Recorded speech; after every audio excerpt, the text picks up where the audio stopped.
defense are present. Ms. Richins is present as well. I have a couple of administrative issues to ask about. Mr. Bloodworth, give me a preview of the state's witnesses today. Your Honor, beginning with the forensic accountant, Brooke Carrington, my sense is she takes most, if not all, of the day. But if we get on to additional witnesses, there is 3 witnesses related to insurance coverage that are lined up. Okay, very good. With respect to Ms. Carrington, we'll need to have a plan for a 404B instruction or instructions. I'd like to do that in an efficient way, Ms. Nestor. Have you given any thought about that?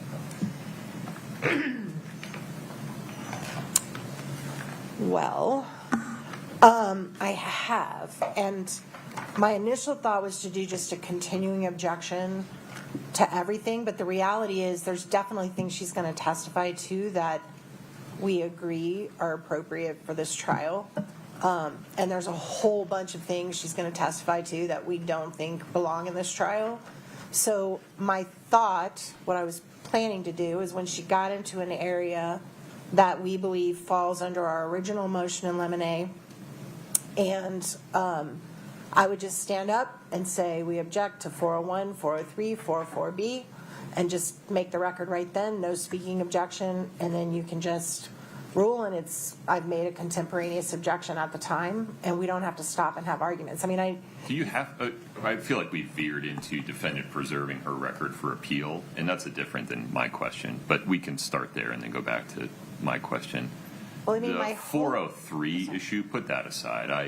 I recognize that it's possible that Ms. Carrington's testimony would get to the point where defendant would want to make a 403 objection based not on unfair prejudice, but on cumulative evidence, wasting time, things like that. And you won't know that till you see it come in. So put that aside. I've already ruled on the unfair prejudice piece. I've already ruled on the 404B issue. I need to give the jury a contemporaneous instruction, though, rather than do it every 15, 20 minutes. I thought it might be better just to do it up front at some point. And it's how to do that in a way that's fair to both sides that I'm asking about. well, my concern about that would be that it would, if there's just a blanket instruction, they're not going to know which parts of her testimony that relates to. Well, in the written jury instructions, I think we're going to have to tell them. We talked about this during the motions in limine hearing, that I think the 404B instruction will need to have some specificity about qualitatively this transaction or that transaction or this part of this transaction or this conduct in that transaction cannot be considered for, but can be considered for.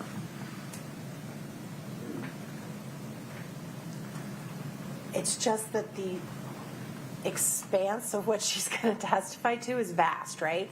Like well, maybe. I don't know. She's going to talk about taxes. She's going to talk about business. She's going to talk about assets and liabilities. She's going to talk about... yeah, but not all of that is 404B information. That's exactly my point, right. Which it makes it complicated. I mean, if you're recommending that we start with just an admonishment that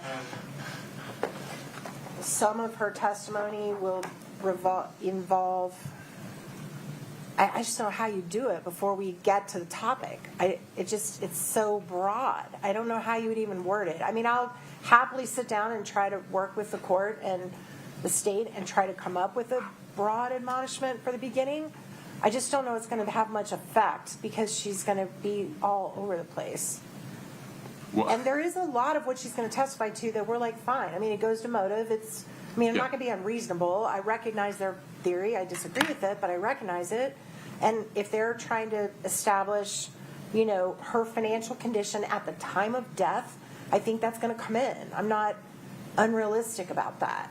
But I think she's going to go pretty far beyond that, right? So at that point, I feel like I'm going to need I'm going to want a contemporaneous objection, and I may want the court, because as you ruled, I think wisely in the motion in limine hearing, a lot of this you can't tell till you hear it as it comes in, because it may have a foundation and it may not. And if it doesn't, I may want to be heard at that time and say, look, we shouldn't even go into any of this because they haven't established how it's linked to motive. They haven't established how it's linked to relevance to this case because of the temporal distance, because it's so far removed from any argument of motive. And at that point, we may need to have a quick break and just talk about it. But I'm going to try to, not be unrealistic about what I expect you will allow in, but I also want the ability to object when I think she's gone way past what we're doing. Okay. Can we have an agreement that there will be no speaking objection? Yes, I wasn't planning on doing that anyway. Okay. Yeah. That may be the best we can do for now, Mr. Bloodworth. Any other suggestions? And I mean, I would say 4144344B, but I won't elaborate. That's fine. I've got to at least put some ground on the record. Yeah, and just don't say the same 3 rules every time unless you mean it. Okay. Mr. Bloodworth, anything further on this? The hope was to try and not unnecessarily slow down the presentation of evidence, but it just may not be possible to do what I am suggesting.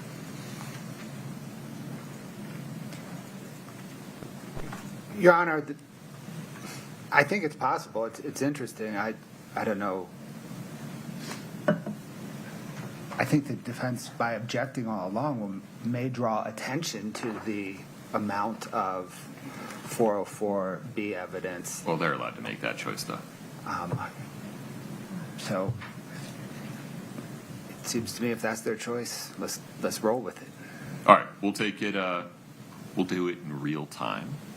If we need to take a break and have a more fulsome conversation, we can do that. Okay. Okay. Very good. Okay. Mr. Bloodworth, anything before we invite the jury? No, Your Honor. Ms. Nestor? No, sir. Okay. Tasia, please.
I filled it out. Let's not sure.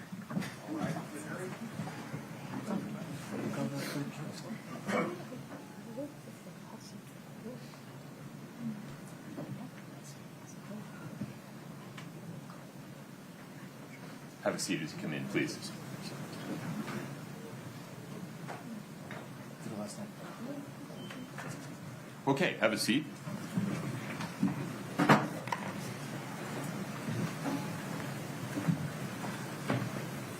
Folks, a quick scheduling note.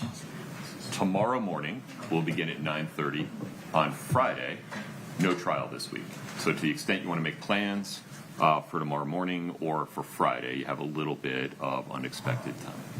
All right, we will proceed with additional witnesses in the state's case in chief. Mr. Bloodworth. Thank you, Your Honor. The state calls Brooke Carrington.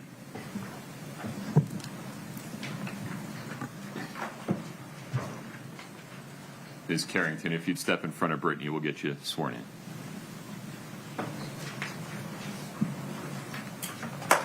Do you solemnly swear the testimony you're about to give in the matter before the court to be the truth, the whole truth, and nothing but the truth, subject to the pains and penalties of perjury? Yes. Thank you. Have a seat.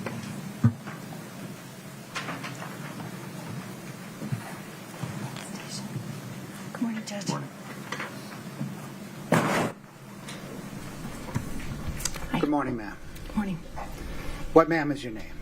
Brooke Carrington. Is that spelled Karrington? Yes. What do you do for a living? I am a forensic accountant. What is a forensic accountant? Well, it is based on accounting, but it takes it some extra steps further than that. I look for a lot of the source of funds, the disposition of funds, what the transactions really mean, more than just the balancing of transactions and getting to a black and white number at the bottom. I try to understand more of the landscape and more of why things make sense and why they don't in the financial documentation that I look at. More of a narrative? Yes. What, ma'am, is your education and training in forensic accounting? I've been at this for 38 years, and I have a bachelor's in English, I have an MBA, and I have several certifications that support that. Who's your employer? I have a firm. It's a small firm. We're based in Salt Lake City. Do you teach or present as it relates to forensic accounting? Yes, I've presented many times over the years to Masters of Accounting students, mostly quite often at the business school at the University of Utah. And I am the adjunct professor of the fraud examination and forensic accounting course at the University of Utah's business school. Did you also have a hand in developing the curriculum for that course? I did. I created it from scratch. I got no help. You had two hands. Two hands. Ma'am, have you testified as an expert before? Yes, I have. Have you testified in state cases? State cases, yes. Federal cases? Federal cases, yes. Have you testified on behalf of both plaintiffs and plaintiffs and defendants? That's correct, yes. And both the state and the defense? Yes. About how many times? Hundreds. I don't know how many. When did you begin testifying? I think the first time I testified for real was probably in 1991 or two, something like that. And consistently since then? Yeah, fairly consistently, yes. Did the state engage you to forensically examine Kouri Richins' finances and related business practices leading up to and shortly after Eric Richins' death? Yes. And to value Eric Richins' estate at the time of his death? Yes, that's right. Did the state put any restrictions whatsoever on the scope of your forensic examination? None. Did the state restrict the time frame? No. Did the state restrict the types of transactions? No. The types of loans involved? No. Any restrictions at all? No. Did the state engage you on May the 31st, 2023? Yes. Is Summit County paying you for your time? Yes, they are. Are they paying you at your customary rate? Yes, that's right. Prior to the state engaging you, did you perform forensic accounting work for the estate of Eric Richins? Yes, I did. What accounting work did you perform for the estate of Eric Richins? As I recall, most of the focus at that time was the use by Kouri Richins of the estates, the family money, and particularly the home equity line of credit that she had taken out against the home where the family lived. Did there come a time when you stopped working for the estate of Eric Richins? Yes. When was that? Well, I began working for them when Kouri Richins had filed a lawsuit against Katie Benson as the trustee of Eric's estate. And so that was the very end of April into May of 2022. And then I worked throughout that summer. And then at some point, the estate got new attorneys. And I had a Zoom call, maybe 2, with them to kind of get them up to speed. And then after that, I didn't have a role in the case. I recall maybe they asked me for some follow-up to clarify some of the work that I'd already done. So it's really hard for me to determine exactly when I stopped working, but by the fall of 2022, I was done. I did have some additional kind of follow-up stuff. It's kind of a cloudy answer, but that's my best guess. Did the estate of Eric Richins pay you approximately $14,000 for your services? Yes. After they paid you, did you have any further interaction with the estate of Eric Richins? No. Ma'am, what documents did you study to conduct your forensic analysis related to this case? I've reviewed probably hundreds of thousands of documents, and their deeds of properties, the loan agreements for the loans on those properties, loan agreements for a set of payday loans that Kouri Richins had, the UCC filings that are filed with the state of Utah associated with many of those loans, bank account statements for 27 accounts, and those include the family account that Eric Richins and Kouri Richins shared, from which they paid their household expenses, Eric's business accounts, Kouri Richins' business accounts, her personal accounts, checking accounts at America First Credit Union, Navy Federal Credit Union, credit card accounts, the home equity line of credit account. I also reviewed, were we just talking documents? Yeah, let's continue with documents. Did you review any emails?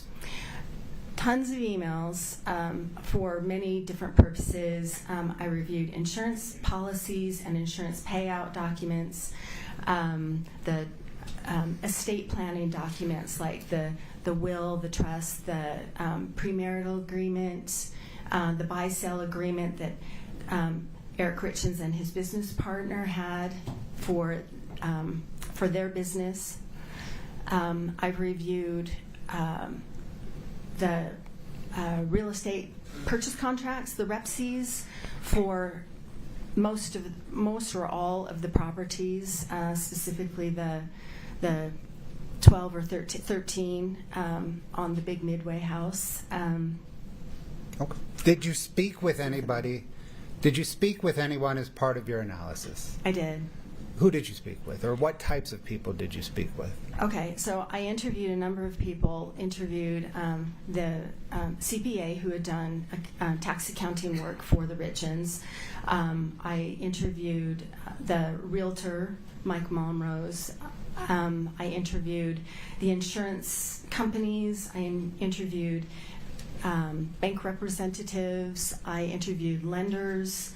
I interviewed the prior owner of the big Midway house, the current owners of the Midway house, the building department of Wasatch County, that's the permitting entity for the big Midway house. I feel like I'm missing somebody, but Did you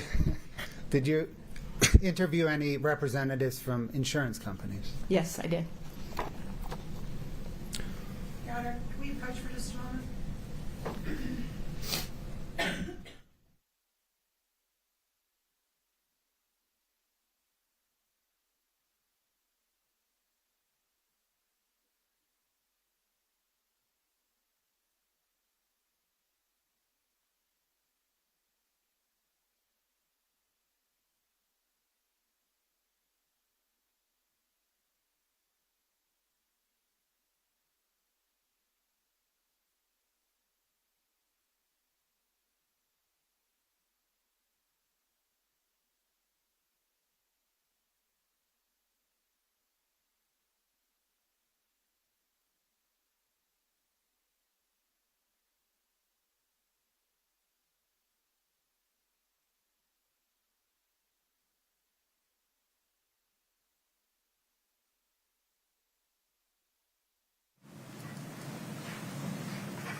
What, ma'am, is your methodology or process for forensically examining someone's finances?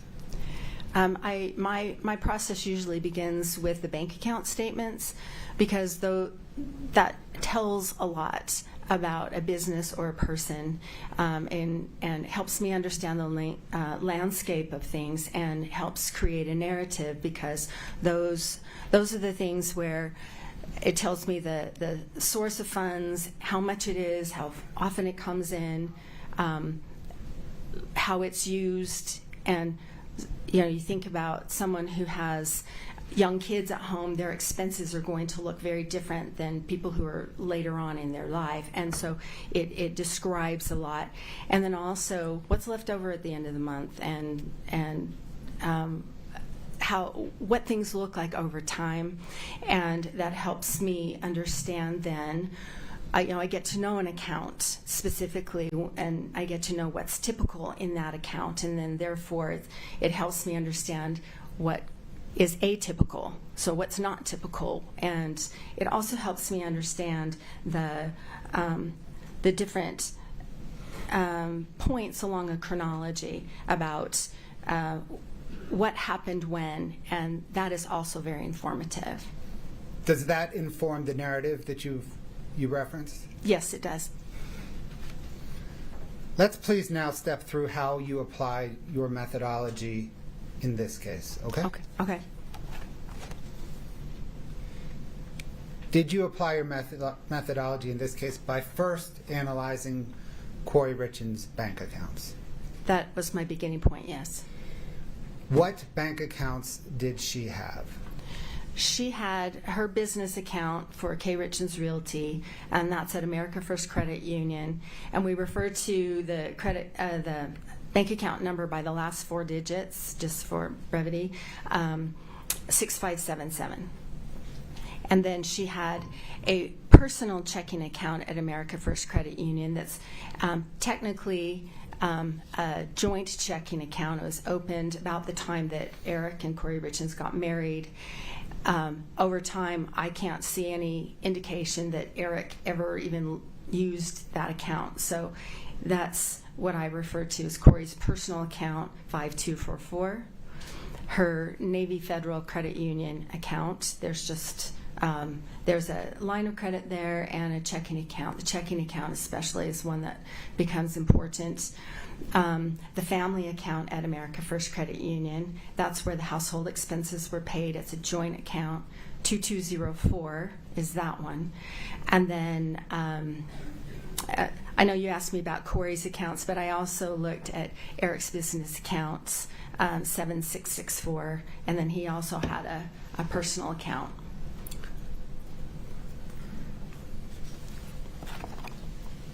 Let's go back to Kouri Richins' accounts. Okay. You mentioned business accounts. To analyze her business accounts, did you first have to understand her business? Yes, that's helpful. Scott, can I get 4-4, please?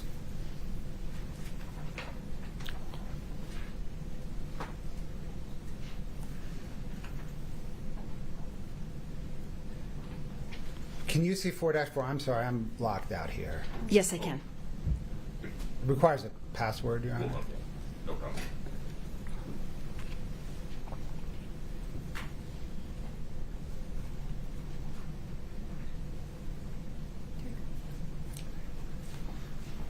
Scott, can you scroll through that, please?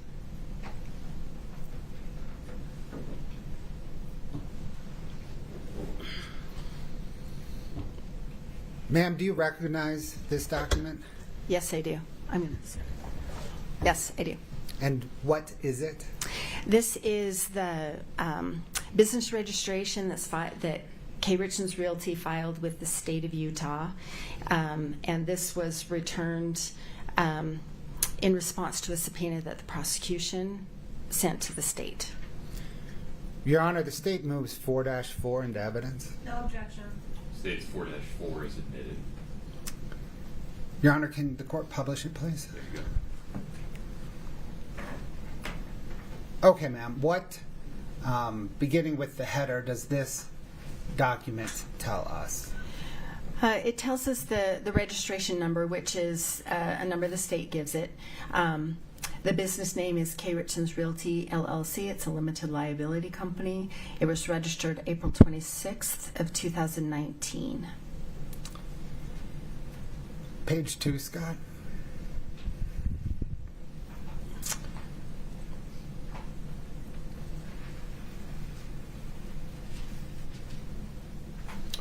What, ma'am, does this page tell us?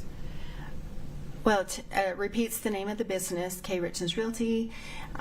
Article 2 shows that it's in the business of selling and buying real estate. Did you investigate kind of what part of the selling and buying of real estate business Kouri Richins was involved in? Yes. What part? Well, she's a licensed realtor, but mostly she's in the business of buying and selling real estate for the purpose of fixing and flipping it. So buying a home, remodeling it, rehabbing it, and selling it. If you could look down at Article 3, what information does this provide? This shows who the registered agent is, and that is Kouri Richins, and the 282 Willow Court in Camas is the family home. Did you investigate whether Kouri Richins Realty used any additional business addresses? Yes. Did she? Yes. Do you know that address? Yes, it's a P.O. Box in Camas, P.O. Box 759 in Camas. Page 3, please, Scott.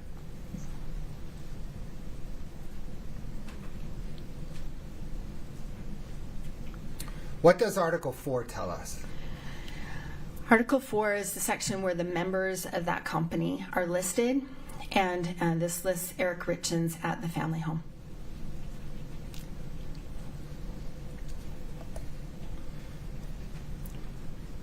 Can we go back down, Scott?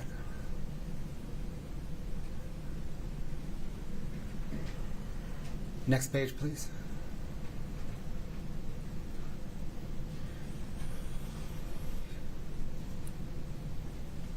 What, ma'am, does this tell us? So this is, as it states, the summary of the online changes. It's very typical for companies when ownership changes or the address changes that they can go into the portal and change things. So this shows that 4 days later, the previous member was changed to be Kouri Richins, removing Eric Richins. So am I right then that the business was registered on April the 26th and then in Eric Richins' name, and then 4 days later the member was changed to Kouri Richins? That's right. Going forward, did the member remain Kouri Richins? That's correct. I've checked it periodically and there have been no changes.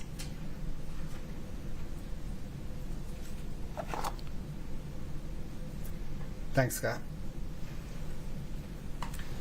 Ma'am, what in terms of financing and accounting is an alter ego? An alter ego is where there are a couple of businesses or a business and a person that are so related that they're indistinguishable. And that can be the commingling of funds, or one relies so heavily on the other for capitalization. There's such a sameness that there's no distinguishing one from the other.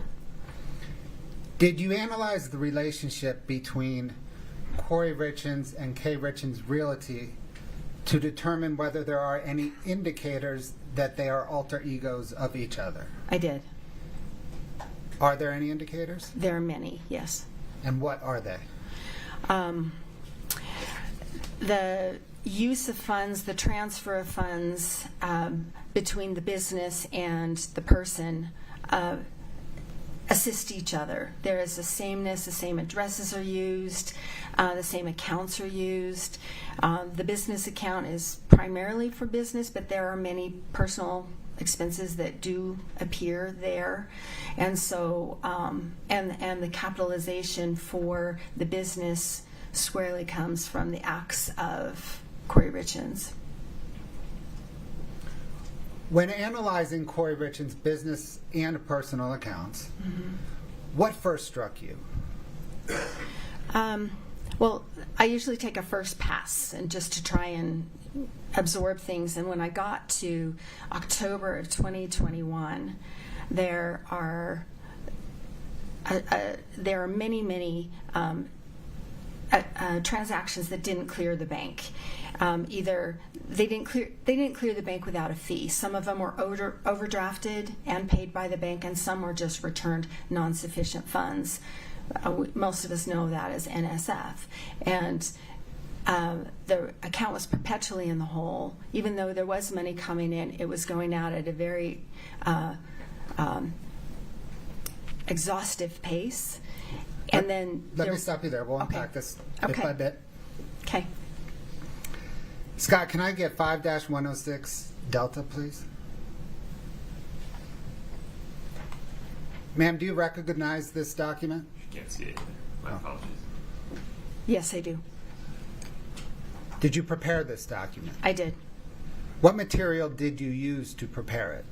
This is drawn directly from the K. Richins Realty account 6577 at America First Credit Union.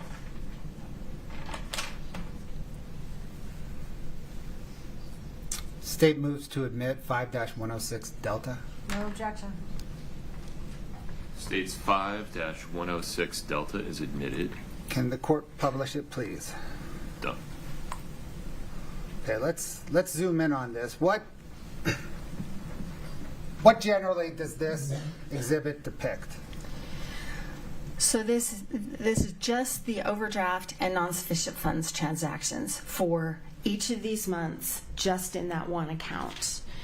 And so I started in January of 2021, and this follows through March of 2022. Does this provide us, or does this tell us that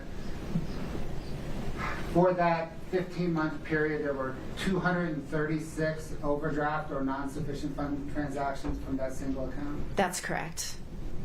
So And that the amount of transactions that tried to pass but didn't was $360,000? that's right. And that as a result of that, this account was assessed $5,600 in fees? That's correct. Does this exhibit provide you as a forensic accountant any information regarding trends? Yes. As I mentioned before, I try to understand the chronology of things, and so understand kind of what is typical for an account. So when things change, I can understand that a little bit more, or at least seek to find an understanding of it.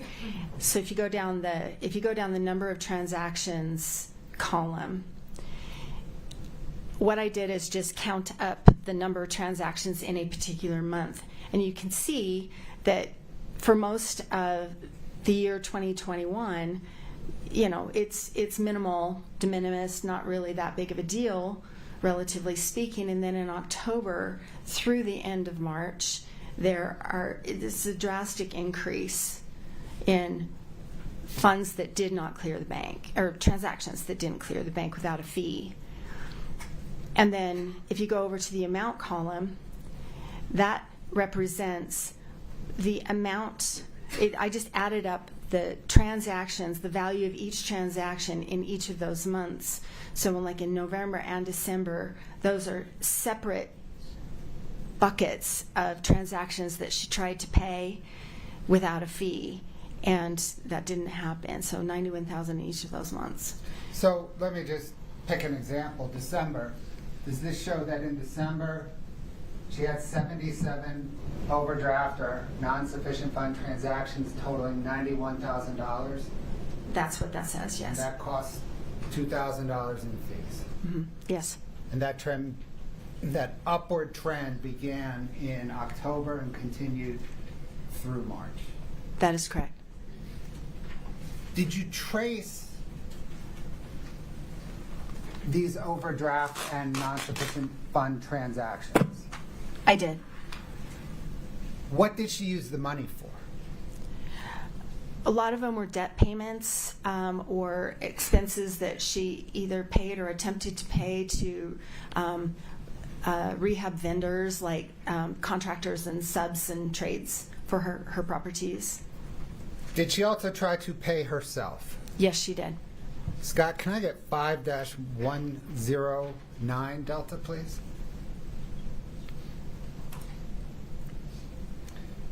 Ma'am, do you recognize this document? Yes, I do. Did you prepare it? I did. What material did you use to prepare it? This also drew from that same account at America First, the Kouri Richins Realty account 6577, and the personal account 5244 in some instances, and then also that Navy Federal Credit Union checking account for Kouri Richins.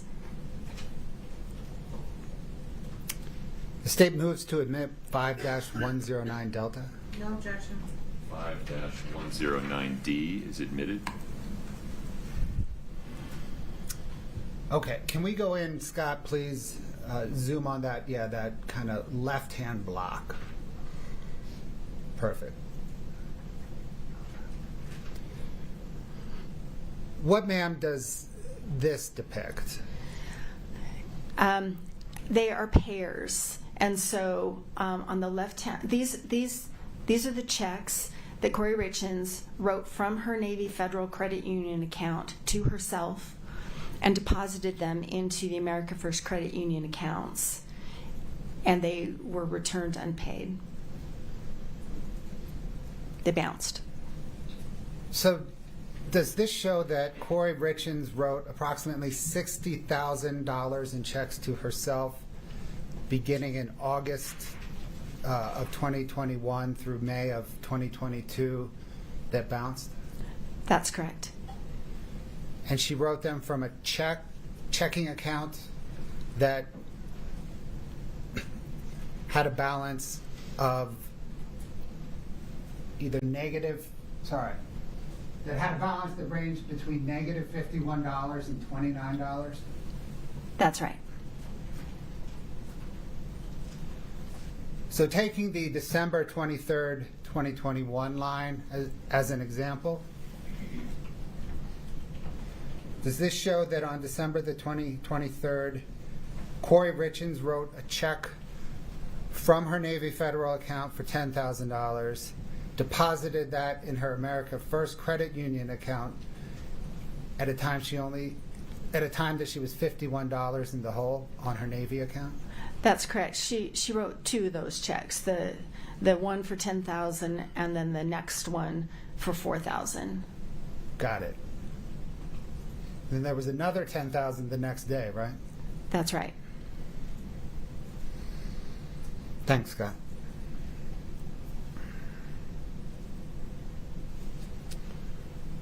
Sorry. It's frozen up again. No problem. Let's fix it. One moment, please.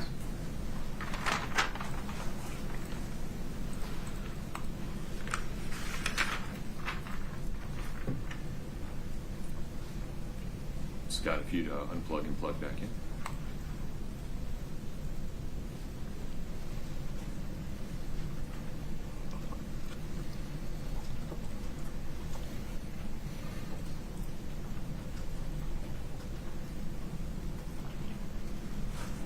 Please proceed. Thank you, Your Honor. Okay, ma'am, you mentioned how in analyzing the non-sufficient and overdraft fund transactions, that beginning in October there was an increase in the number of overdraft and NSF transactions. Did that cause you to then drill down into the October through March bank statements? I did, yes. Scott, can I please get 5-29 Delta?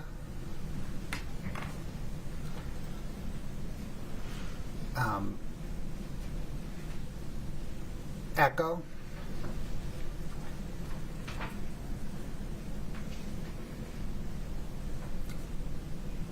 Foxtrot. Golf. Hotel. Ma'am, do you recognize Exhibit 5-29D through H? Yes, I do. Generally, what are they? They are the America First Credit Union bank account statements for the Kouri Richins Realty account 6577 from October 21 to February 22 that America First Credit Union responded pursuant to a subpoena from the prosecution. Your Honor, the state moves Exhibits 529D through H into evidence. No objection. 5-29D through H are admitted. Scott, can we bring up, please, 529D to publish?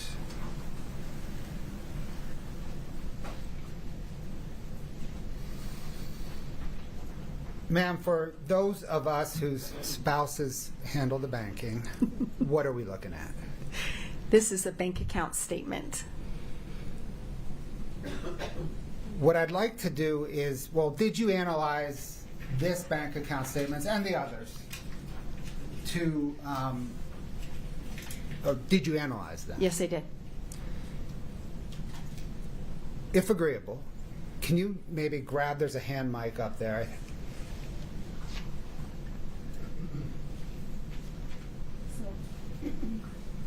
That's okay. If you promise to stay tethered to the podium and turn your lav off, this will work. I just turned it off, Your There Honor. you go. Okay, Thanks, Judge.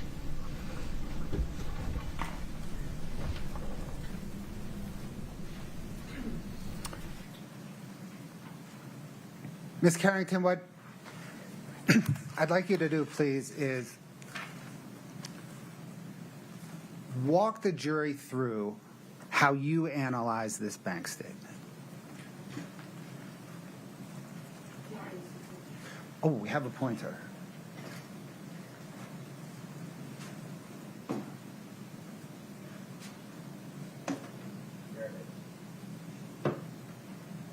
Alexis and I don't really agree. And please ask Scott to blow it up, highlight it. Okay. Scott, would you please, let's start with the header. I don't know. Okay, so this is the header that shows.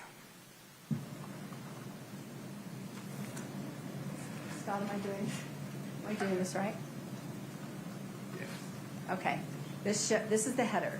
So this will show the owner of the account. This is Kouri Richins Realty, LLC. This is that P.O. Box 759 in Camas that we talked about. And then this is the account statement for October 31st of 2021. Here's the account number 6577. And then this section below is the summary account, the summary of the account.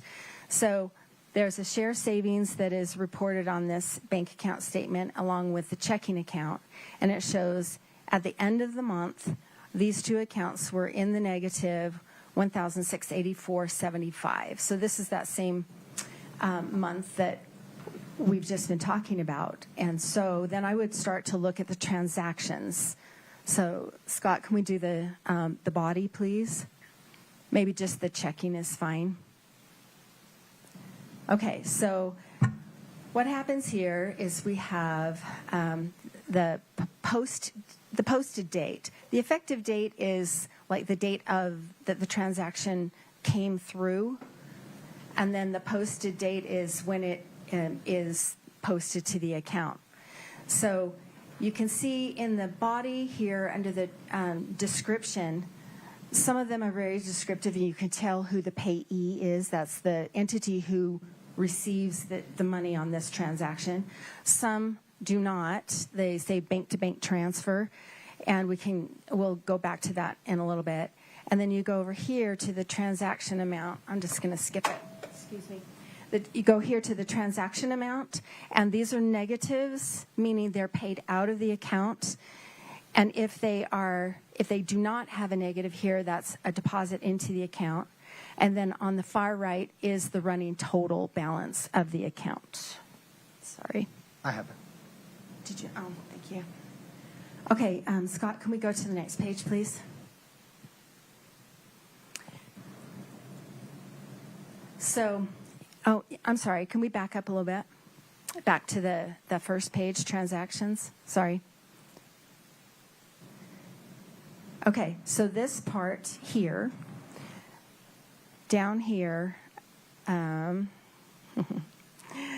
these automatic withdrawals. Chemical Bank is the payment on a HELOC. It's usually more than $100, but that's what that is. And then the Delta Bridge, Blue Bridge, Fairmont, and Zahava are going to become familiar names. Those four I could see posting on October 1st. And then, Scott, could we please go to the second page? And then you can see that those, we'll get to those in a second. She also has Boomerang ×3 and Fund Fi. And so the Boomerang ones we can describe in a minute are property payments that are monthly. And this Fund Fi is $3,107 that she obligated to pay every single week. Can we go down to the bottom, please? Okay, stop. A little bit up, please. Okay, right there is good. Okay, so remember those names from before. We can get to here. Remember these four names, Delta Bridge, Blue Bridge, Fairmont, and Zahava. Those were paid on October 1st. They're also paid on October 4th, down here on October 5th, and then on October 6th. These are four payday lenders. They're accounts receivable loans where she's committed to pay every single day these amounts over here. So $2,100 a day plus the other ones that we've noted. And so... Sure. Are you also, well, scroll down and if you could also, what, if anything, are you seeing about, I got to be tethered. What, if anything, are you seeing about the balance history as you're looking at this? So I'm looking here. Let's see if I can get this to go over to the running total over here on the side. You can see at the top of where we're looking here, she gets down to about $2,600 in the account. And then here comes $16,800 into the account, bumps it back up. And then there's those daily payments that she has to pay. And then she gets another bump of $18,900. And then down here at the bottom, you see this $39,000 coming in. That's a deposit from Merchant Capital. So those are representing incoming funds to the account. And so that caused me to look at where those are coming from, especially these that say just the bank-to-bank transfer up here. I'm sorry, this is not working. This bank-to-bank transfer here, this bank-to-bank transfer here. So where did those come from? And so that caused me then to look at the UCC filings.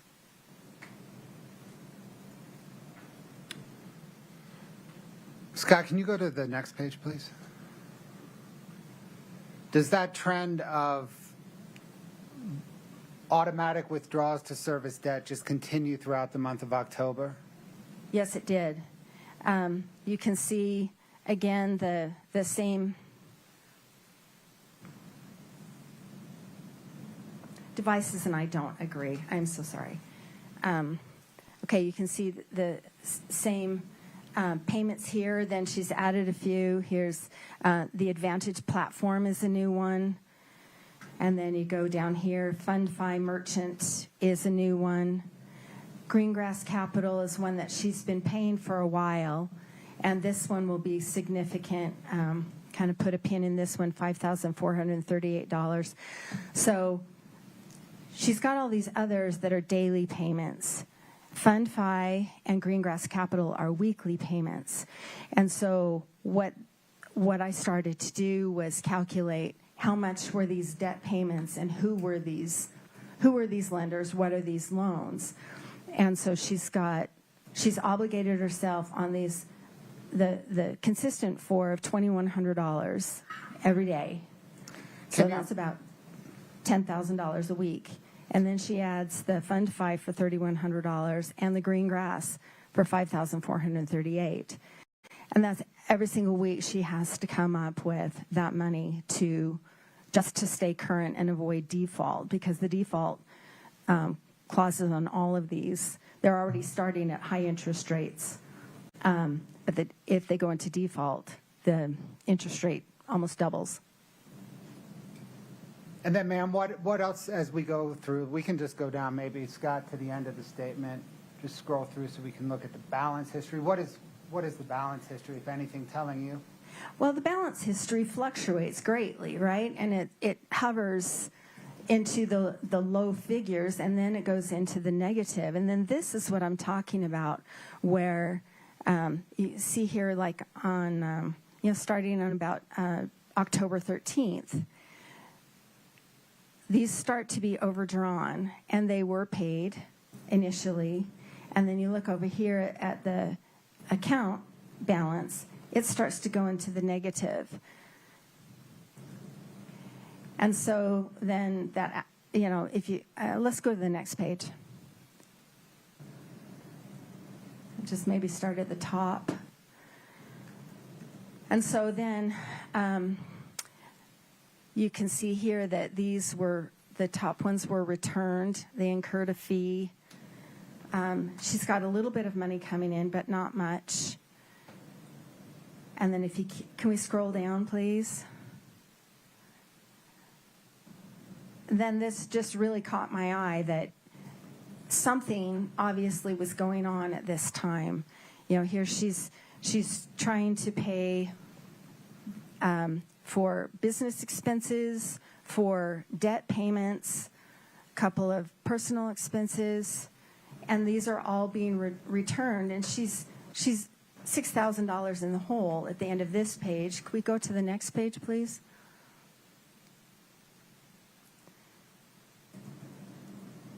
She has a new deposit from a new lender, One Main Financial, on October 20th for $31,680, and then she used that money. As you can see, you just pay attention to the balance on the right-hand side. She used that to pay debt, and then you can also see here on the 20th, she's got CashNet USA, which is a new one. Can we scroll down a little bit more, please? Oh, let's stop here. Right here on October 22nd, this bank-to-bank transfer, she's got $77,000 that comes in here. This is where she's sold one of her properties.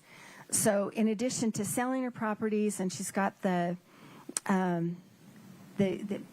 accounts receivable loans, the payday loans, she has money coming in, but then I started to look at the velocity, how quickly, how long did that money last? And so if we keep scrolling down, you can see, and can we continue, please? Next page. You know, she pays for some rehab expenses for painters and things like that. She's managing the business using some of her revenues from her sales of properties, but then she's also incurring more and more debt because it's not enough. And you can see here on October 27th, she's got a new one for QSF Capital. And this payment, yeah, so there's QFS Capital. This lender gives her the income in stages. And then you see down, Scott, can you highlight October 27th where QFS Capital, down, that one, please? The $1,689.75. And that's a payment that she needs to pay every day in order to stay current on that. So that's on top of the other loans that she already has to pay. You can see down on the 28th, the very bottom line of this screen, on October 28th, you can see another payment right there for QFS Capital of $1,689.75. And so then back to my process, I start to look at this and try to understand where this money is coming from, who these lenders are, where the money is going to, and what's the end game. Perfect. I'll take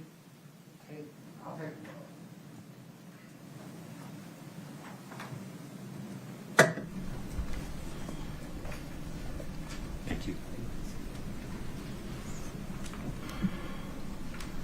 Okay, ma'am, that was the October statement, correct? Excuse me, yes. My fault. Fine. We're not going to go through November, December, January, February, but let me ask you, do those months present the same as October? Yeah, in the fundamental nature, yes. And by fundamental nature, do you show that, or do you mean that she had similar debt service throughout that time period? Similar, yes. I mean, there are changes, of course, but yes, the same fluctuations in the bank account, the same in adding new lenders consistently, and using a lot of the new money to pay for debt. Do those other statements present the same low balance history? Yes. Does she deplete, whenever she receives funds into the account, does she deplete them with similar velocity? Object to leading. Overruled. Yes. So you just said that analyzing this statement caused you to caused you to next analyze her debt. Is that right? That's right. Let's turn there, please. Scott, can I get 5-13 Delta? And I think there are 4 pages. If you could scroll through them, please. 5-113.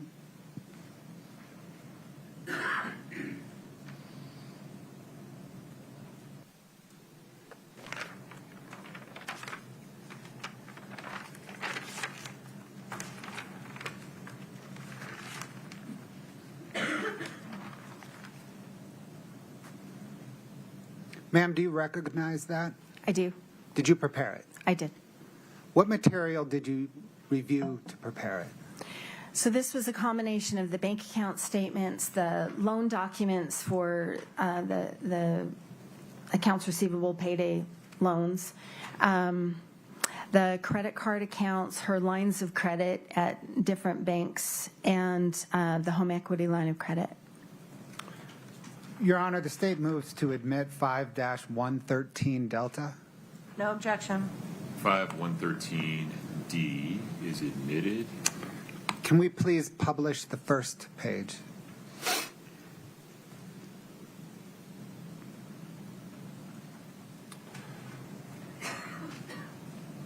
Ma'am, what does this depict? So in that same time period as before, starting in January of 2021 through March of 2022, the total debt she owed on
and Go ahead. sorry. The orange line along the bottom is the total debt paid, and then the blue line above is the total debt owed. And this is for, again, all the real estate, all the lines of credit, credit cards, and the payday loans.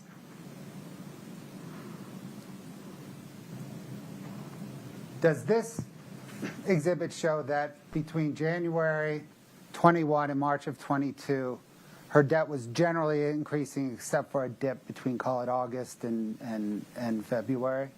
That's correct. And that whole time, the amount she was paying to service that debt remained generally the same except for a blip in April of 2021? That's right. Scott, can I get page 2 of this exhibit, please?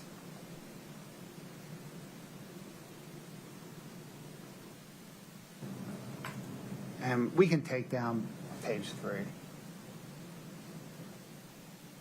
Ma'am, what does this depict?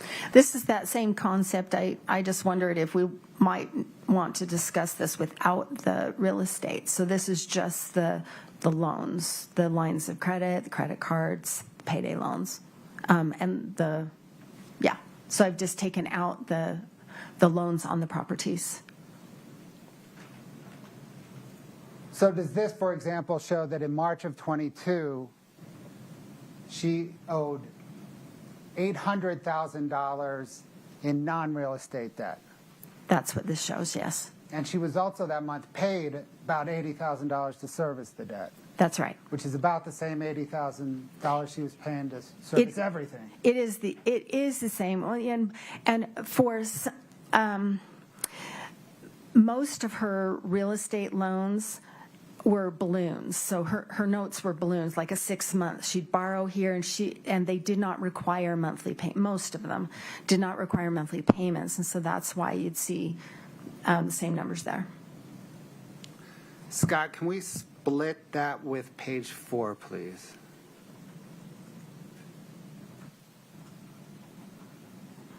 Is this again then the graph of what's on the left-hand side? That's right. So the same concept, just without the loans on the real estate.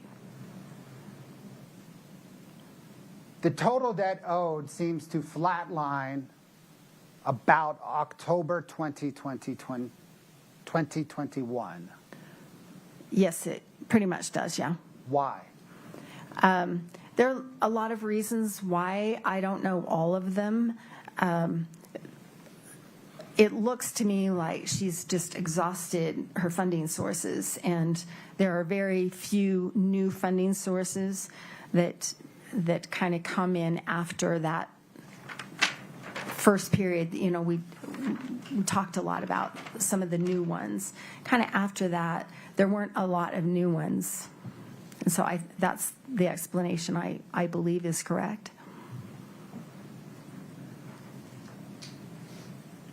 Thank you, Scott.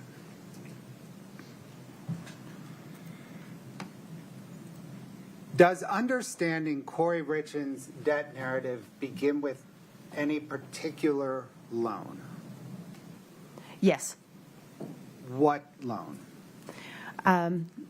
When she started her business, the home equity line of credit that was taken out in March of 2019. What is a home equity line of credit? So it is a loan, but the funds are held and they're available for a borrower to draw from as needed. So it could sit there just as an open line of credit and not be used.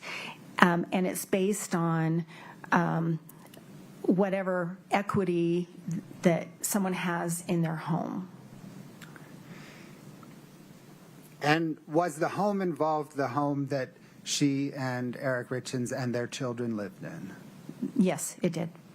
Scott, can I get 6-1, please?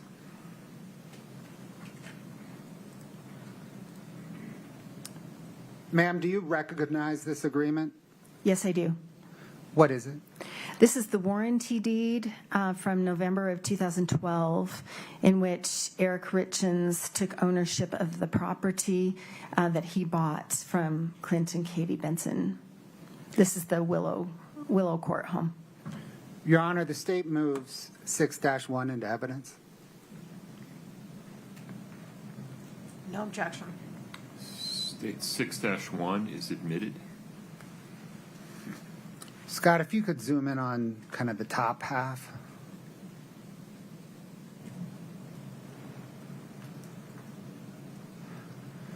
Ma'am, what information does this provide? So the warranty deed is a transfer of ownership, and so shows that Clint and Katie Benson previously owned the property, and Eric Richins is the new owner of the property. Lot D11 Wild Willow subdivision is the part of the legal description. And then finally, there is the date of November 9th, 2012.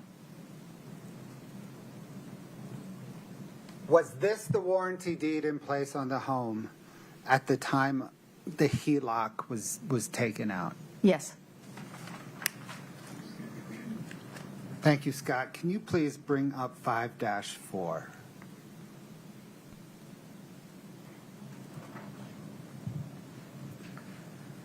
Your Honor, we would, at this point, lodge a 404B objection to this document and all the testimony that flows from it.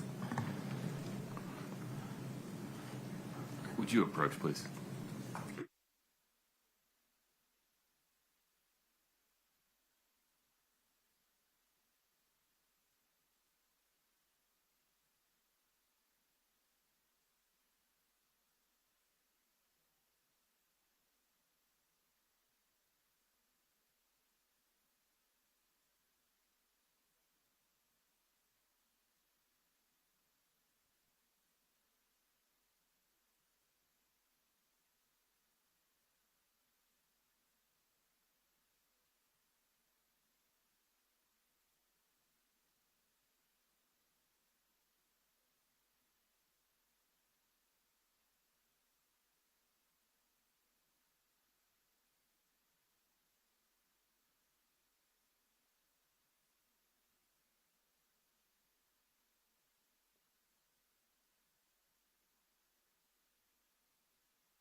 the witness conceive 5-4. State moves to admit 5-4. Any objection, Ms. Nestor? Just same objection, but I understand what was said at the bench. Okay. State's 5-4 is admitted. I'll publish it now. Scott, if you could zoom in, please, on that top third. Yep. Ma'am, what is this? This is the HELOC, the home equity line of credit. This is the agreement that kind of outlines the terms of the loan. And who does it identify as the borrower? Eric Richins. And what does it identify as the credit limit on the loan? $250,000.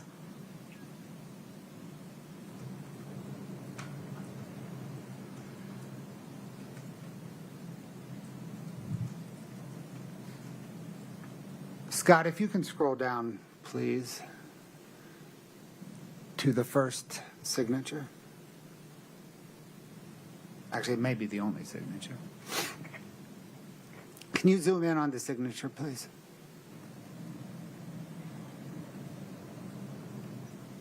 Ma'am, who does this show signed as the borrower?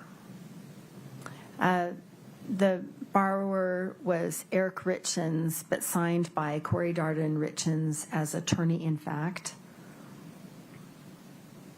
And she signed as attorney in fact for Eric Richins on March the 19th, 2019?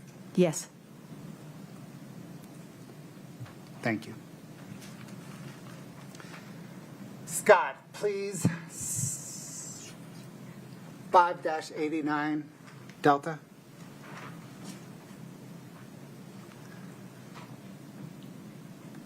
Ma'am, do you recognize this document? I do. Did you prepare it? I did. What material did you use to prepare it? I used the HELOC statements from TCF Bank / Huntington Bank. Your Honor, the state moves to admit 5-89 Delta. No objection. 5-89D is admitted. Ma'am, what does this depict?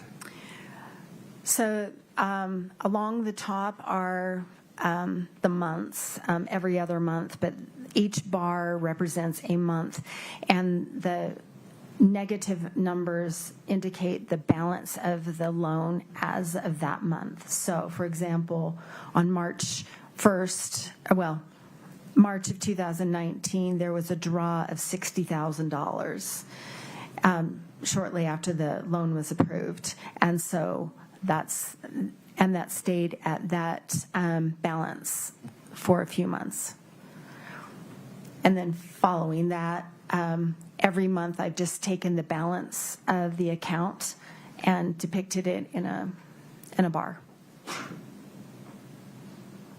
And the bars go downward because this is a negative number. It's the amount owed?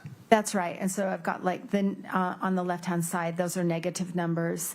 And you can see the negative $250,000. That's the limit, the credit limit of this loan.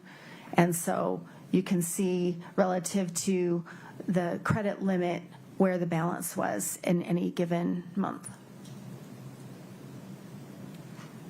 What did you determine was the balance on the HELOC at the time of Eric Richins' death?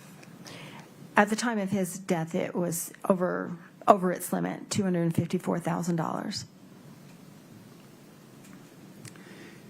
Did you analyze the payments made towards this balance? Yes.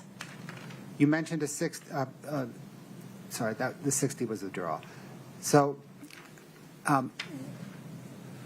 what did your analysis show regarding payments? With the exception of one, the payments were interest-only payments, so the minimum payment. And then you can see in October of 2020, there's a rise in the balance. There was a $50,000 payment made in October 2020. And so that's why the balance is different there. And then by the June and July of 2021, it was at its balance or exceeding. So am I right then that but for the one $50,000 payment in October 2020, the only payments were minimum monthly interest payments? That's correct. Were you able to trace the HELOC draws to see where the money went? Yes. What did you determine?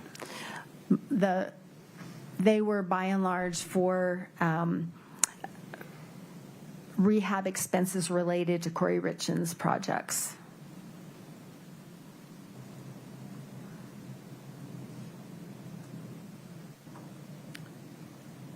Let me back up half a step. When you analyze the payment history, what were the source of the payment? What was the source of the payments? The source of the payments that made those interest-only payments and the $50,000, those were from the K. Richins Realty accounts and sometimes from the Kouri's personal checking 5244 from America First. So am I right then that the money was drawn from the HELOC to support Kouri Richins' business, and the payments were made from Kouri Richins to the HELOC? That's correct. Any transaction history involving Eric Richins? Not that I could see. I've looked at every transaction available. I couldn't see any.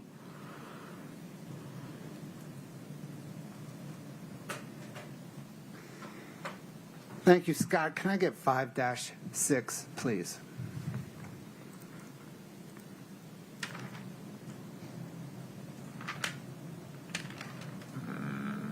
Sorry, Scott. Let me work on that. Scott, if you would briefly disconnect and reconnect so I can see your connection again. Thank you, sir.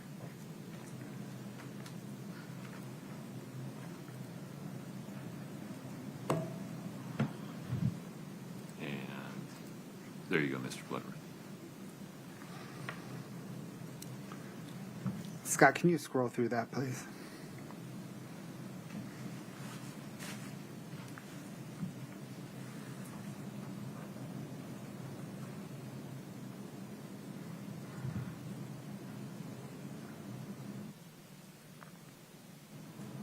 Would you scroll through this one more time for me, Scott? Hey, can you stop there for just a minute?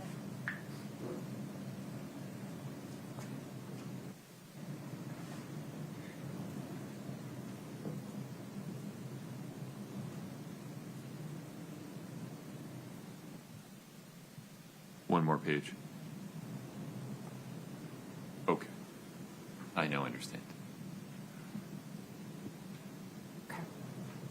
Go ahead. Ma'am, do you recognize this document? I do. What is it? This is the original draw of $60,000, a copy of that. And this was from TCF National Bank / Huntington Bank in response to a prosecution subpoena. Your Honor, the state moves to admit 5-6. No objection. 5-6 is admitted. Scott, if you could zoom in on the check. Ma'am, who's the check made out to? It's payable to Eric Richins. And do you know why? Object to speculation. You lay a little foundation.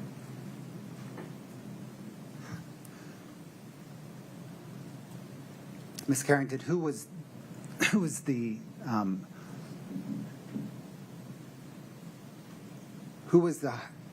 home equity line of credit? Who was the borrower for the home equity line of credit? Eric Richins. Is it typical for the borrower to be the named payee on draws of an account? Yes. Did you trace where the $60,000 went? Yes. Thank you. Scott, can I get 5-7?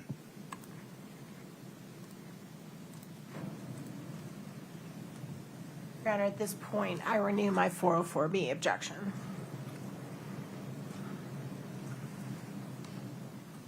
Would you folks approach for a second?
Forgive me, Mr. Bloodworth, did you move to admit 5-7? I did not. I do so now. Okay. Any additional objection, Ms. Nestor? Not other than what I've already covered, Your Honor. Okay. 5-7 is admitted. There you go. Ms. Carrington, what are we looking at? This is the bank account statement from America First Credit Union for Kouri Richins. This is that personal checking account 5244 for April of 2019, which would have covered the March of 2019 transactions. And did you trace that $60,000 draw that we just looked at into this account? I did. Can you please show us where it lands in this account? Yes, I think it's the second. If you can see on March 29th, there's a deposit of $60,000 into the account. Did you then trace the funds from that account? I did. Where did the funds go? Basically for rehab expenses and debt payments. Well, yeah. Thank you. Thanks, Scott.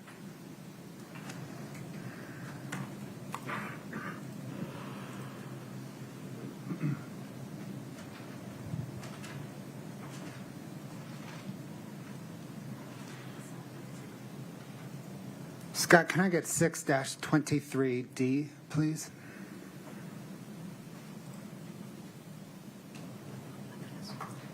Ma'am, do you recognize this document? I do. Did you prepare it? I did. What material did you use to prepare it?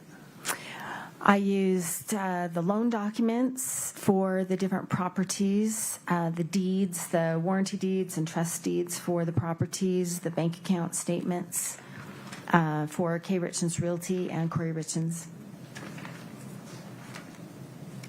I think that's it. Your Honor, the state moves to admit 6-23 Delta.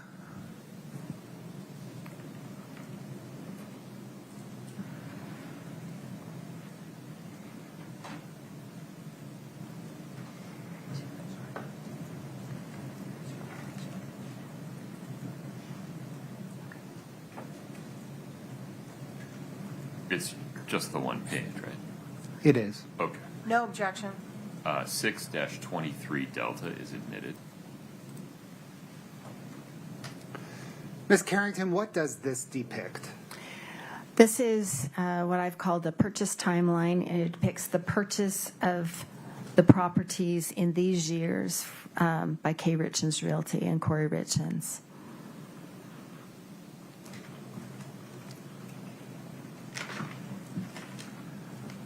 What trend information, if any, does this depiction provide?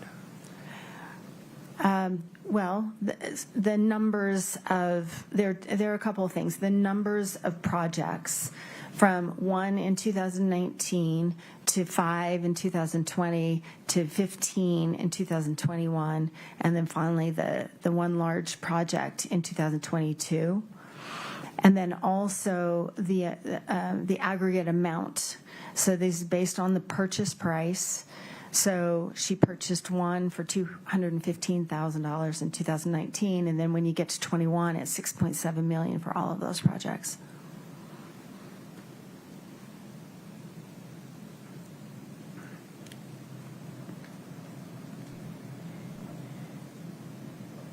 What does your teaching and training tell you about, if anything, about rapid growth in a business? I look at a lot of businesses, and it doesn't matter what kind of industry or what kind of business or what kind of solvency they have.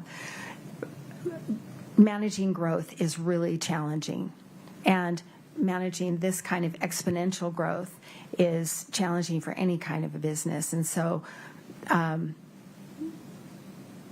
this depicts that, I mean, you don't really need to know much else, but to see a growth from 5 projects to 15 from one year to the next, or 2.2 to 6.7 in 1 year, that presents a challenge for anybody.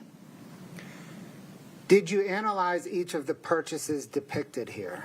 Yes, I did. Scott, can I get Exhibit 6-24 Delta, please?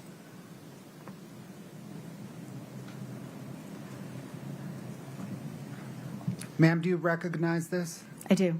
Did you prepare it? I did. What material did you use to prepare it? A lot of those same documents, a lot of the deeds, the warranty deeds, trust deeds. The trust deeds show or reflected of the loans. So all the loan documents, the primary lender, all the second, third, and fourth lender, position lenders that I call rehab lenders. The settlement statements for the purchase, the settlement statements for the sale, and then what the rehab expenses were. And for that, I've used what Kouri Richins reported to her tax preparer, and then I did an analysis of every transaction in her accounts to understand what the expenses were. We'll get there in a minute. Thank you. Okay. I want to admit it first. Sorry.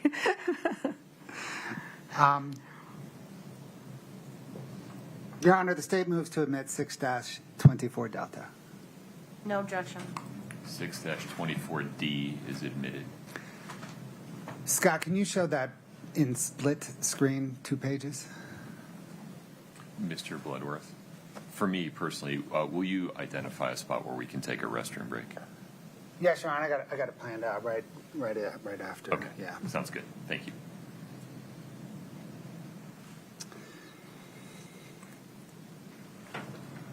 Okay. Do each of these columns, and we're going to drill down in some here in a minute, but do each of these columns vertically depict one of those transactions, one of those Yeah. property transactions? Yes, each column is one property. Scott, let's zoom in on the far left column and the first property. Can you please explain to the jury what that far left column, purchase, sale, rehab expenses, depicts? Yes. So at the top, it's the 550 house. The address is 550 and 550, and it's in Heber. So it's called, I call it the 550 house. It was $215,000 to purchase. I'm sorry, ma'am. Let me stop you. I mean, interrupt. I'm one column to the left. Oh, sorry. Okay. The first section is the purchase. So that's the purchase, what she borrowed to buy it, and there were other funds that she borrowed, and then the closing costs. And so the equity in the property at the time of the purchase. Okay. And then what's the next column? The next section, the sales section? That's so when she sold it, what was the sales price? She had to repay those borrowed funds. If I knew the closing costs, I've included them. If I haven't, if I wasn't sure I had the final settlement statement, I didn't include it. And then I get what the net proceeds were at the time of the sale. So that would have been the amount that landed in her bank account. Okay. And then the bottom, rehab expenses section. What is that and how did you calculate it?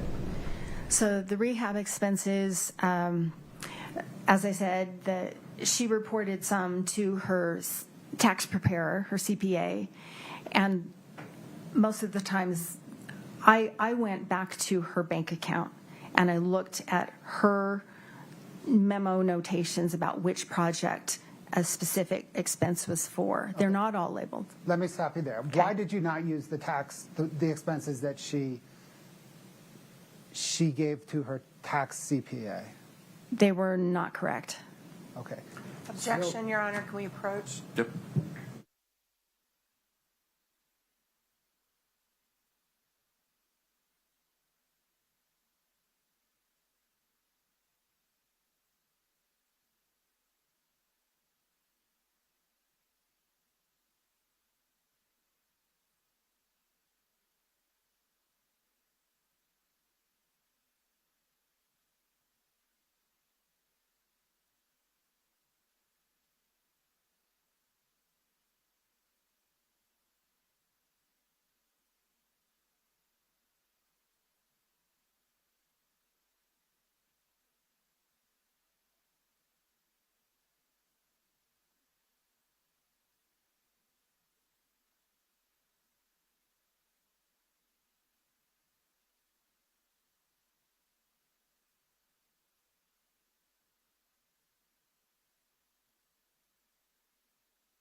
Please proceed. Okay, ma'am, you said you did not use expense reporting to the tax accountants because they were inaccurate. How then did you determine the rehab expenses? So I went through every transaction in that Kouri Richins Realty 6577 account. And I looked at the check copies, and I looked at the notations. Sometimes the transactions had a notation or a payee in the body of the statement. So I took those, and quite often Kouri Richins would write on a check, this is for Mill Creek, or this is for Centerville, or this is for Sandy. And so then I've taken those at face value, and it's a sorting exercise. So that's how I arrived at this number. Were you able to allocate all rehab expenses to particular projects? I was not. So if it's shown in the accounting for one particular project, you can definitely trace it to that project. Based on Kouri Richins' notations, yes. And by using the approach of not allocating expenses unless you were certain, is that a conservative approach to accounting? Back to leading. Let's let him finish the question, then I'll rule on it.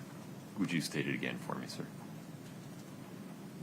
By not allocating expenses to a particular project unless you could trace them to that project, is that a conservative accounting approach? It is. Overruled. Does it underestimate the expenses for one particular project? It does. For example, in 2021, there's $400,000 of expenses that I can tell go to trades or vendors, her subs, for projects, but I can't tell what project they're for. So there's $400,000 in 2021. So that $400,000 doesn't even appear on this entire chart. That's right.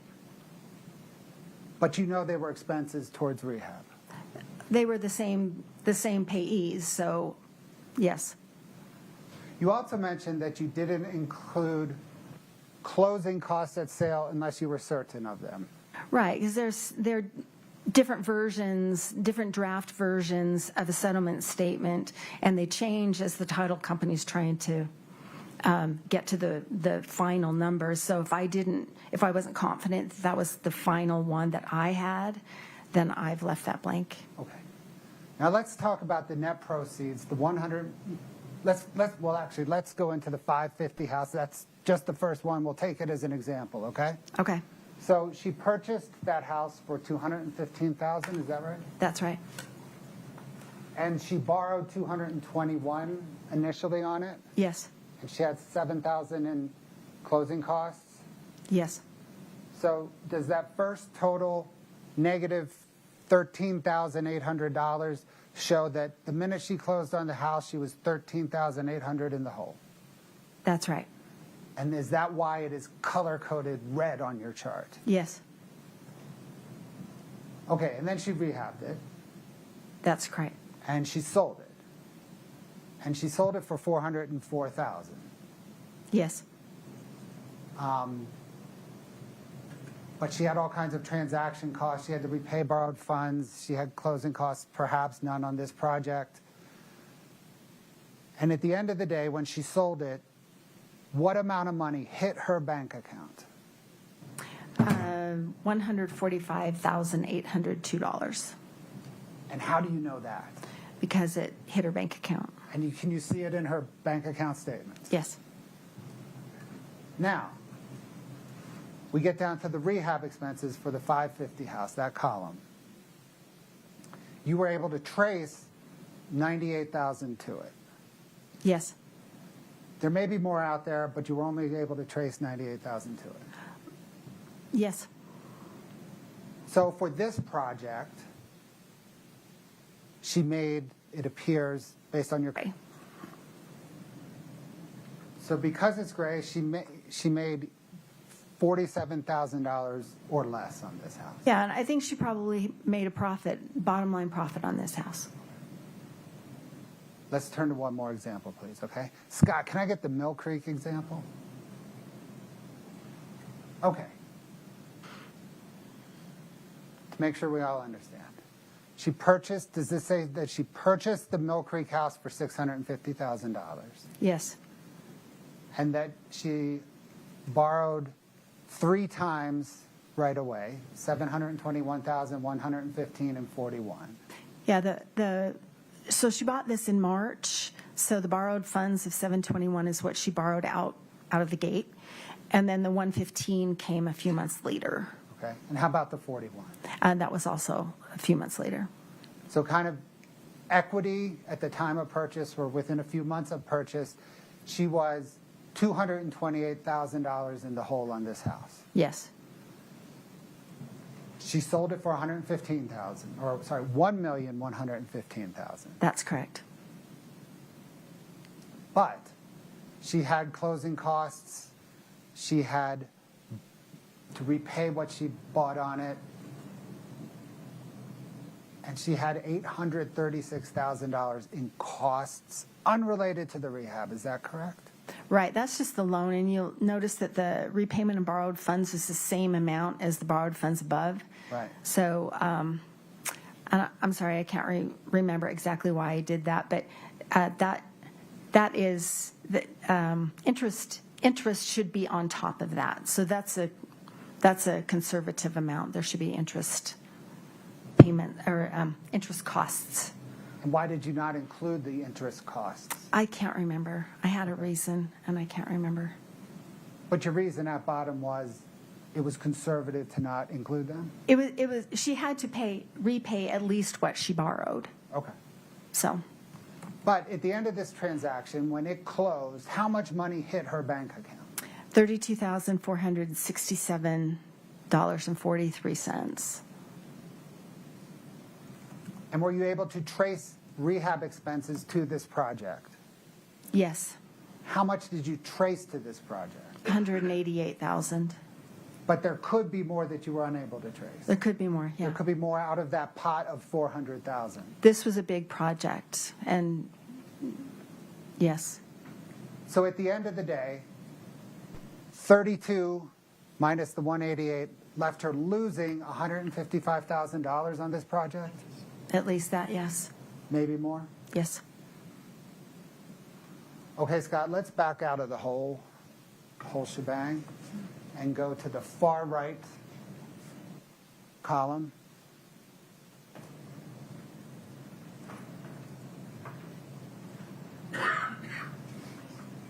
Okay, let's look at the numbers kind of off the page. There's two outlying numbers.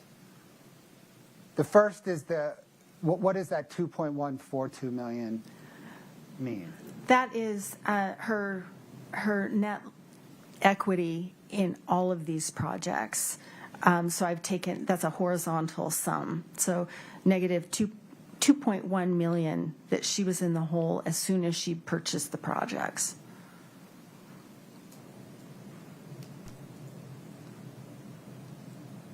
Then we go down to that negative 469,000. What does that number mean? That means again, that's a horizontal sum across all properties. What I estimate her net loss was on all those properties. Yes, net loss on all those properties. So she lost 469,000 based on this accounting. Right, and that doesn't include the 400,000 in additional expenses. Actually, it's 460,000 for all of the projects. So add that together, and then it also there's no net loss that I've included in this number for the properties that were lost in foreclosure. Okay.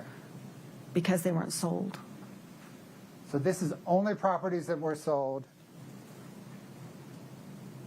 She lost 469,000 plus another 460 that you were unable to directly trace to a project.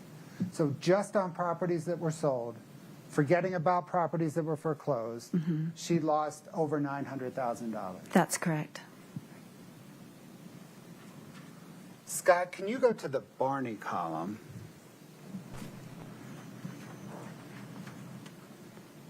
Okay. I just want to show the Barney column. I think, Your Honor, this would be a good time to pause, and we can come back and address the Barney house. Very good. Folks, let's take a break. Please rise for the jury.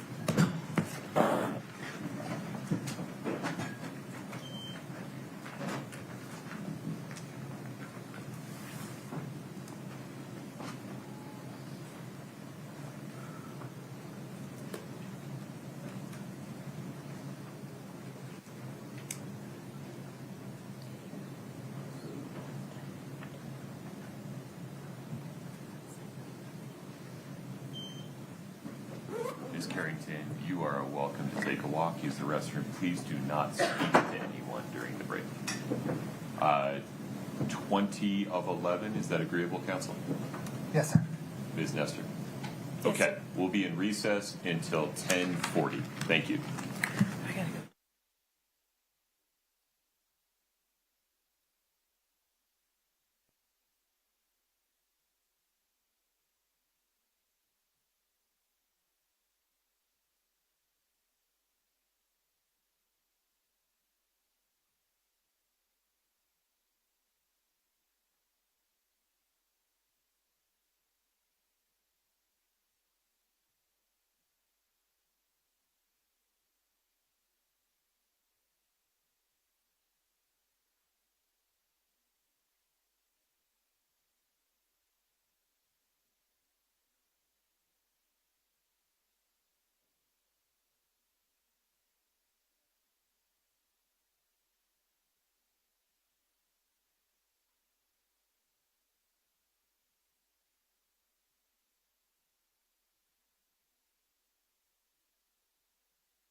00139.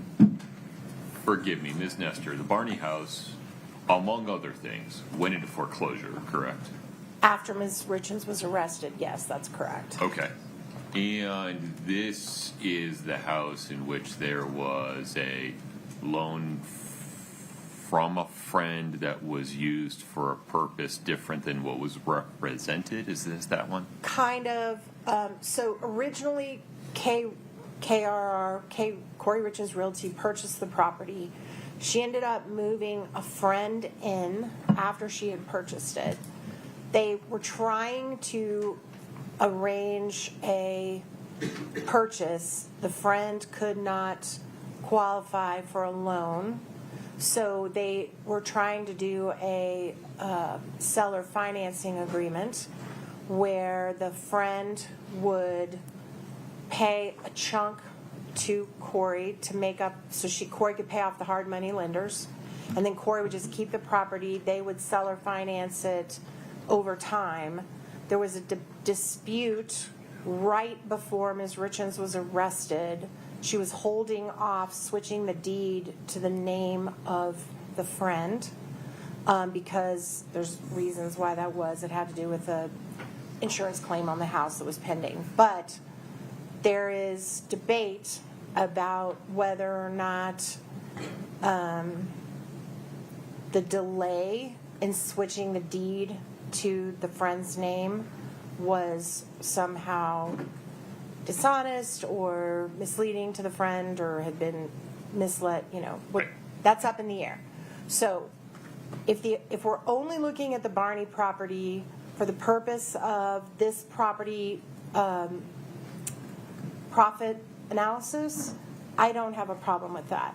If we're going to get into all of the representations that were made about the property, whether or not there was, I don't even think they're saying there was fraud, but whether there was dishonesty or any of that, then I want to have a 404B analysis. So I guess I'm just alerting everybody that this was one of the issues in my motion in limine. This was one of the issues the court said you'd probably have to hear foundation for at trial. No, I ruled on this one specifically, but that's fine. We can raise it again. Right. So I guess I'm just, as an abundance of caution before the jury comes back in, if we're going to get into all of that, I want to have a 404B analysis. If we're not, then I don't mind for purposes of just whether did she make a profit or loss on the property. That is irrelevant to me. I don't care about that. Mr. Bloodworth, tell me where the state's headed with respect to the Barney property. Your Honor, it is beyond that column of profit and loss analysis. It will go into the $45,000 down payment that Ms. Barney made on the property, tracing those funds to pay, I think it was Fund 5 payday lender. Put differently, to pay something other than the hard money loan on the property. Correct. Okay. And then it eventually went into foreclosure. It did eventually go into foreclosure. We may get there. I don't know that we will get there. Okay. Any other detail regarding the Barney property that you tend to elicit? Yes, Your Honor.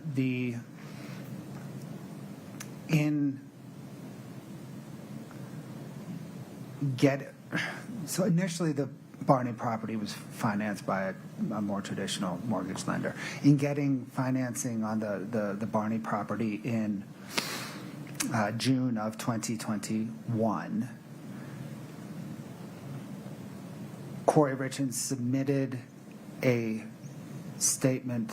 bank statement to the lender, purportedly from AFCU, showing a certain balance. Her bank statement from AFCU shows a different balance. C&E's bank statement from AFCU shows that first certain balance. And so it would be an exercise in admitting those three bank statements and moving on. I think that is consistent with the court's ruling. The other issue that may arise is there was an email from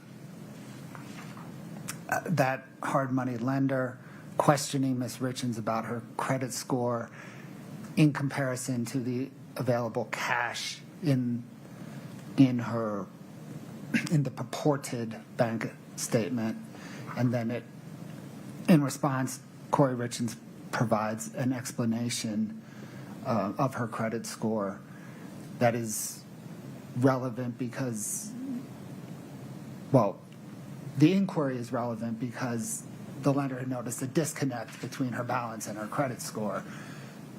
Kouri Richins' response is relevant because she had a very different response to a different lender in response to a similar question. Okay, so Ms. Nestor, I think it would be appropriate to give the jury a 404B instruction to the following effect, and we can have a conversation about the details here, but something to the effect of, you are about to hear evidence that defendant's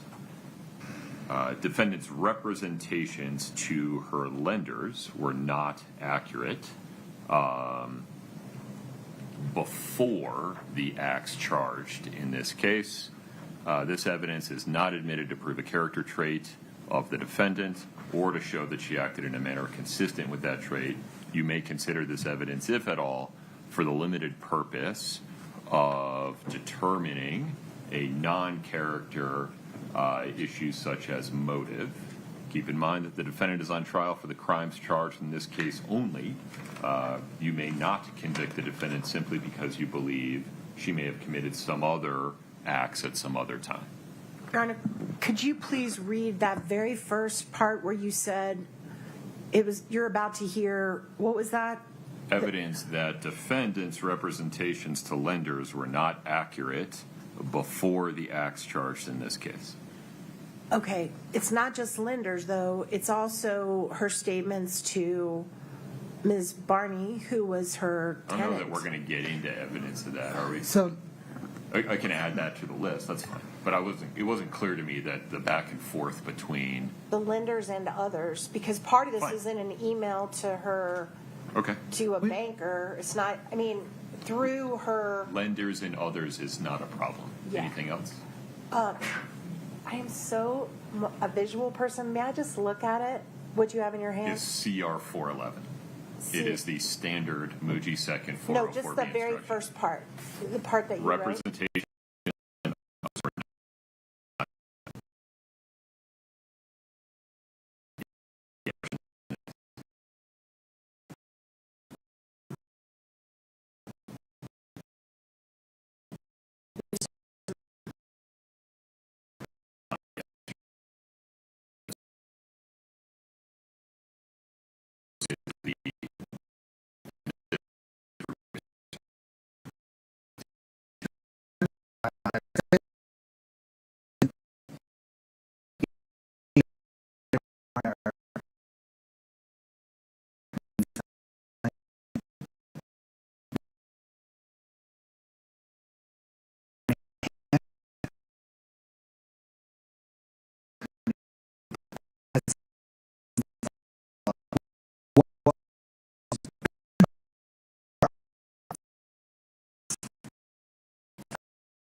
because they show an evolution between Kouri Richins and the lender of essentially the lender saying, I need to see this, Kouri Richins provides this number.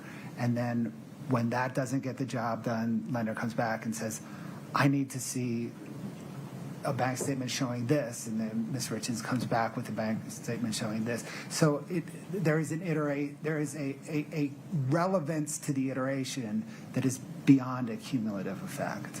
And remind me the month and year that this is all occurring.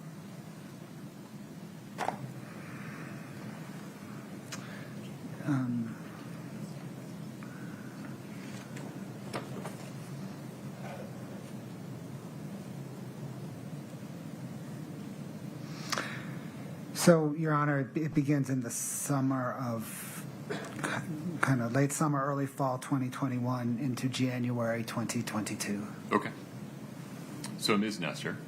Okay, so that language is fine in the instruction, but I just want to make sure the record is very, very clear that my objection is to it coming in at all, that to inject wire fraud with respect to Ms. Barney, banking fraud, wire fraud with respect to the email that she sent, banking fraud with respect to altering bank statements, all into an aggravated murder case where she is not charged with any of these counts, is significantly prejudicial. It is a significant attack on her character, offered to show action in conformity.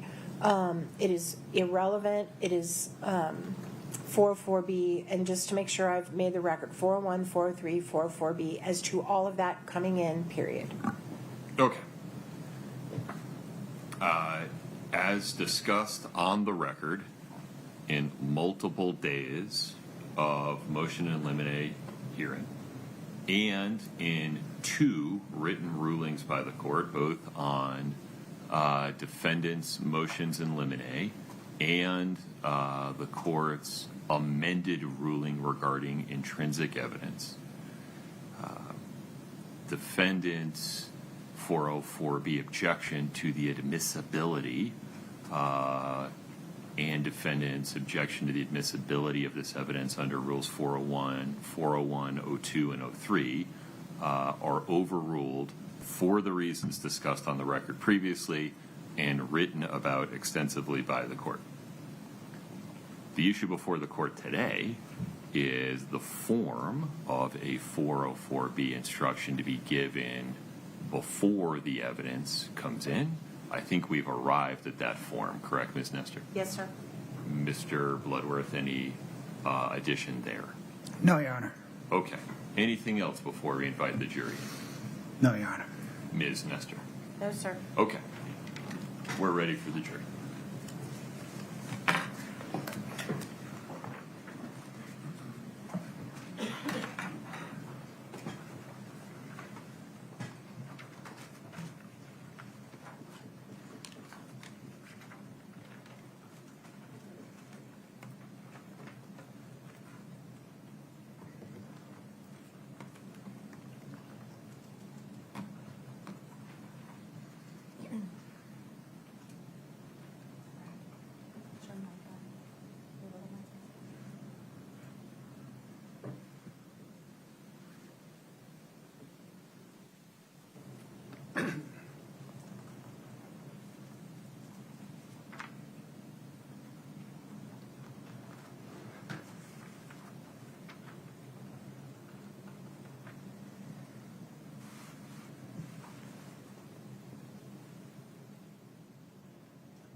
Please have a seat as you come in. Thank you.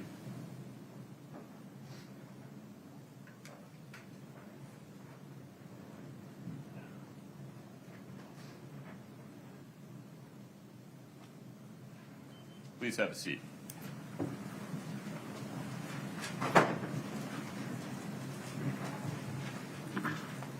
Ladies and gentlemen of the jury, in additional instruction, please listen carefully. You are about to hear evidence that defendants' representations to lenders and other individuals and entities were not accurate during the time before the acts charged in this case. This evidence is not admitted to prove a character trait of the defendant or to show that she acted in a manner consistent with that trait. You may consider this evidence, if at all, for the limited purpose of determining defendant's motive. Keep in mind that the defendant is on trial for the crimes charged in this case and for those crimes only. You may not convict the defendant simply because you believe she may have committed some other acts at some other time. Mr. Bloodworth, please proceed. Thank you, Your Honor.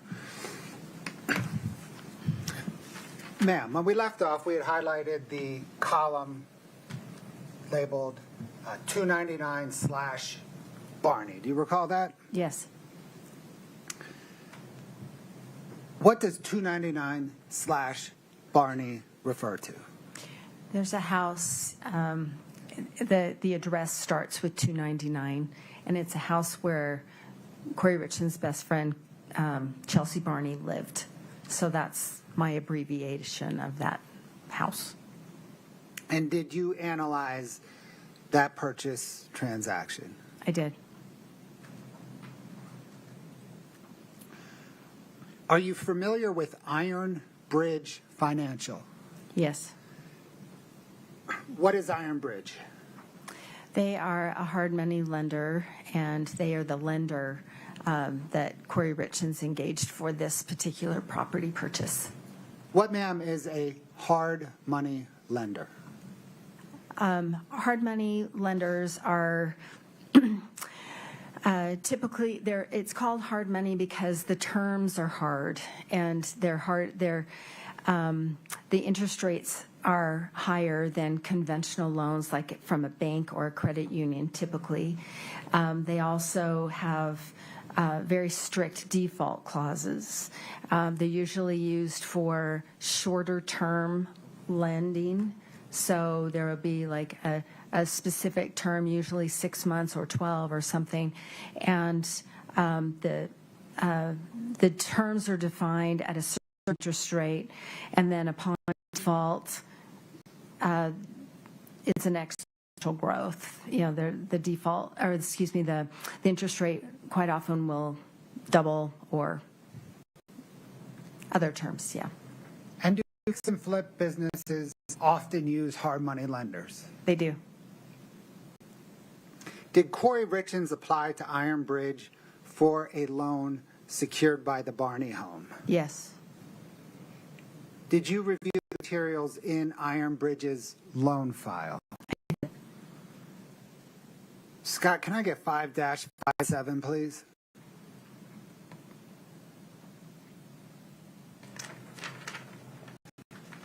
Ma'am, do you recognize this document? I do. What is it? This is an America First Credit Union bank account statement for Kouri Richins Realty. The account 6577, May of 2021, and this was directly from Iron Bridge in response to a subpoena from the prosecution. Thank you, ma'am. Your Honor, the state moves to admit 5-57. Previous objections, Your Honor. 5-57 is admitted.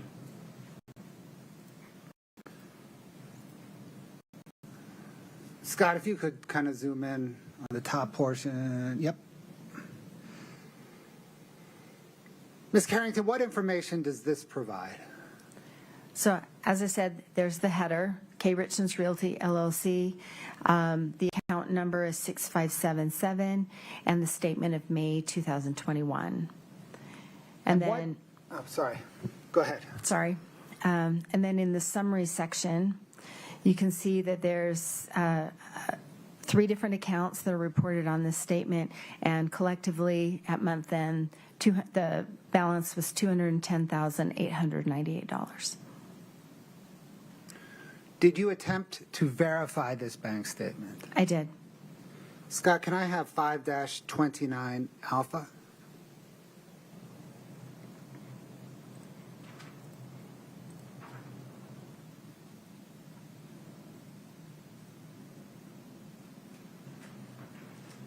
I think the witness can see it. Okay.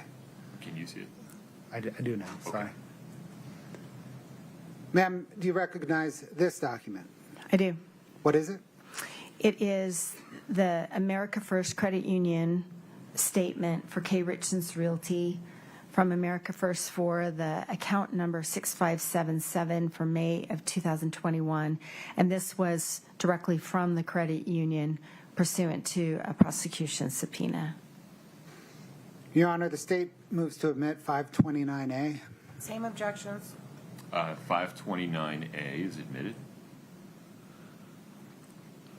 Published now. Yes, Your Honor. Okay. Scott, if you can zoom in.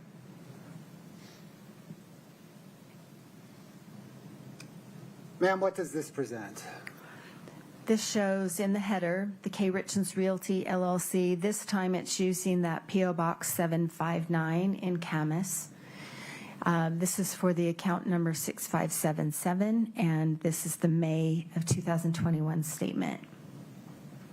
And what does it show as the balance? It shows 2 accounts, not 3, and the total at month end is $15,609.93. Thank you, Scott. If you can swoop to 5-32B.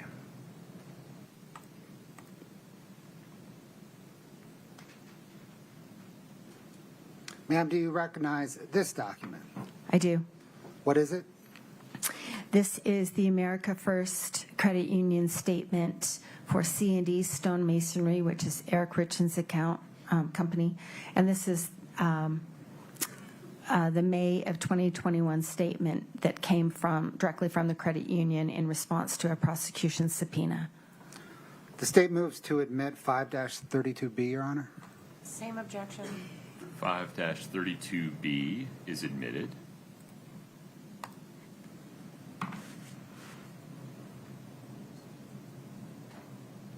And what, ma'am, does this present?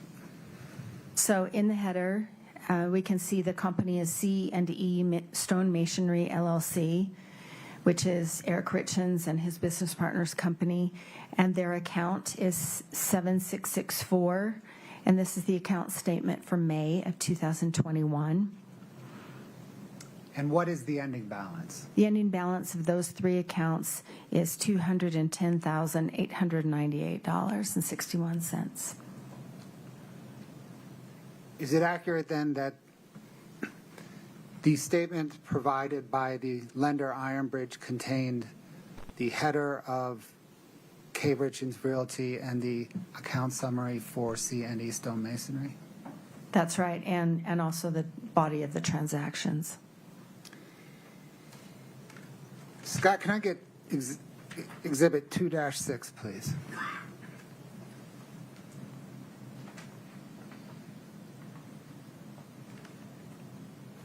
Ma'am, do you recognize this document? I do. What is it? It's an email string between Ironbridge and Kouri Richins, and this was from Ironbridge in response to a subpoena from the prosecution. Your Honor, the state moves 2-6 into evidence. Same objection plus hearsay, Your Honor. Let's see. Do we need the top half? Can we focus just on Kouri's? Mike, I'm sorry, let me restate my question. Do you care about the before and after or just Kouri's statement? Your Honor, the email question bottom up. Right. The the state needs to admit the bottom to understand Ms. Richins, the effect here being Okay. Ms. Richins. We can redact that first line. I think it doesn't matter either way to the state. Objection to instructing the jury that they not consider any of these statements other than those written by Ms. Richins for the truth. No objection to that instruction. Ms. Nestor. Not to the instruction, but remain instruction to the entire document. Okay. So, ladies and gentlemen, you're about to see an email string. Ms. Richins' portion of the email string you may consider for any purpose to whatever extent you the other portions of the email string you may consider only for the effect they had upon Ms. Richins, upon the listener, not for the truth of any matter asserted in those other portions. Publish 2-6. Yes, please, Your Honor. Brittany, in case I didn't say it, 2-6 is admitted. Scott, if you could scroll down to the bottom and enlarge that, please. Yes.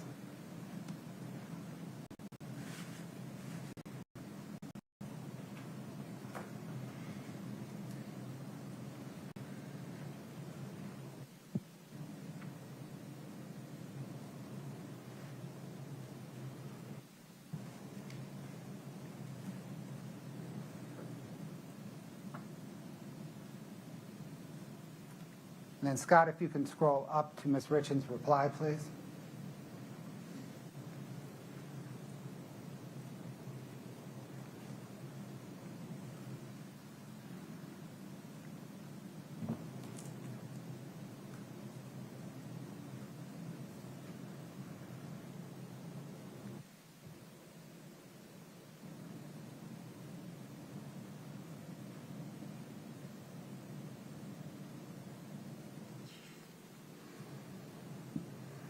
Thank you, Scott.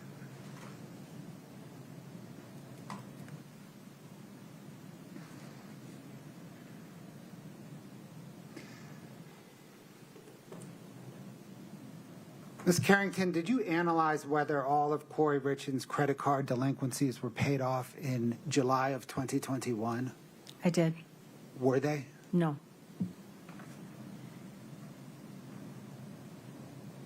Scott, can I get 5-21?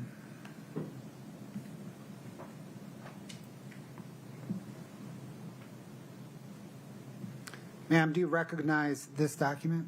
Yes. What is it? It's the promissory note between Kouri Richins and K. Richins Realty and Iron Bridge for the purchase of this house. Your Honor, the state moves to admit 5-21. Same objections. 5-21 is admitted. Scott Wright, if you can zoom in, please, on that top portion. Ms. Carrington, what information does this provide?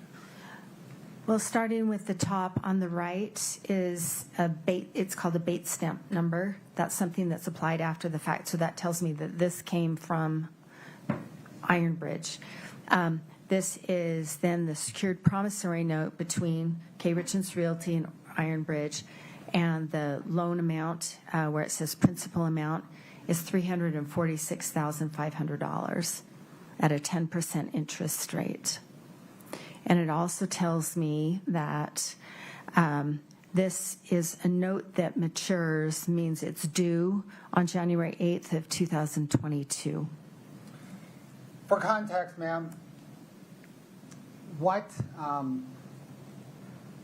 at this time were traditional mortgage interest rates? They were at those historic lows, 2.5%, 3.5% for a 30-year mortgage.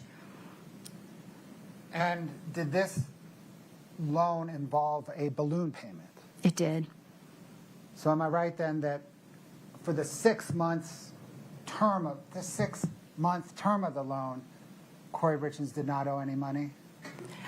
This one, it was a balloon, but this one did require monthly payments. Okay. but then everything was due on January the 8th, 2022. That's correct. So it was started in the summer, and she had the monthly payments on it, and then she had to either refinance or pay it off by January 8th of 2022. Thank you, Scott. Did Kouri Richins endeavor to refinance? Yes, she did. And did she use Excel Financial Services to try to refinance that loan? Yes, she did. Scott, can I get Exhibit 5-60, please?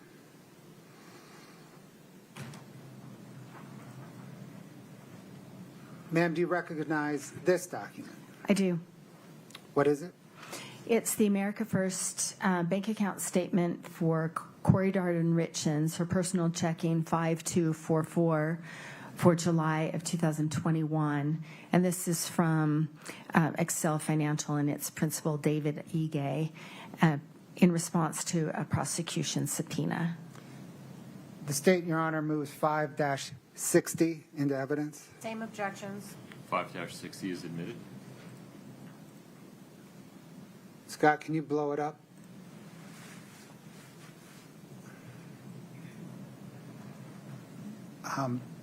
Real quick, Ms. Carrington, we're going to go through this a few times, but real Okay. quick. This is America First bank account statement for Kouri Richins, her personal account 5244, July of 2021. And then the three accounts in the summary section shows that she had $694,730.15 at the month end. Did you attempt to verify this bank statement? I did. 5-35A, please, Scott. Ma'am, do you recognize this? Yes. What is it? This is directly from America First Credit Union for Kouri Richins, her personal account 5244 in August of 2021 in response to a prosecution subpoena. State moves to admit 5-35A. Same objections. 5-35A is admitted.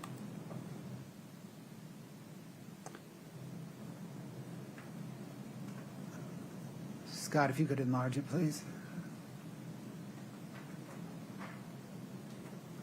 It's enlarged. Oh. Doubly enlarged. Ma'am, what does this present? That this is Kouri Richins' account using that P.O. Box 759, the account number 5244, which is that personal checking account, August of 2021, and the total of the two accounts is $1,893.94 at the end of the month. Scott, can you bring up 5-32A, please?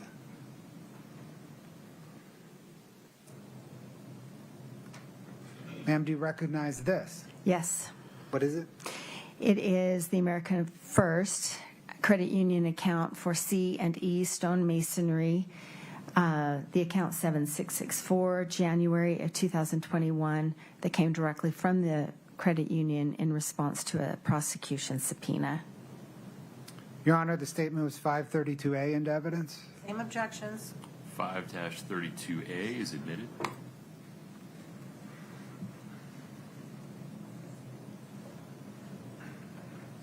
Ma'am, what does this present? So this is from the credit union, C&D Stone Masonry's account 7664 in January of 2021. And there are three accounts collectively at month end, $694,730.15.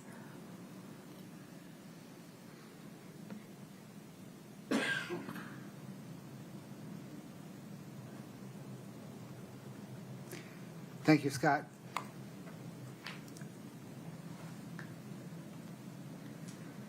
Can you please bring up Exhibit 2-7, please?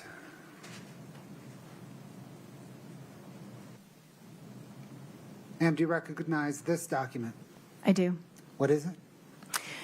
This is a document in response to the subpoena from Excel Financial Services and its principal, David Ige, in response to a prosecution subpoena.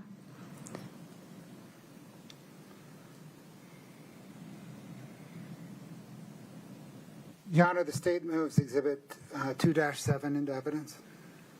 Same objections, Your Honor.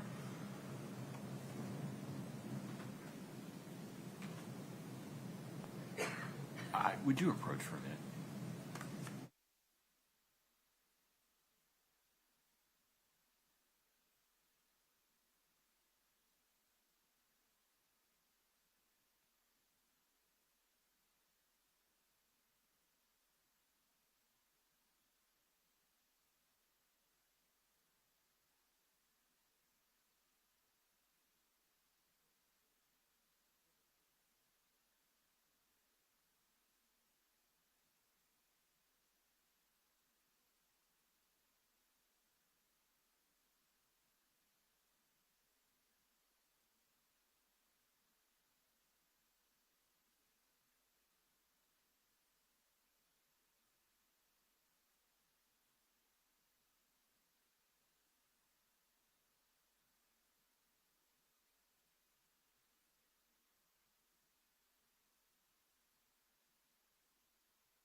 Moving to admit 2-7. Yes, Your Honor. States 2-7 is admitted. One moment, please. Ma'am, I'm sorry again. Was this information that came from Excel Financial Services and its principal, David Ige? Yes. Scott, if you could enlarge the bio portion of. Thank you.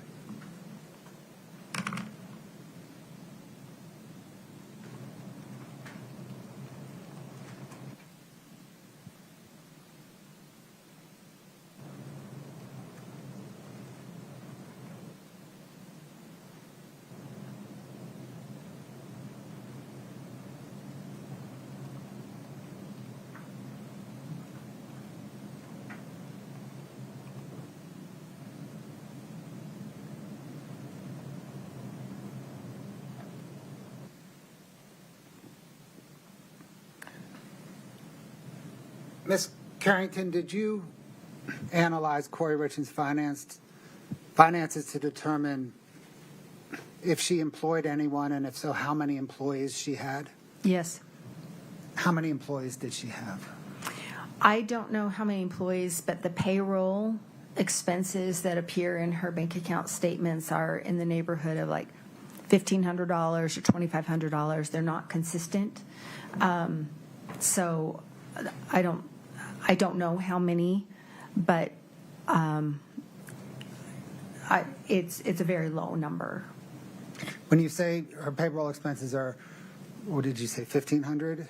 Some of them are $1,500 or in the neighborhood of $2,000 or $2,500. They're not consistent. Okay. And is it called $1,500 to $2,500 weekly, biweekly, monthly? No, they're occasional, they're periodic, and nothing that would rise to the level of paying, I don't think, paying over 100 people. Would it rise to the level of paying over 3 people? Depends on how much they're making.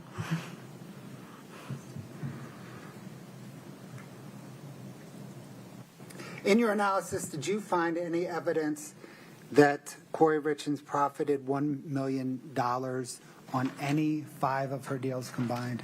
No.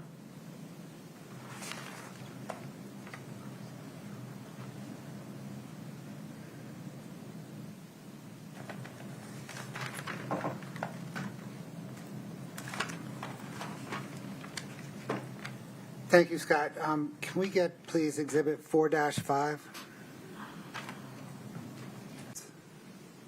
Same objections. 4-5 is admitted. Your Honor, before we well, My apologies. that page doesn't matter. Okay. I just want to make sure that,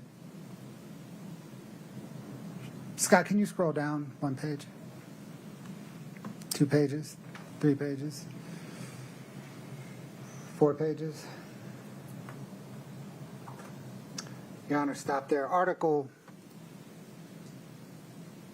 4 is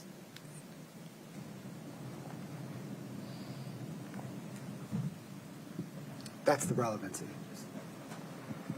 Okay.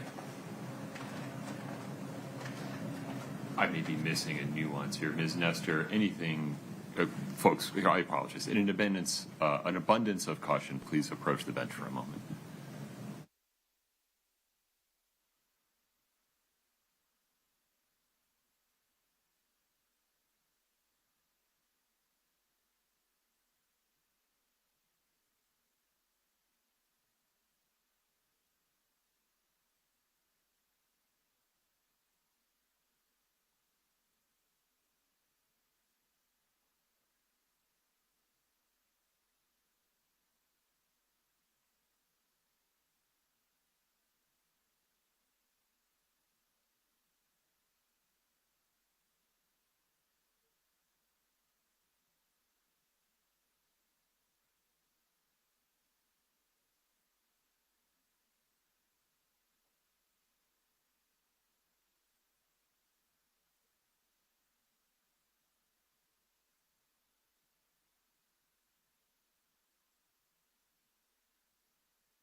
Publish, Your Honor. Now.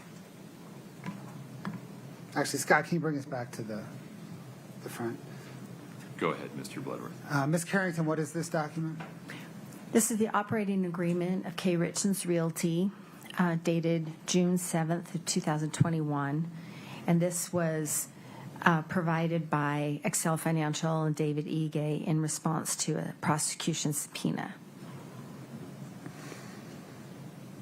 Scott, if you could scroll down, please, to Article 4.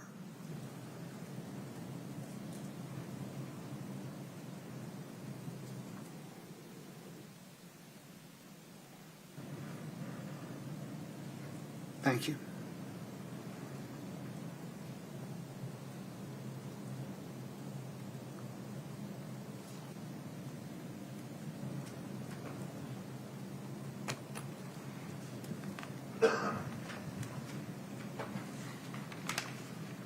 Scott, if you could bring up 5-61, please.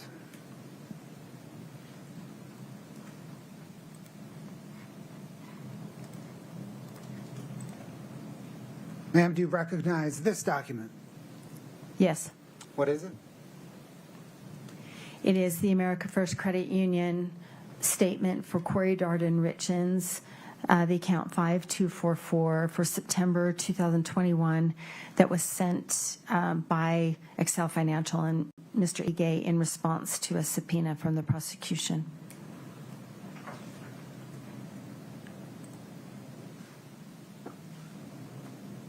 Your Honor, the state moves to admit 5-61. Same objections.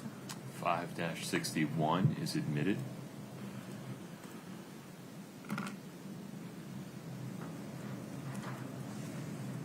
Ma'am, what information does that present? It's an America First Credit Union statement. It says Kouri Richins in the header for September 2021 for the personal account 5244.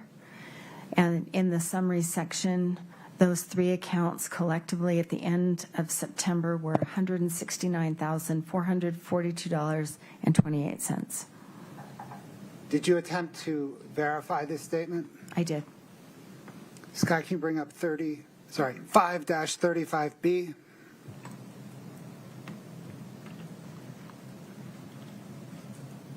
Ma'am, do you recognize this document? Yes. What is it? This is the America First Credit Union statement for Kouri Richins, her account 5244 for October 2021. This came directly from the credit union. And then if you look in the, I'm sorry, I'm getting ahead of myself. This came from, in response to a subpoena from the prosecution. State moves to admit 5-35B. Same objections. 5-35B is admitted.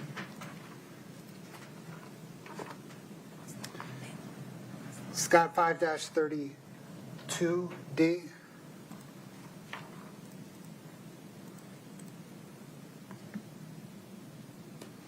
Ma'am, do you recognize this document? Yes.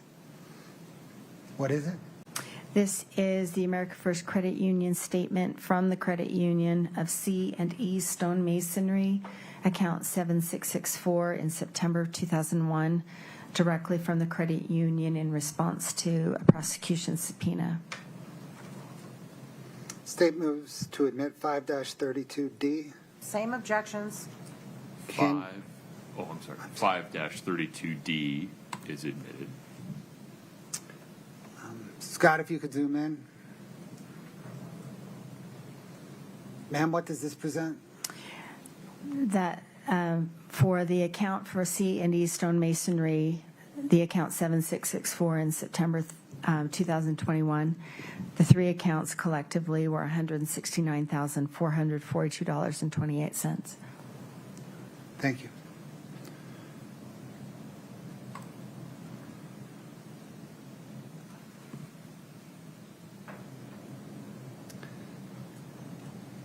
Scott, can you bring up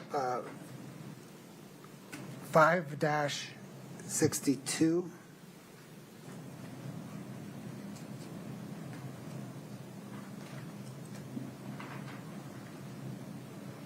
Scott, can you bring up 5 on a, can you take 562 down?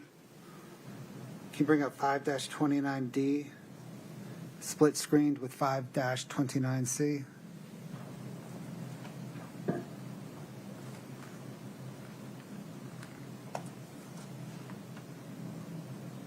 Ma'am, do these documents follow the same pattern we've just discussed?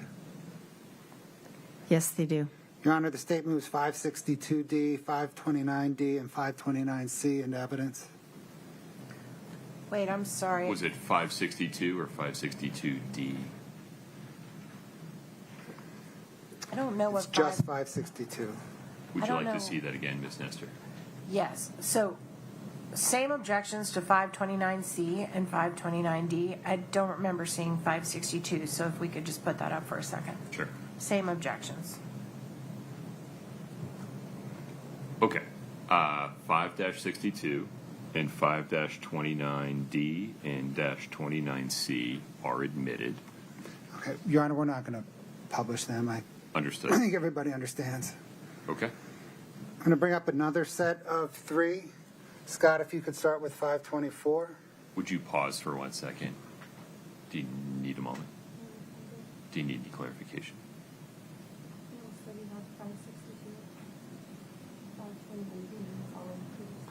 Correct. Correct. Okay. Would you say the number again? 5-24. The witness has it. At least I think you do. I do have it. Okay. Yeah.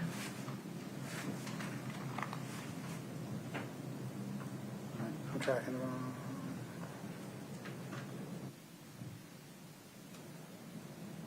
I'm tracking the wrong exhibit number, Your Honor. I'm sorry. Hold on. That's all right.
That's not what's on my, okay.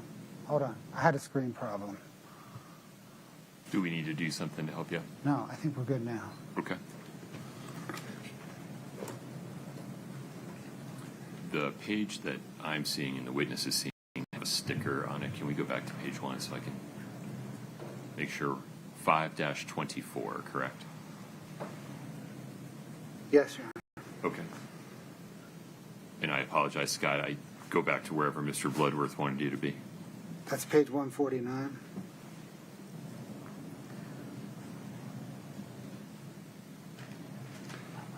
So, Scott, can you please bring up 5-29E?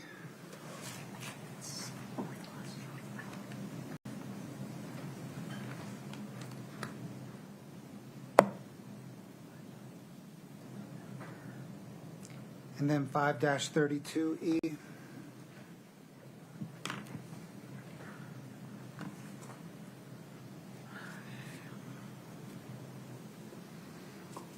Ma'am, do those documents follow the same pattern you've just testified to? They do. Your Honor, the statement was 524, 529E, and 532E into evidence. Same objections. 524, 529E, and 532E are admitted. The Bates number I'm interested, that's that number at the top for the 524s. The Bates number ending in 149.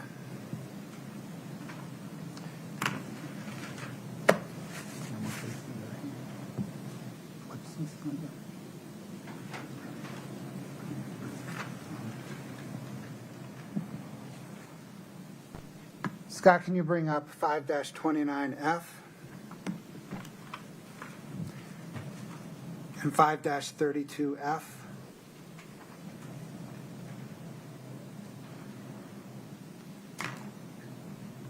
Ma'am, do those two documents, along with 524 at page 152, follow the same pattern that you've just testified to? They do.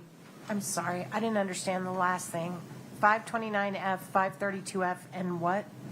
Exhibit 5-24 that we just admitted, but page 152. Same objections. Okay, 5-29F and 532F are admitted.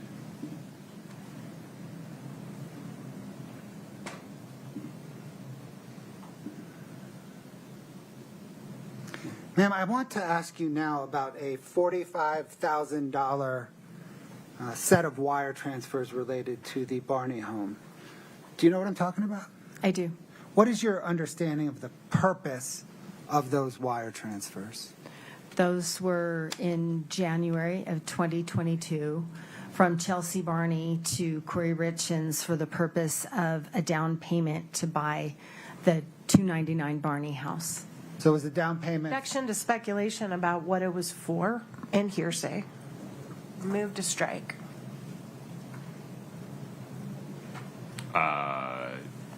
Sustained. Lay some foundation, Mr. Bloodworth. Your Honor, or Scott, can you bring up Exhibit 2-19DR?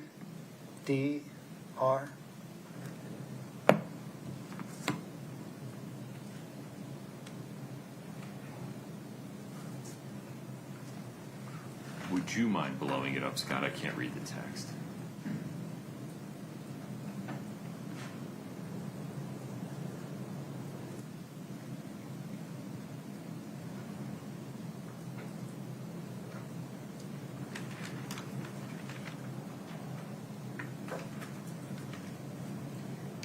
There's several pages, Your Honor.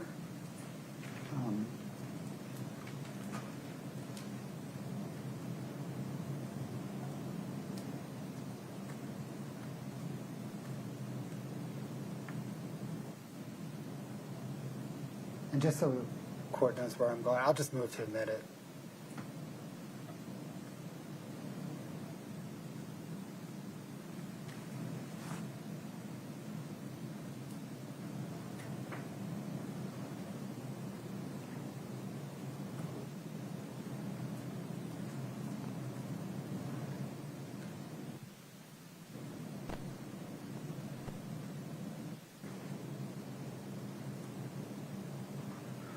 Okay.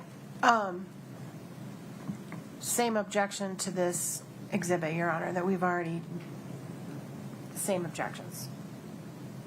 403 and 404B? Yes, sir. Okay, those objections are respectfully overruled. Forgive me, this was a long number. Would you go back to page 1? Yes. States Exhibit 2-19D-R is admitted. Did this witness see this document? Yes, she did, Your Honor. Okay, take it from there. And just, I think the court is aware, but the labeling 2-19 is the exhibit number. D means it's a demonstrative. R means it's redacted.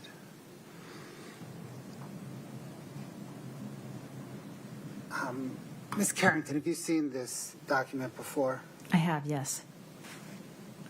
Your Honor, can the court publish it to the jury? Yes.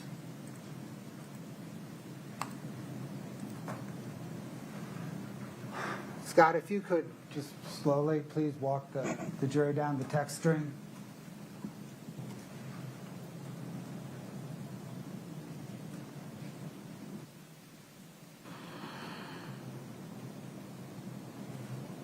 Ma'am, is this a text string between Chelsea Barney and Kouri Richins? That's my understanding, yes.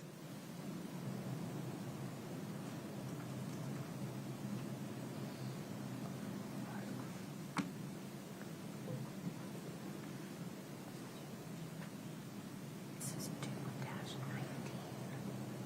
Capital D is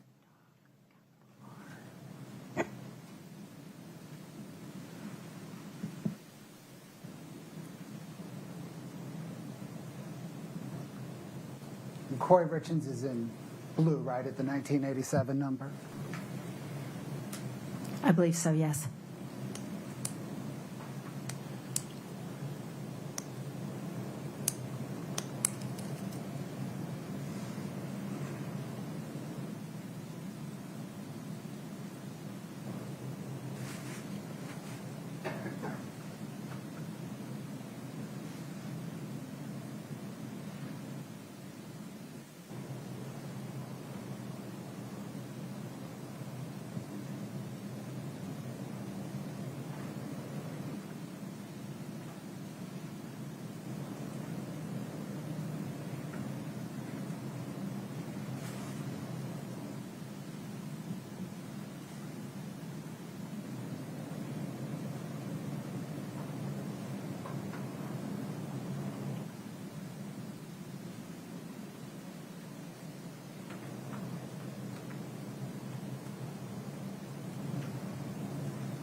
Scott, we can stop it there. Thank you. That text exchange mentioned a $45,000 down payment. Did you trace those two wires? Yes, I did. Scott, if you could bring up 5-29G at Bates 794.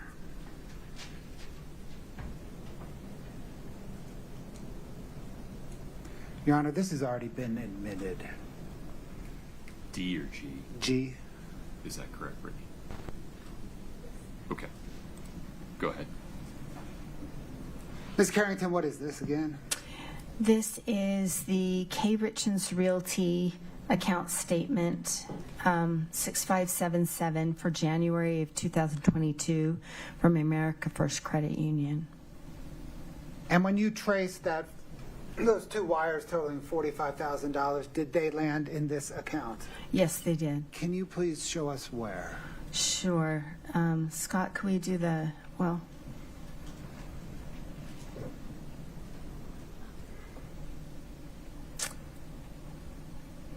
let's see, it's the middle.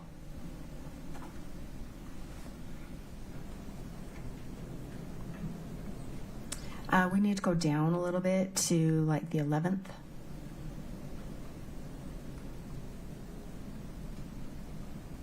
The 12th, like the 11th and 12th. Yes, thank you. So you can see on the 12th, the $26,700 coming in.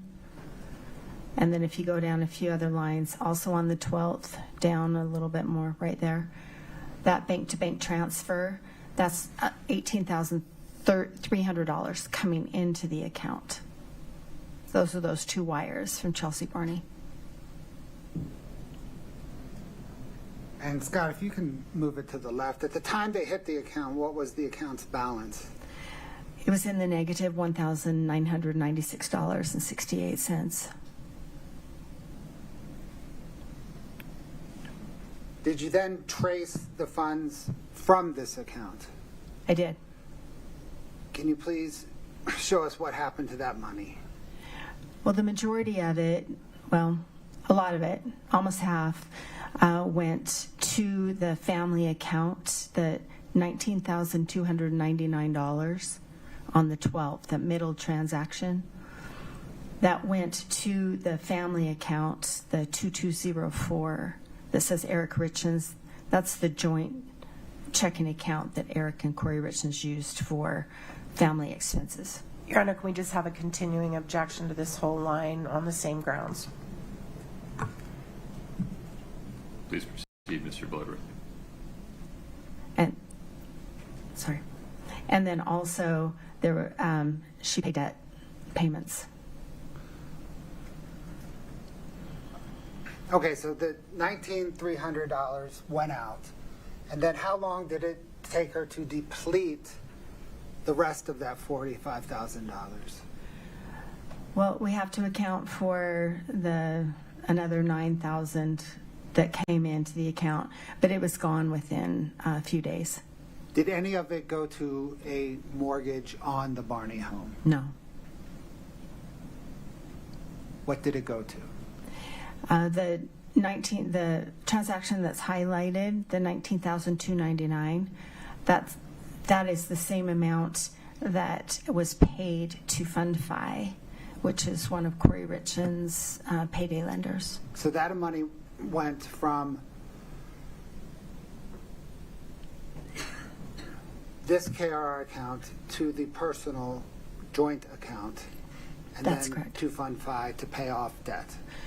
The part of that's true. So this amount on January 12th went to the family account.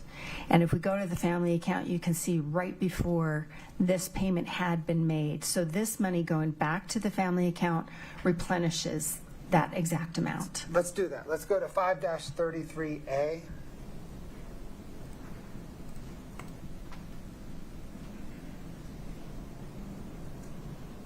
Do you recognize that document? I do. What is that? This is the America First Credit Union statement of the family account 2204 of February of 2022, which includes the January 22 transactions, and this is in response to a prosecution subpoena. Your Honor, the state moves to admit 5-33A. Same objections. 533A is admitted. Can you show us on this account that 299 transaction you were just referencing? Yes, Scott, I think it's on the second page, yes. Thank you. So you can see on January 10th, a bank-to-bank transfer of $19,299. So that came out of the family account. And I know from tracing this, that went to Fund 5 for Kouri Richins. And Fund 5 was one of her payday lenders? Yes. Scott, can I get Exhibit 5-30, please?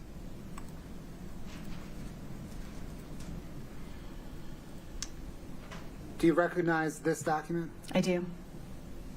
What is it? This is the information from America First Credit Union that details the incoming wire or the outgoing wire, and it was returned in response to a prosecution subpoena.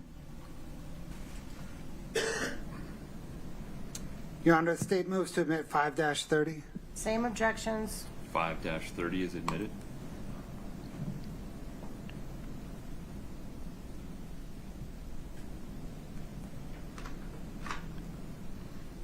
And what information does this present? This tells us the date at the top left, January 10th, 22. It tells us the amount that is $19,299 there on the left.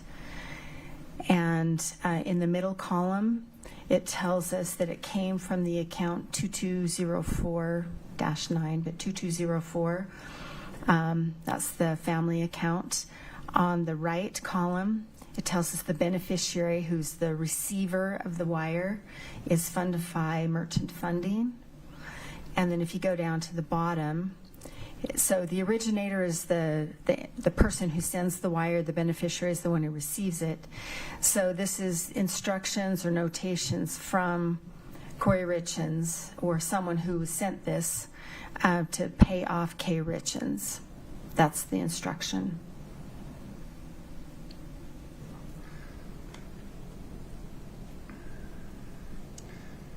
Let's go back to the loans for a minute. You had testified earlier that that Iron Bridge loan became due on January the 8th, 2022. Is that right? That's right. Did Ms. Richins make that balloon payment to satisfy that loan on January the 8th? No, she did not. What happened?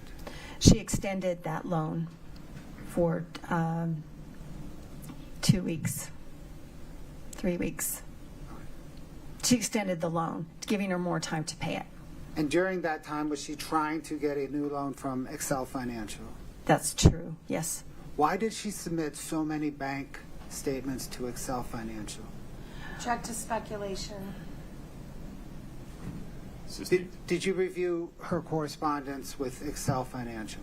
I did. Did that correspondence explain why she submitted so many bank statements to Excel Financial? Yes. Why did she submit so many bank statements to Excel Financial? Well, initially, the loan was in her name, just Kouri Richins, the K. Richins Realty, and she had some bank account statements were submitted for that. And then as the underwriting process went forward, they asked for a co-signer. And so that's when the operating agreement that now showed Doreen Kouri with some ownership of K. Richins Realty, when that was submitted, and also bank account statements were submitted for that. And then another stage where they needed to show a specific amount in a bank account statement in order to close. And the loan then became Doreen Kouri's loan as the principal of K. Richins Realty.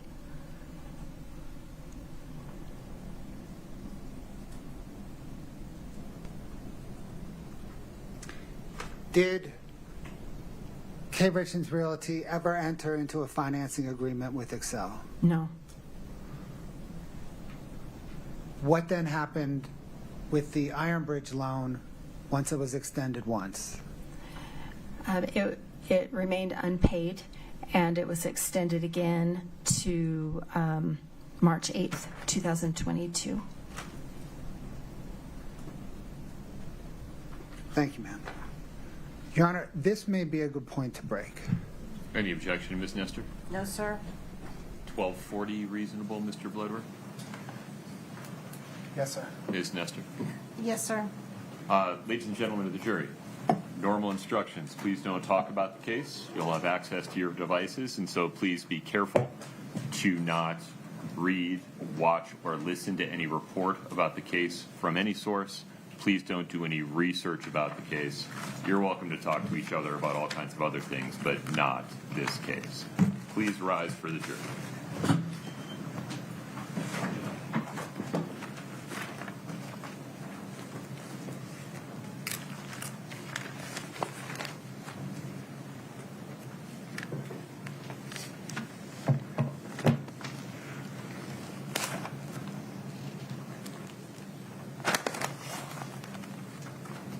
Have a seat, folks. Thank you.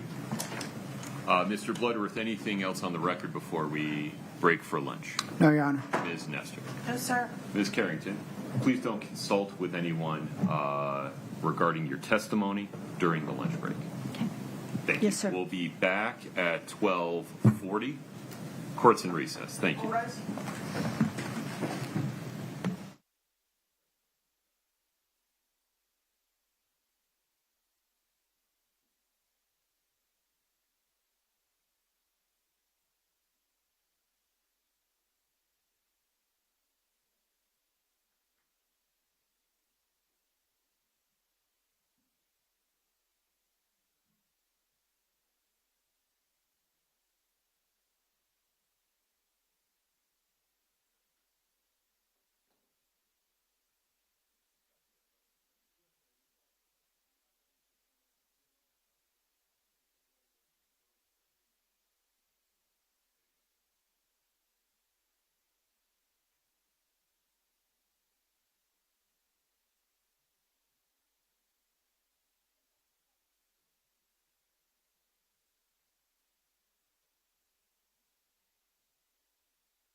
We're back on the record.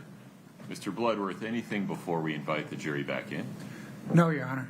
Ms. Nestor? No, sir. Okay. Tasia, we're ready for the jury.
Please have a seat as you come in.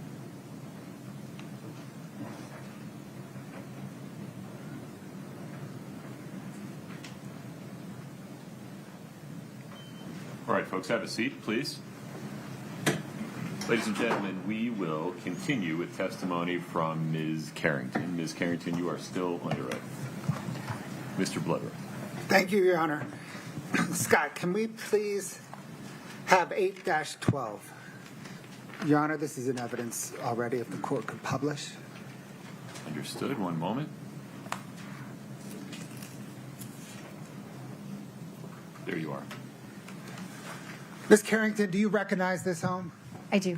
Is this one of the projects of Kouri Richins' real estate business? Yes, it is. Did she use Boomerang Finance to finance this project? Yes, she did. Thanks, Scott. Can I get 5-58, please? Ma'am, do you recognize this document? I do. And what is it? This is an America First bank account statement for Kouri Richins Realty. K. Richins Realty, account 6577 from June of 2021. This is sent directly from Boomerang in response to a prosecution subpoena. Your Honor, the state moves to admit 5-58. Same objection. 5-58 is admitted. Scott, if you could zoom in. Ma'am, what, again, does this information or does this statement present? This is like the others. This is K. Richins Realty, the account 6577 for June 2021. And you can tell at the top this came from Boomerang. And then the summary section says, calculates the three accounts. The total is $702,831.96 at the end of June. Did you attempt to verify this bank statement? Yes, I did. Scott, can I get 5-29B, please?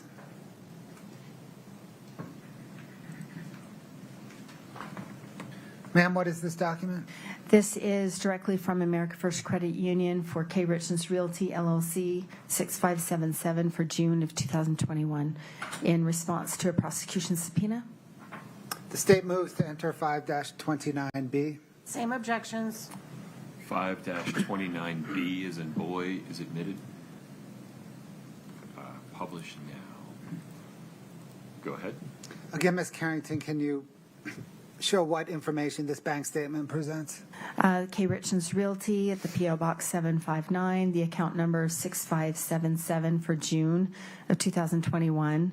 This came directly from the credit union, and the two accounts at the end of the month had the balances of $15,339.12. Scott, 5-32 Charlie, please. Ma'am, do you recognize this document? I do. What is it? This is the America First Bank account statement for C&E Stone Masonry for June of 2021. The account number 7664 that came directly from the credit union in response to a subpoena from the prosecution. Your Honor, the state moves to admit 5-32C. Same objections. 5-32C is admitted.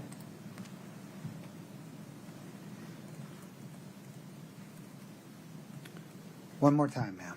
Okay. This is the America First Bank account statement for C&E Stone Masonry, the account 7664 from June of 2021.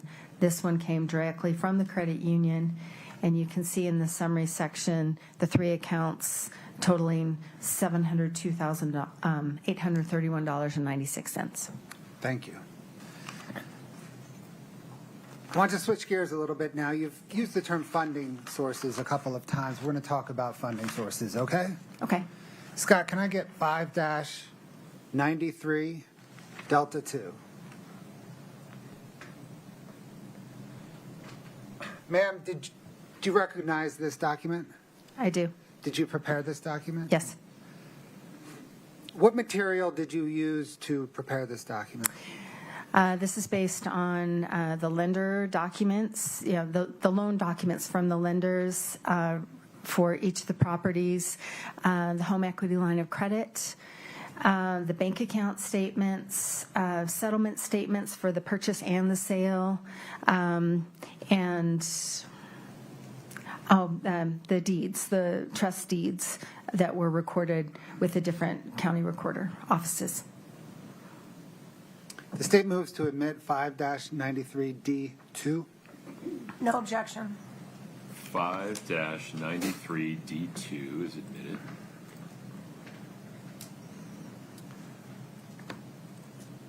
Okay, Ms. Carrington, it might be easiest to step down. I'll let you decide that, but can you explain to the jury the information presented on this document?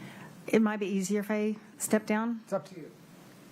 Would you turn the lab on? Thank you. I'm going to try and do this without the pointer. So what I've done here along the bottom are just some phases of funding. And as far as the phases of funding, it's not a very hard and fast scientific analysis. But as I looked at all the transactions, they kind of fall into kind of different phases. And so what I've said is, she started her business in 2019. She had the one project early on, and then she had some other projects. And in the beginning, she used a primary lender, Sierra West and Matt Strong, and that's a name that I think you're going to hear over and over. So he's her primary lender for almost all of her, not all of them, but almost all of her projects, a significant number. And then in the very beginning, as we've already talked about, she used that HELOC, draws from the HELOC to fund the projects, the rehab expenses, until it was no longer available because it was maxed out. And in the very beginning, she had a little bit of cash. There's like a $10,000 or $15,000 that I can see coming from her own sources to pay for projects. And she had a seller financing project. And I should stop and say too, I'm sorry, I'm getting long-winded, but she had prior projects that she'd done in South Carolina, and those seemed to be fairly successful. They were smaller projects, and they were before Utah, before she registered her business, so I've kind of left those off. But I do feel like to complete the picture, we need to talk about that. And then Cockerhands and Blackwell, those are two of her lenders so Matt Strong would be her primary lender, so she'd acquire the house with his funds, and then these would be what I'm terming, it's my term, rehab lenders. These are funds that she borrowed to give her money to fix up the house. So I have put these, what I'm trying to depict here, that as time went on, the proportions changed a little bit.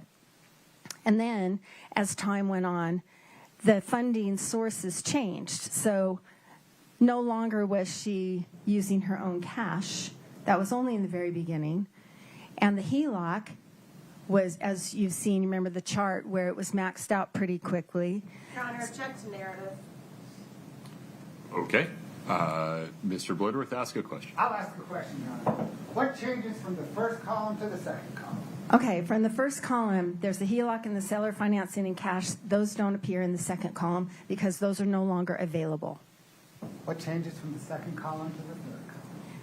The third column, you can see that the proportions change here. This is where we've talked about Iron Bridge and Boomerang. And Doreen Kouri, as you've heard, comes in. My understanding is that is Kouri Richins' aunt. The accounts receivable loans, those are those payday loans. We've talked a little bit about those. And then Cockerhands and Blackwell are still part of her lenders here.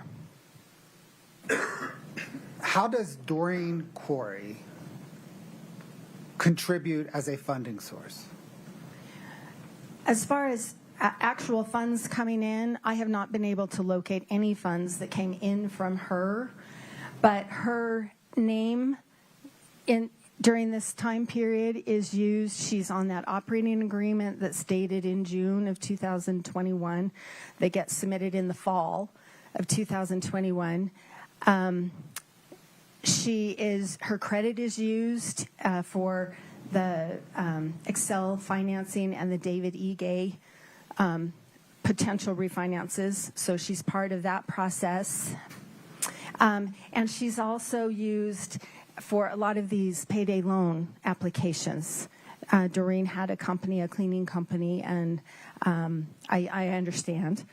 And her name individually she's a guarantor on a lot of these payday loans. So is it right then to summarize that she's a funding source because her name and credit is used, but she's not a funding source in terms of a source of cash? I don't believe she's a funding source as a source of cash. I haven't been able to track any of that coming in from her.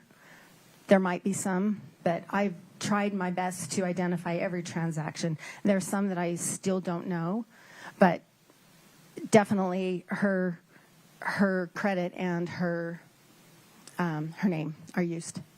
So what then changes from the third column to the fourth column?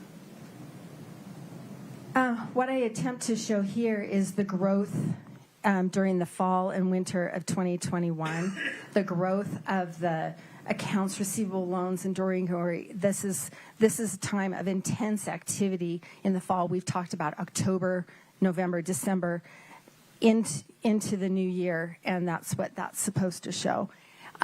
Blackwell's dropped off until later. Those are the significant changes there. And then what is the change from the fourth column to the final column? So in early 2021, she had sold, Kouri Richins had sold the last significant project that she was going to sell for a while. And so there's not a whole lot of new funding activity except for what I've called the Legacy Way house. Some others are referring to it as the Midway Mansion. That's that big house that she buys and signs on the day after Eric Richins died. And what's different from this column to this column, you see this is all blue. Matt Strong is her primary lender on that house.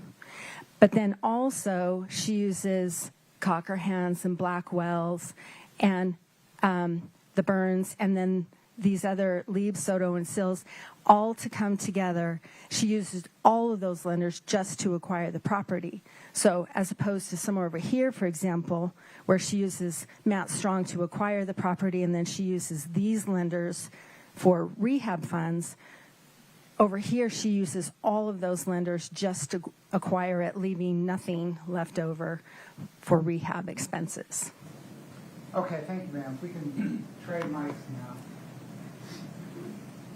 Thank you. It's off. You can turn it F back on if you'd like.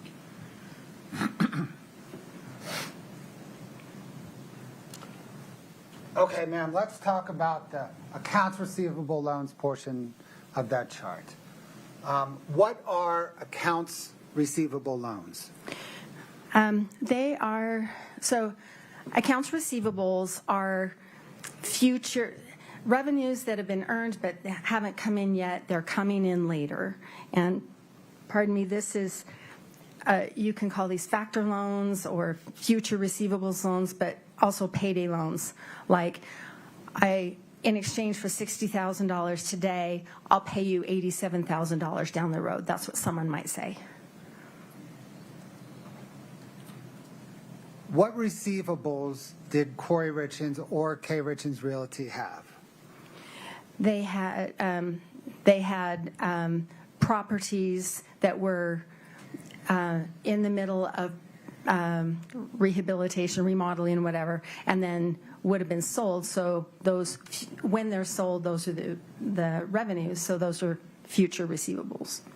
Scott, can I get 5-97D, please?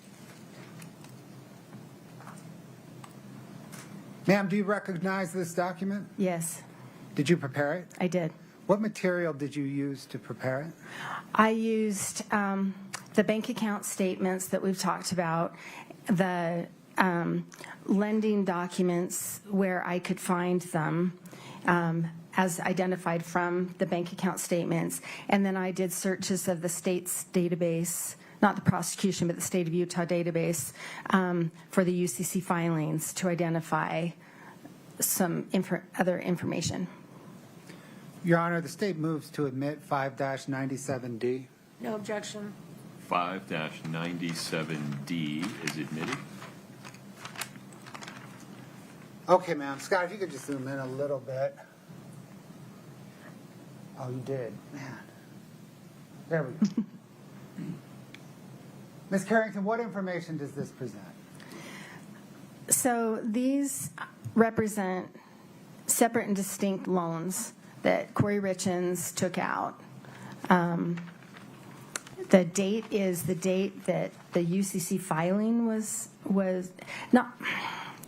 I need to explain UCC filings. Is that okay? Please do. Okay. If someone buys a piece of property like a piece of land or a house or something, there's a deed that gets recorded at the county recorder office and then if they borrow against it, the loan gets recorded there, documented there in a trust deed. On the other hand, say someone buys a piano or a piece of equipment for their farm or something. That is not something that the lender can can advertise to the world that they have an ownership interest in it until the loan's paid off. So they can't record it at the county recorder's office. So they file something with the state of Utah or whatever state they're in that says, I own this property until this borrower pays back the loan. And it's called a UCC filing. It's Uniform Commercial Code. And that's with the Department of Commerce at the state. So what I did is all public record. So I pulled up whatever UCC filings I could find under Kouri Richins, K. Richins Realty, Doreen Kouri, any of those. And I was able to piece together a lot of information. And this is the result. So does this present that she borrowed $645,000 of payday loans that she received? Well, that's the amount she owed, right? And then she received $474,000 of that? Yeah, and I can see how I can make this a little bit better, but so then the column that starts with net funds, that's the amount that hit her bank account. And you can see that I've got some gray shaded areas. I can tell from her bank account that she's paying this loan. But there's sometimes that I can't tell which funds came in. Like it says just bank-to-bank transfer, and I don't know which one applies to, for example, on June 5th of 2021, the funded.com. I can see how she starts to pay $149 monthly to funded.com. But I haven't been able to figure out, and they didn't file a UCC filing, so I don't know how much she borrowed. So I'm not going to make an assumption and put a value in there and calculate a number that I can't support.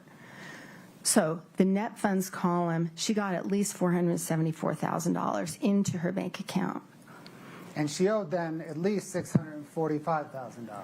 That's right. So the receivables purchased, so in my example they gave you a minute ago, she took out a loan. Okay, let's look down here.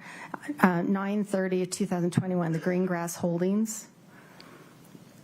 So she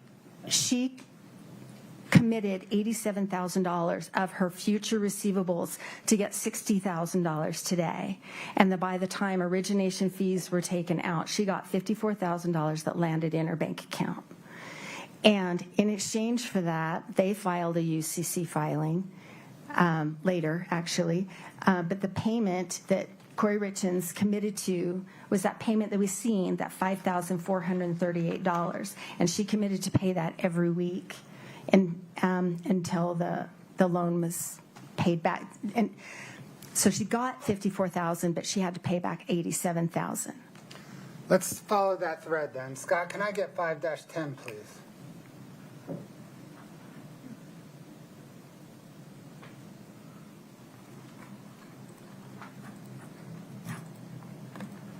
Do you recognize that document?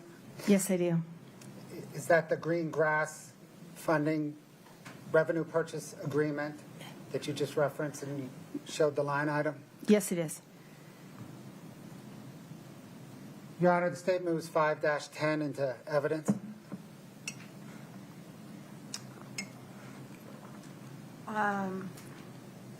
That's just, is that the only page? It's just the agreement? Just 2 pages? Keep going.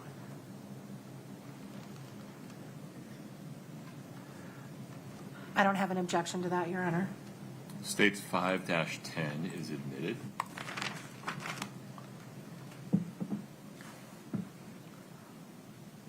Scott, if we could zoom in on kind of the merchant information down to, yep, right there. Okay, Ms. Carrington, what does this tell us? So this is the agreement between K. Richins Realty and other companies with Greengrass as of September 30th, 2021. Did you investigate those other companies listed under the merchant's legal name? Yes, I did. What did you determine? Some of these are related to Kouri Richins, like where she holds her contractor license or something else. And then the LTD's personal cleaning, I believe, is related to Doreen Kouri. Other than the one related to Doreen Kouri, and is that, by the way, what you meant by Doreen Kouri as a funding source in part? Your Yes. Honor, based on that, this line of questioning, I would object this line of questioning, continuing objection on our prior objections. Overruled. Please proceed. Except for the LTD personal cleaning, did any of the other companies connected with Kouri Richins have revenues? I don't believe so, no. It's possible the WCA Enterprises, she's got a couple of projects where the buyer is K. Richins Realty LLC doing business as WCA, but as a standalone enterprise, I had requested the state subpoena documents, bank accounts, or anything that would support the fact that they had revenues, and I'm not aware of any bank accounts that they have.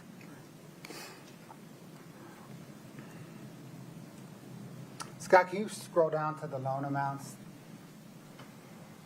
Right there. So is this what, if you can highlight that line at 60,000 to the right?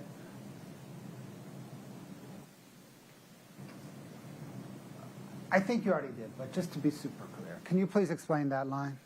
Okay, so this is the, someone might say, if I could have $60,000 today, I'll pay you $87,000 down the road, and that's what happened here. It was purchased at 15%. The payment frequency is weekly, and there's that $5,438 payment requirement. And did we see some of those payments being withdrawn from her bank account in that October statement that we reviewed early on? That's true, yes. Did Kouri Richins continue to pay on that loan throughout the end of 2021 and into early 2022? She did not. Why not? What happened? So this document, you can see at the very top of the document, this is from Kings County Court in New York, the very top, right there. And the date there is December 9th, 2021. Greengrass filed a lawsuit against K. Richins Realty, all of these companies, Kouri Richins personally and Doreen Kouri personally, for non-payment of the debt. I can identify a small set of payments, and after that, payments were not made from the bank account, and that is also what the complaint says. Objection to this whole line of questioning based on our former objections, Your Honor. Overruled. Scott, can I get 4-17, please?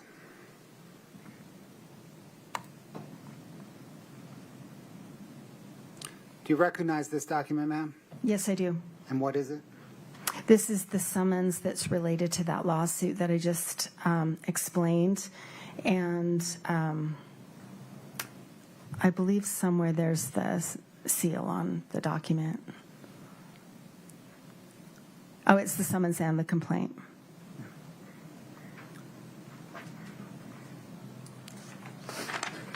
State moves 4-17 into evidence. Same objection plus hearsay. Not sure this is. Would you approach regarding the hearsay objection?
We're going to move on from that one, okay? Okay. Can we please turn to tax analysis? Yes. Did you analyze Kouri Richins and Eric Richins' tax returns? Yes, I did. What types of returns did you analyze? The married filing joint returns for 1920, 21, the business returns for C&E, and a separate tax return for that Kouri Richins self-prepared for 2019. How do each of the business returns relate to their joint personal return? So Eric's business, he had a business partner, and their earnings that he and his business partner drew from the company were reported on a K-1. It's a document then that gets filed with their personal return. I'm sorry, I'm trying to be succinct. And Kouri Richins, having it be a one-person entity, all of her income, whether or not it was reported on K-1, would just flow through to the personal return, usually on a Schedule C. So one way or another, each of their business income or business loss would flow to their joint personal return. That's right. Did you analyze KRR's, Kouri Richins Realty's return? Yes. Were her tax returns helpful in understanding her financial narrative?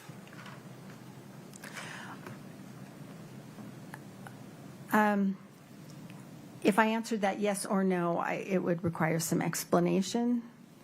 Let's start by yes or no. Okay.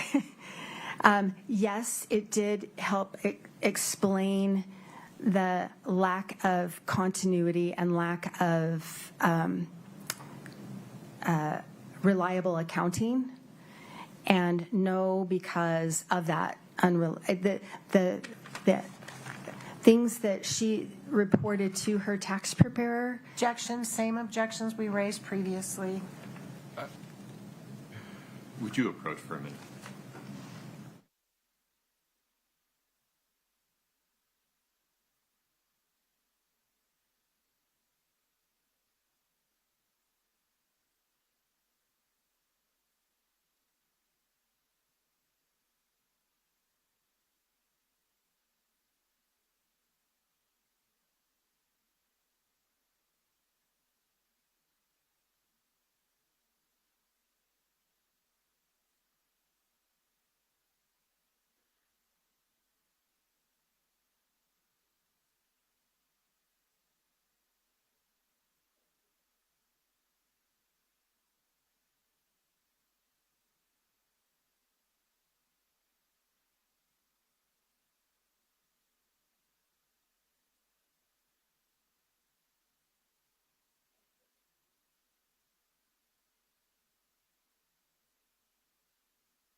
Gentlemen, there's a legal issue I need to discuss with the attorneys. If you would please take a break, we'll let you stretch your legs. All right, agreed.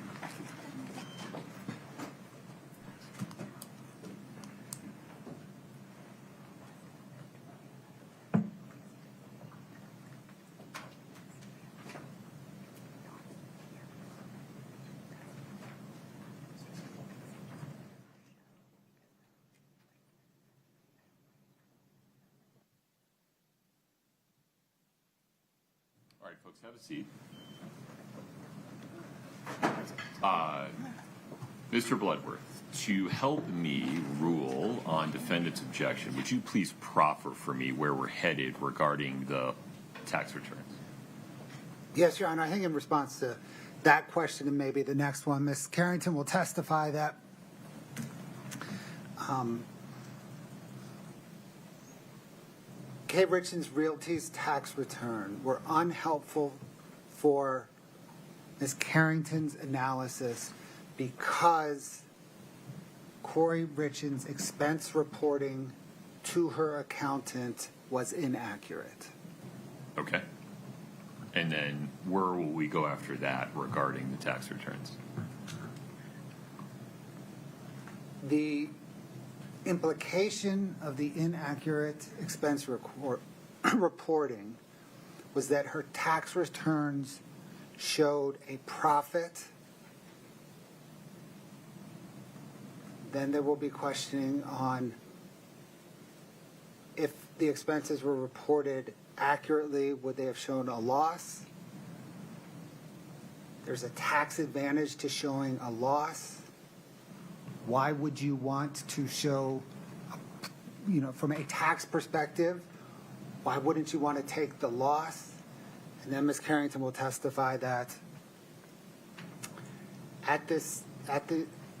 during these time frames, Ms. Richins was trying to attract funding, loans, and a tax return that showed a profit would help her attract loans. Okay. Ms. Nestor, take it from there. Well, now I have a new objection. I imagine you have a couple. I do. Go ahead. So, first of all, absolute speculation as to why, the loops you have to jump through to get that she's over-reporting her income to use it to get funding when there's zero evidence in this case that I've seen that she's ever produced her. Pause there for a minute. Let's assume for the purposes of our discussion for the next few minutes that instead of opining about what was in Ms. Richins' head, Ms.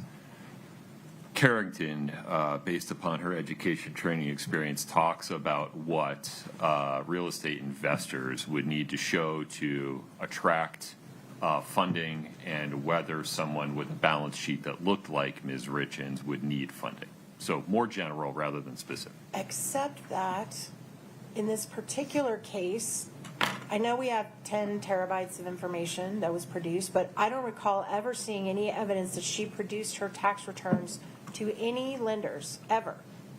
And if she has seen that, please correct me, but I've not seen it. So if there's no evidence in the case to support this speculation, then it is speculation, it is prejudicial, it's harmful, and it shouldn't come in.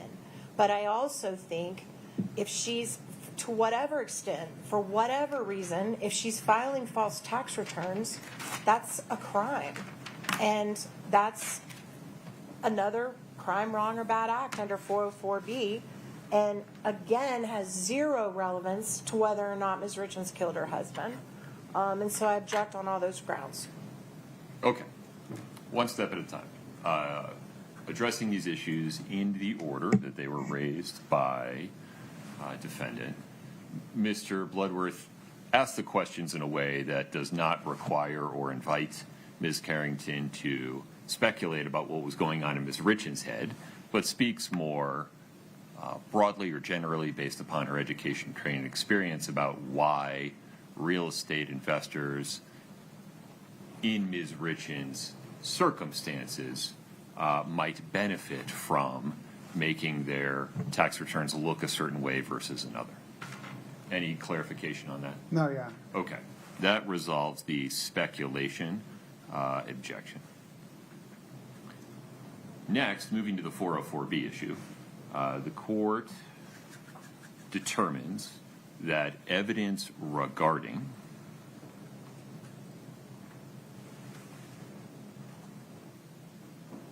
the appearances that Ms. Richins was preserving regarding the success of her real estate investing business, circumstantial or direct, and evidence regarding the potential consequences that would flow if those appearances were shown to be without basis or not accurate, circumstantial or direct, are probative of a non-character purpose of showing motive. That is, that she, put bluntly, needed money to maintain appearances and to prevent the financial calamity that would show that these appearances were not accurate and the personal consequences that would flow from that. In so ruling, the court is summarizing the reasoning that it has already put forth in much more detail with citation to Utah law in its ruling on defendant's motions in limine and in its ruling on the state's motion for additional findings and conclusions regarding the intrinsic evidence issue. And the court incorporates by reference that reasoning and those authorities. However, to make sure that the jury does not inadvertently and improperly revert to a propensity-based drawing of inferences, Ms. Nestor, do you want me to make another instruction that makes specific reference to the taxes? Yes. Okay, so may we agree that the court will give an additional instruction to the effect of, you are about to hear evidence that defendant's representations related to the tax returns of her business were not accurate, and then the standard form language after that. Yes, sir. Any objection, Mr. Bloodworth? No, Your Honor. Okay. Ms. Nestor, anything further on that issue? No, sir. All right. And then, can we just take a look together at Rule 103B?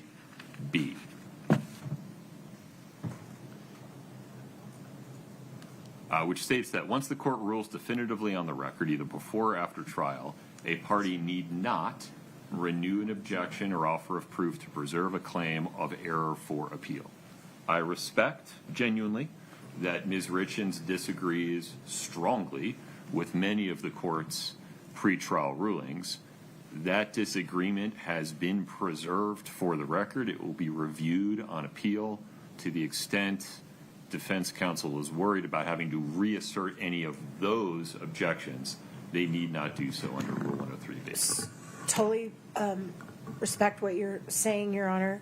My only concern is that as we litigated this, we did not go document by document and say, these documents are the ones we have problems with. These are the documents we're okay with. My understanding of our discussion earlier this morning, and I might be wrong, and please correct me, but my understanding was that I was supposed to let the court know when we get to the documents that I think fall under what we've talked about. There are documents in here, as I said this morning, that we don't have any problem with. Most of our demonstrative exhibits, you'll note, I'm not making objections to those. They're coming in sans objection.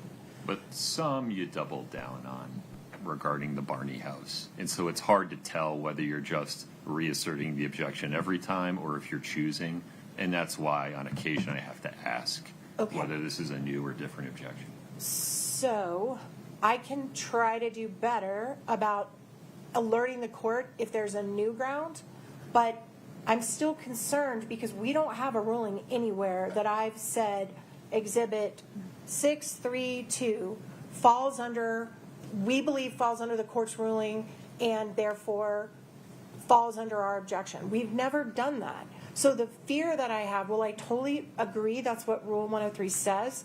I understand I can have a continuing objection, but the problem with that is we've never, in any of our litigation, said this set of documents. Well, your motion in limine certainly did. It listed about 20 documents, and then I denied it. So you know that those 20 are not a problem. But nonetheless, we are where we are. Right. So feel free to proceed as you are, but to the extent you want another specific ruling because you feel like we haven't discussed it before, you have to say more.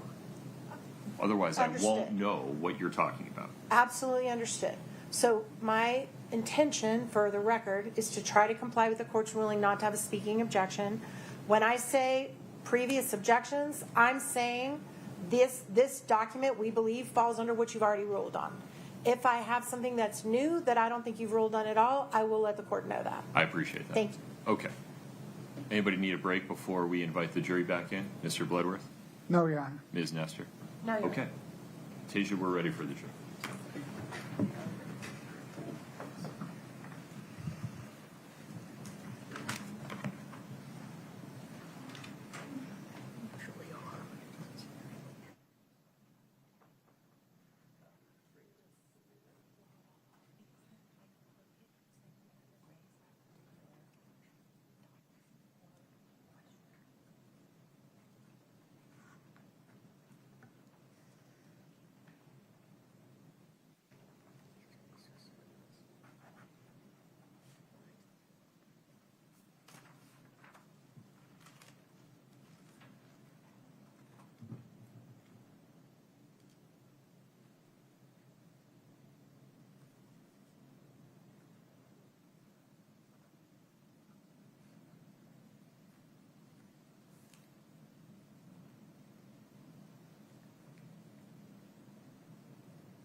Please have a seat as you come in.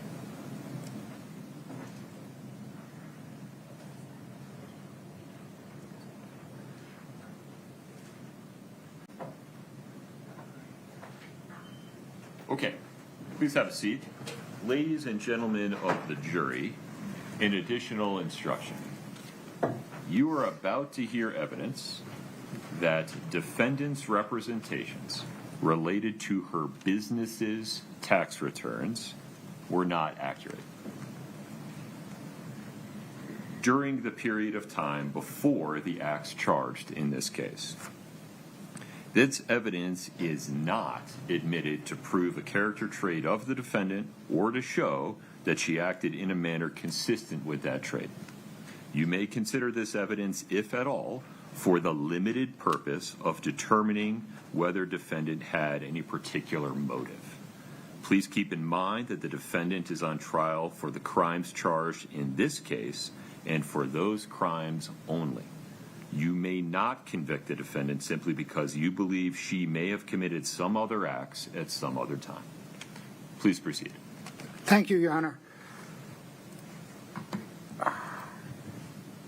Ms. Carrington, let me pick up with that last question. Maybe we'll just answer it again to get back on track.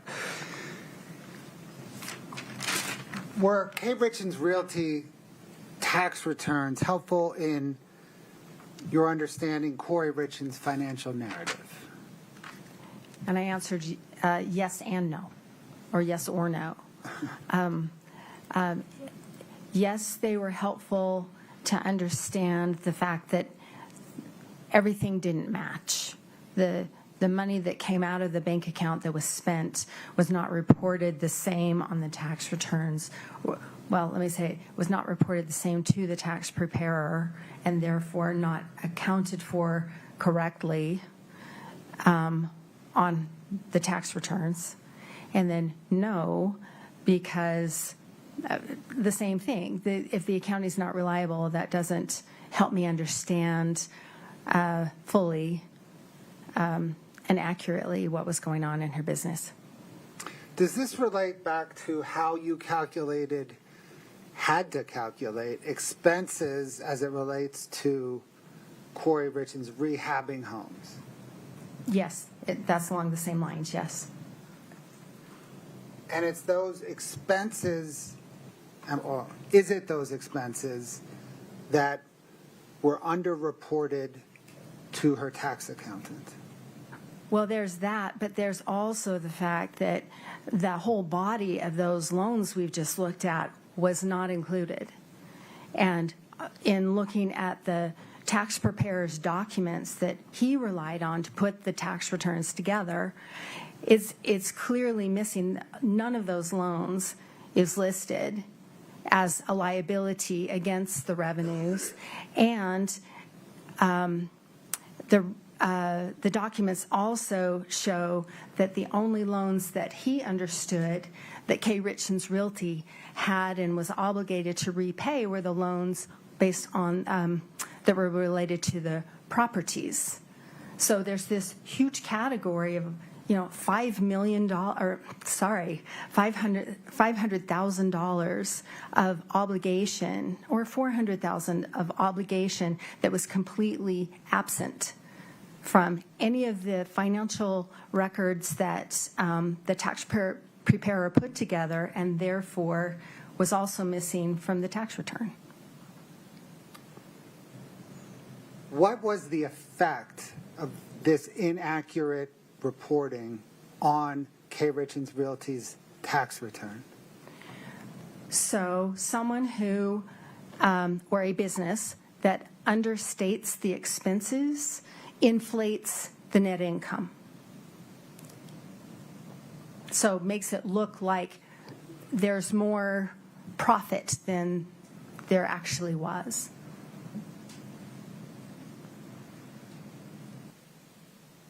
Wouldn't there be a tax advantage to having a business loss? Yes, or having a lower net income, yes. Setting Kouri Richins aside for a moment, based on your training and experience as a forensic accountant, why would a business person want to inaccurately, from a tax perspective, want to inaccurately report their expenses and end up paying more tax? Most, I don't know. If taxes, if expenses, revenues and expenses are reported correctly, there is a tax liability, assuming they made a profit. If those are understated and it makes it look like they made more profit, they would owe more tax. If the opposite were true, they would pay less tax. And so it depends on what that person's or business's objectives were. What would a business objective be to want to pay more taxes? Back to speculation. Overruled. To avoid showing a loss so that the business appeared more successful. Why would a business similar to Kouri Richins, a business with a financial position similar to Kouri Richins' financial position want to appear more successful? Well, if things had been reported accurately, she was operating at a loss. And so that would have been reflected, especially for 2021. That would have been reflected in an accurate tax return, would have shown a loss there. And during the time, especially the tax return that was prepared in the fall of 2021 that wasn't accurate, that's a time when she was actively seeking funding for, she acquired 3 new properties in November, and she, Back to speculation. Overruled.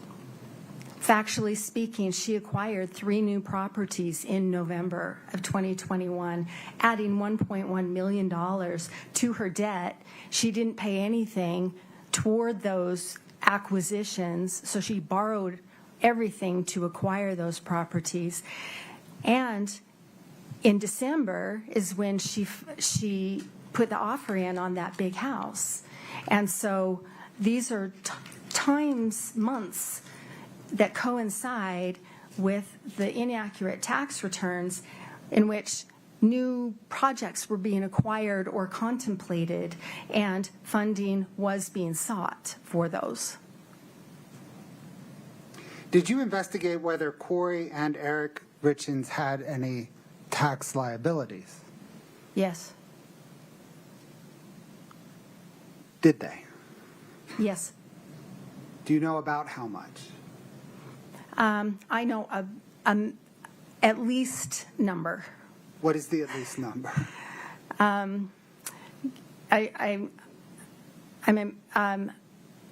me back up. State tax liabilities, tax liens were about $70,000. And federal was about $80,000 at least. So $150,000 at least. And were those a joint liability since they filed jointly? That's correct. Scott, can I get Exhibit 5-36?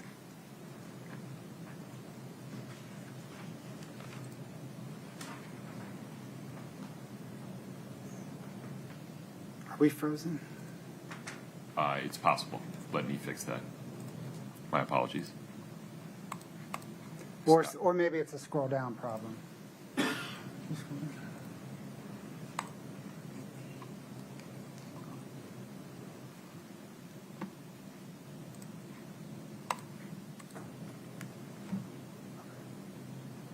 Okay.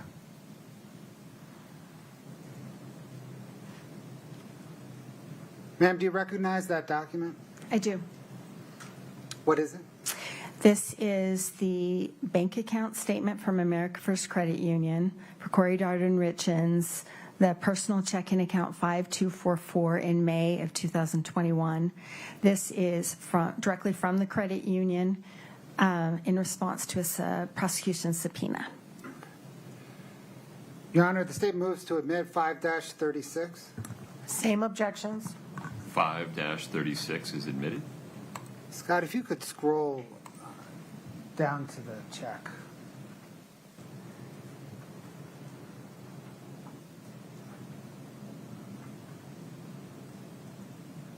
Yeah. Ms. Carrington, what is this? This is a check from the C&E Stonemasonry account, and it's payable to Eric Richins, dated April 29th, 2021, for $36,000. And the memo on it indicates taxes TC-546, and that tells me that's a Utah State Tax Commission payment. And based on your analysis, did C&E provide Eric and his business partner, Cody, for that matter, distributions in order to pay their taxes? Object to hearsay. I don't understand the hearsay objection there. That's how she knows. They told her. Why does lay some foundation for how she knows? Did in reviewing the C&E accounting materials show that C&E distributed to both Cody and Eric Richins estimated tax payments? Yes, no one has told me that, but I can see from reviewing all the bank accounts that there are pairs of transactions, and they are for Eric Richins and his business partner habitually over several years, and they are for different tax liabilities. One moment. The hearsay objection is overruled. Please proceed. Thank you, Your Honor. Ma'am, did you trace this check? I did. If we can go back to the main document, Scott.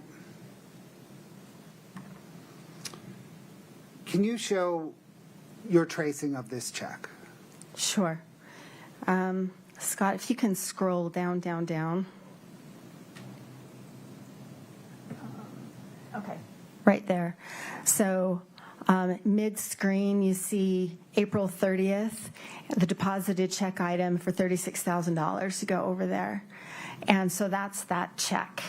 And they're included in this exhibit is the deposit slip, so I can match that up, plus the check copy came with this, so I know this is the same $36,000. And then Sorry. At the time that was deposited, what was the account balance? 83 cents. Okay. Can you pick up the tracing from there, please? Yes. So in doing a tracing, I look at the balance at the time a specific transaction is made. And so then I have to match up, but for certain funds, other transactions would not clear the bank.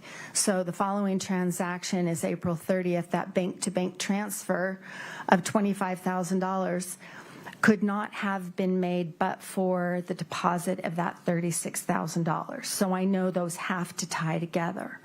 So then I'm looking for what other information will tell me that deduction of $25,000. And where did that $25,000 land?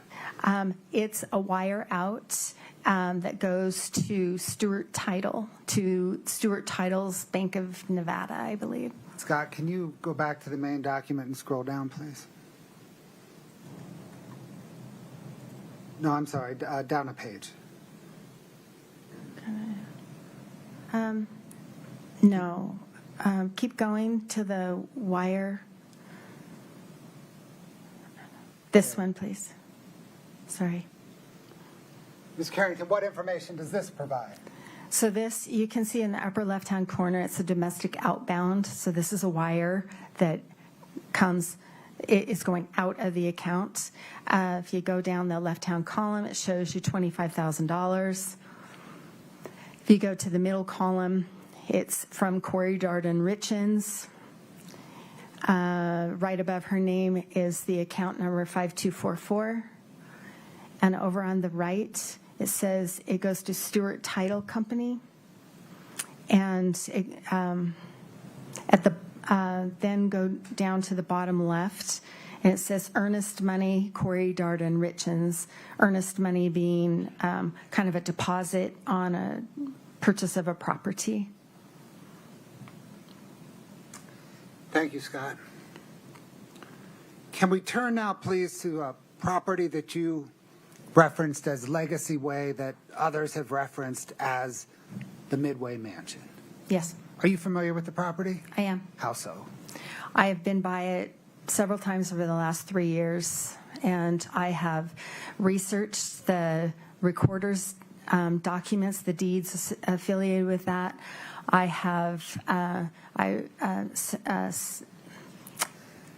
submitted a grandma request, which is a request for government records so that I could understand all the Wasatch County building permit, the inspection records over the years, the life of that property.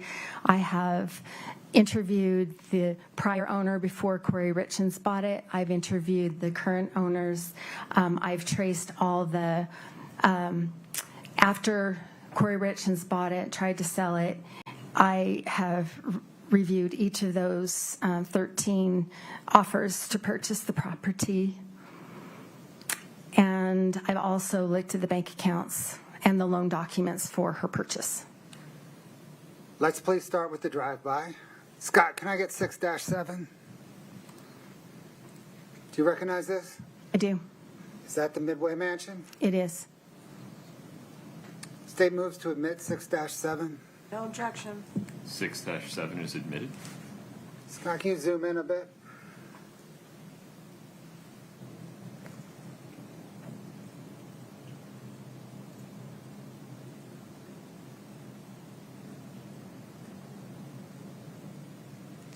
Scott, can I get 6-8, please?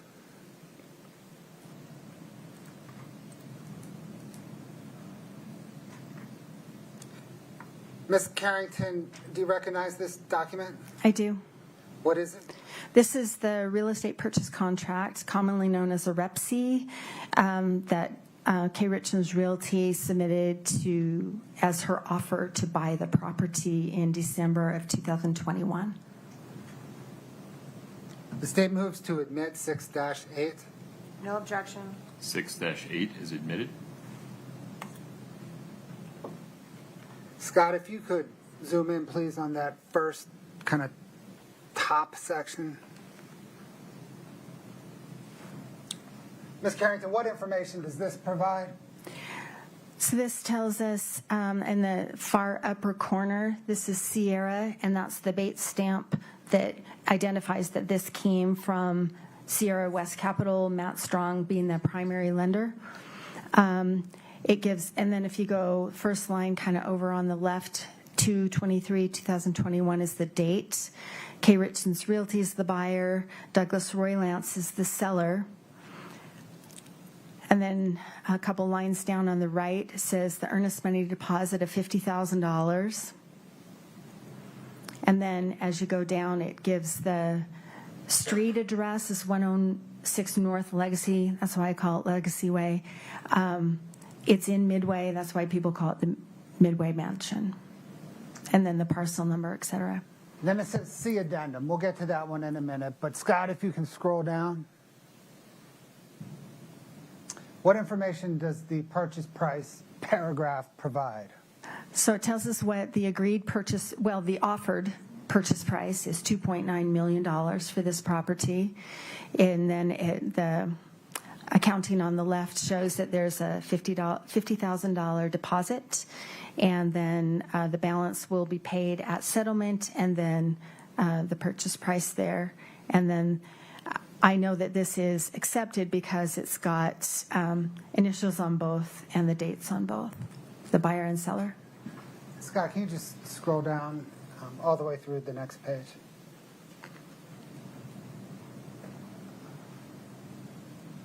Keep scrolling. Keep scrolling. Keep scrolling. Let's stop there. Thank you. Let's zoom in on the contract deadlines through the signature. Yep. Thank you. Ms. Carrington, what information does this provide? So this gives a chronology of different steps that need to be taken. It's very typical in every transaction, most transactions. Sellers have a duty to disclose any of the warts and problems with the house. Those are due by January 7th of 22. Due diligence means that's the opportunity for the seller, that's an opportunity for the potential buyer to do any homework, anything that they need to do as far as due diligence before they sign. That's due February 4th. Financing and appraisals, that's also for the buyer to arrange financing, funding, do any appraisals that they want to do, and they have until January 7th to do that. And the settlement deadline, that means this deal has to close by March 4th of 2022.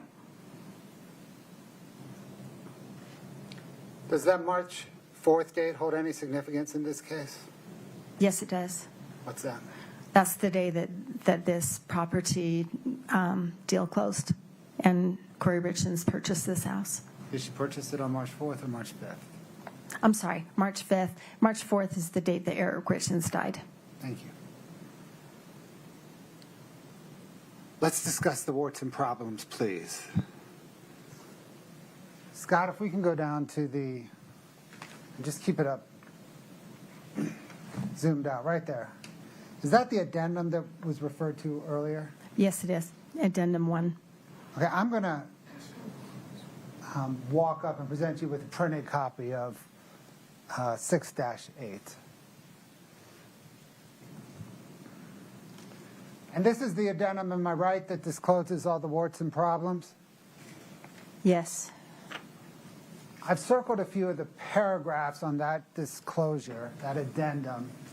Can you please read those paragraphs aloud to the jury? Okay. Bear with me. This is paragraph 2. Buyer is to acknowledge and affirm and agrees that these parcels, parcel 1, parcel 2, are sold as is. Buyer acknowledges, affirms, and agrees that both building structures have extensive vandalism, theft, as well as flooring and other structural concerns that may need or will require replacement or repair. Due to delays in construction and the permitting/approval process, the structures have been idle, exposed to the elements, and are not habitable, and are also suitable in many ways for continued construction. Damage has occurred because of the idle status of the projects. Buyer affirms buyer's intent in moving forward with the building project or abandon the project altogether based on buyer's own investigation of said structures in their state of idleness, disrepair, unfinished, and uninhabitable quality. Additionally, animals may have taken up residence in the ventilation systems for which there may be additional damage. Buyer acknowledges and affirms that buyer accepts the property in its unfinished, disassembled, unrepaired, damaged state and agrees to confirm through buyer's own due diligence which repairs and remediation efforts are necessary. Buyer acknowledges and affirms buyer's own actual or potential costs of repair, remediation, demolition, remodel, restart, reconstruction, and or completion in moving forward with the building projects. Buyer agrees to purchase and accept the parcels, buildings, structures, and all aspects of the purchase of said parcels on an as-is basis and waives and releases any and all claims against seller or any deficiency, unexpected outcome, or unknown condition, cost, delay, failure, or liability. Paragraph 3. Buyer acknowledges, understands, and affirms that sale of said property is sold without all or necessary or desired permits, certificates, or allowances to build or complete the building process from Wasatch County or other governmental agencies. And buyer is and buyer is to be solely responsible for obtaining any required building permits from Wasatch County or any other necessary government entity. Buyer acknowledges, understands, and affirms that seller's building process was halted by the governmental permitting or allowance process, and as such, buyer intends to purchase these parcels as is, with full understanding that buyer may also face challenges and costs in obtaining necessary or desired permitting allowances to build, rebuild, or complete the building and occupancy process. Buyer acknowledges, understands, and affirms that the structures do not have certificates of occupancy, necessary approvals through all required inspections, and other indicators of structural habitability. Paragraph 4. Buyer acknowledges that seller has been working with the Army Corps of Engineers over a lengthy period of time and that this entity is currently requiring additional wetlands evaluation of various materials, including water, environmental, etc. The Army Corps of Engineers may require other tests, requirements, and certifications, etc., that are to be completed to their satisfaction. Buyer acknowledges, understands, and affirms that the Army Corps is an independent government entity separate of Wasatch County, and that the Army Corps may require its own permitting, which Wasatch County may also require in order to obtain building permits. Buyer acknowledges, understands, and affirms that the Army Corps of Engineers does not monitor or collaborate with Wasatch County in any way. Wasatch County may or may not issue building permits independent of the Army Corps of Engineers. Buyer acknowledges, understands, and affirms that buyer, not seller, is responsible for moving forward with the Army Corps of Engineers and all other governmental organizations that may have oversight or control of the parcels and building projects and occupancy certification processes. Buyer acknowledges, understands, and affirms that the process of moving forward could take considerable time, present costs, delays, hardships, and burdens to buyer. Buyer acknowledges, understands, and affirms that buyer does not require any contribution from or assistance of seller with regard to obtaining all necessary permits, certificates, allowances, or approvals to restart the building process or complete said process and obtain all necessary inspections, approvals, certificates, permits, or allowances. Paragraph 5. Buyer acknowledges, understands, and affirms that the parcels have sewer rights, but that the sewer is not yet hooked up, is below grade, and will have to be pumped. Buyer acknowledges, understands, and affirms all necessary steps to obtain sewer function is the responsibility of the buyer and may be required to be on site on the subject parcels. Paragraph 6. Buyer acknowledges, understands, and affirms that additional or dedicated open space, i.e. wetlands, or other required remediation or mitigation may or will be required by the Army Corps of Engineers, and that to achieve mitigation or remediation, additional properties may be required for such. Thus, a potential off-site property may be obtained by the buyer. And if not on an additional off-site property, then remediation or mitigation may or will be on-site the subject parcels. There is a mitigation process that will need to be coordinated with the Army Corps of Engineers. Buyer acknowledges, understands, and affirms that there may or will be costs related to preparing lands to offset any disturbed wetlands. An outside consultant with BioWest has collected data and submitted data and recommendations to the Army Corps of Engineers. The Army Corps of Engineers still need to make its final decisions and will determine a mitigation plan with permits in cooperation with buyer.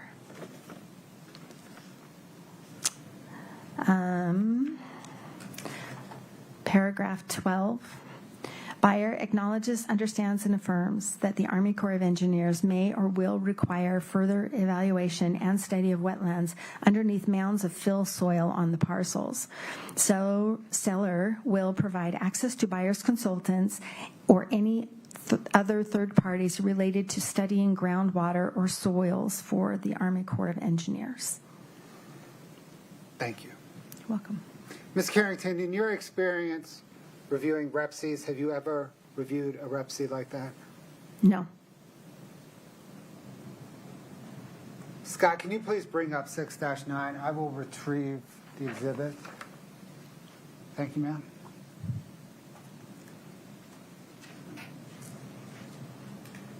Ms. Carrington, do you recognize exhibit 6-9? I do. What is it?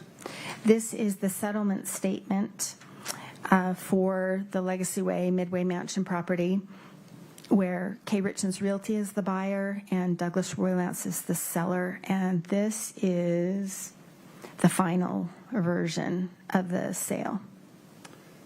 The state moves to admit 6-9. No objection. 6-9 is admitted.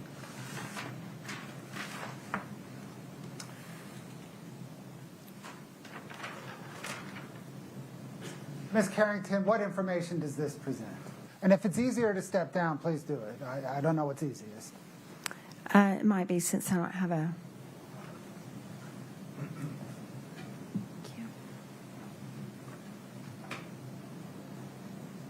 Okay, this is not actually as complicated as it appears. So this is the property address here, the buyer, the seller, and the lender is Sierra West Capital. So that's the Sierra West Matt Strong stuff. So now over here shows the settlement date and the disbursement date as March 4th of 22. And then this is the internal file number at the title company. This shows the sale price. This is the buyer's version. There is a seller's version, but this is the buyer's version. This is the sale price of the property at $2.9 million. And then here shows 2 of the 4 loans on this property. So here's the original loan from Sierra West to this $2,624,850. There's another lender from the Burns, and that loan is $420,000. These are some prorations. This section here, are you all right if I keep going? Please, what's that section there? This section, these are the fees associated with these loans. So the first position lender is Sierra West Capital, this $2.6 million loan.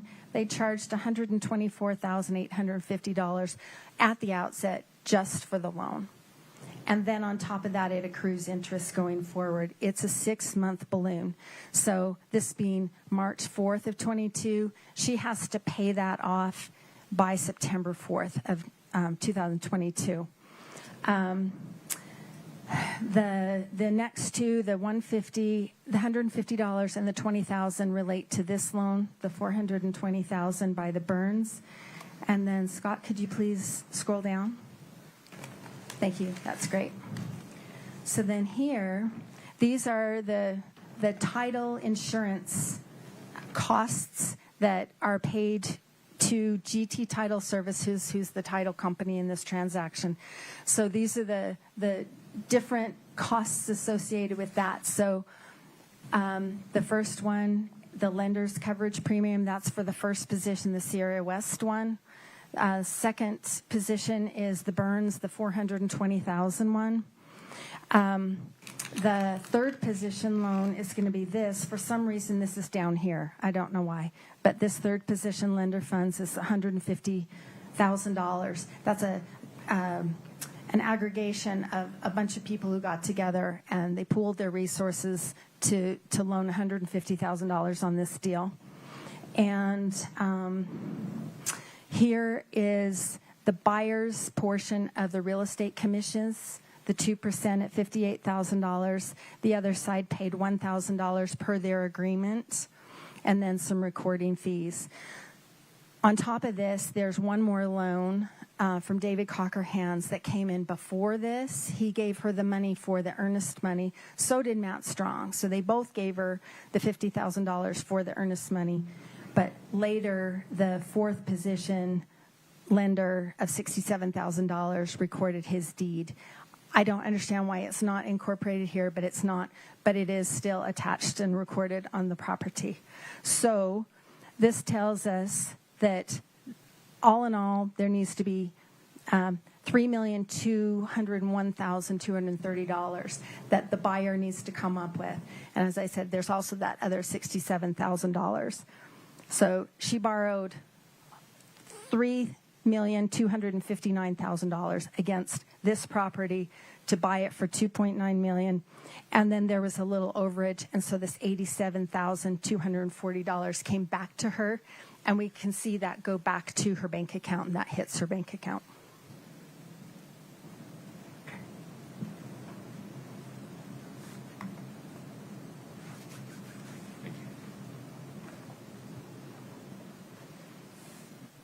So does this show that she borrowed $3.2 million from other people to close on a $2.9 million house, and at closing she walked away with $80,000? $87,000, yes. On the day that the Midway Mansion closed, how much was it worth? $2.9 million, because that's what she paid for it. That was the agreed price on that for that transaction. Is it worth? Is the real estate market like other markets in that the value of something, whether it's gold, oil, real estate, the true value on any given day is what a willing buyer and willing seller agree to? Yes, and so in addition to the fact that that's what the market dictates, the IRS rules also say that a transaction is valued between a willing seller and a willing buyer, and industries function like that all the time. business valuation. A forensic accountant who conducts a business valuation of a business will use that same concept. Did you use that same concept in valuing all the properties involved in this case? I did, because that's what she paid for them.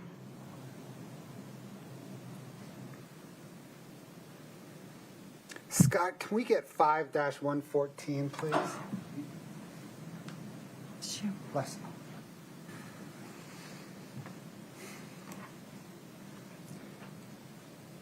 Ma'am, do you recognize this agreement?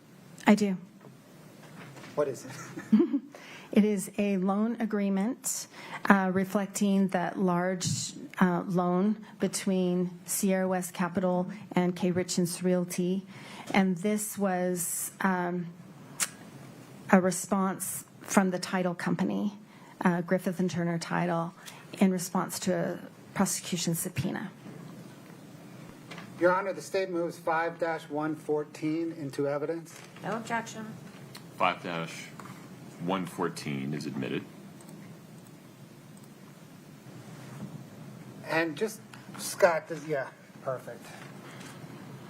So this is, am I right, is this the loan agreement between Kouri Richins Realty and Sierra West for the Midway Mansion? It is. And Sierra West was the biggest lender at $2.6 million. That's right, yes.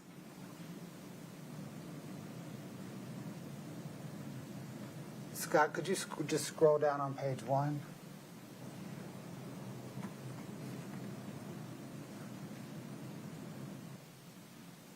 Scott, could you go to page 12, please? And is this part of what is, are we looking at what is known generally as a closing packet? Yes, that would be consistent, yes. These are the closing documents on the Midway Mansion, at least this, the closing documents for the largest funder on the Midway Mansion. That's right, yes. And is this the signature page? Yes, it is. And is that signature notarized on the 5th of March? Yes, that's correct. Scott, can you go to page 21, please?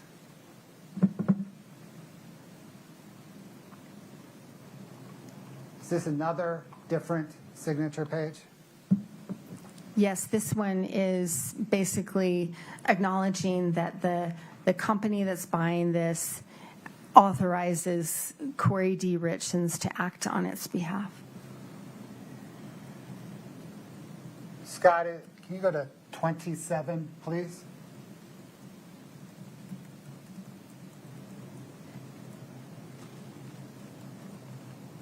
Is this yet another signature page in the closing documents?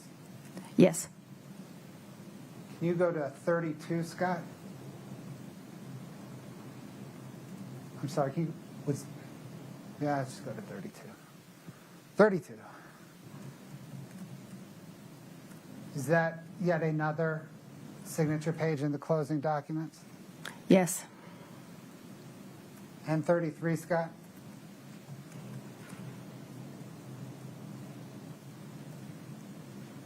Ms. Carrington, is that yet another notarized signature page in the closing documents? It is. Thanks, Scott.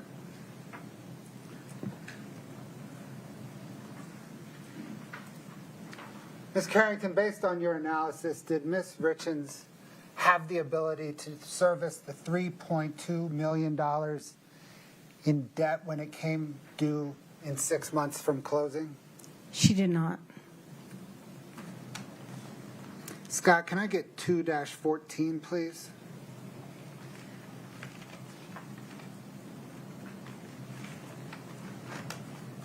Ma'am, do you recognize this document? I do. What is it?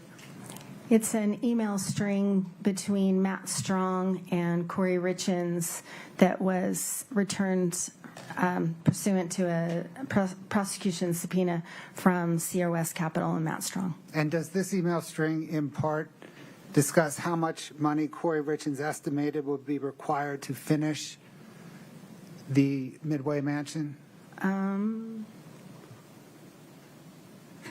We can scroll through it.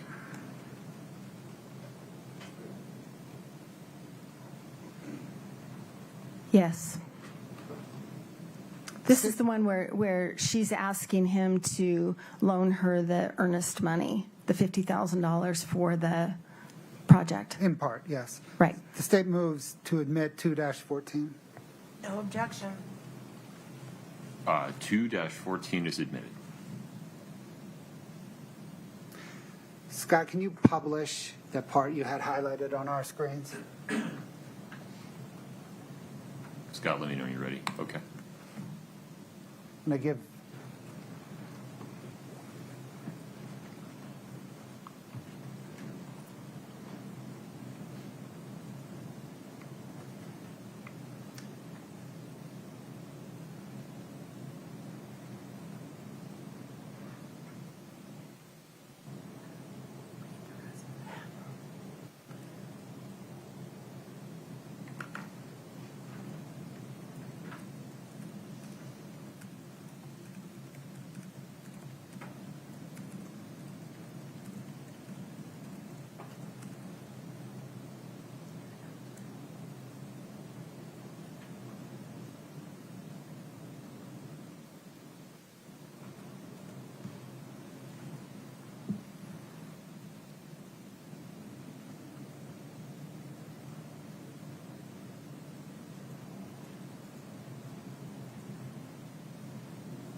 Ms. Carrington, based on your financial analysis, did Kouri Richins either have or have access to $3 million to renovate the Midway Mansion? Objection, Your Honor. That's not consistent with what he just admitted.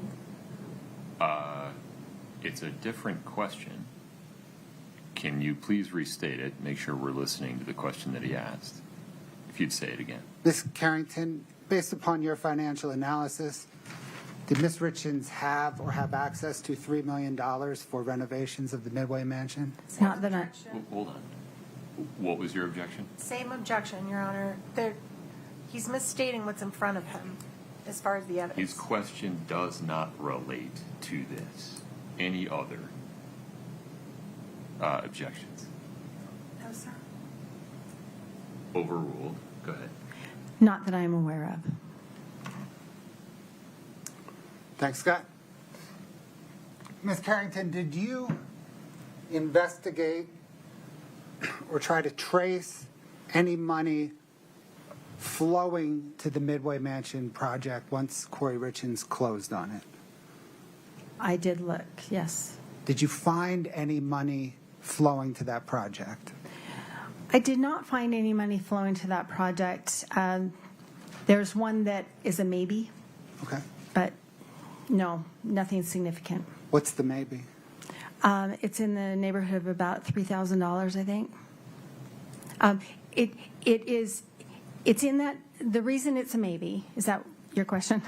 The reason it's a maybe is it's during that time frame, and it's to an entity that, and I'm sorry, I really can't remember which entity, but there's one that I thought might relate to this project, looking for, what she usually does when she acquires a project, she moves forward.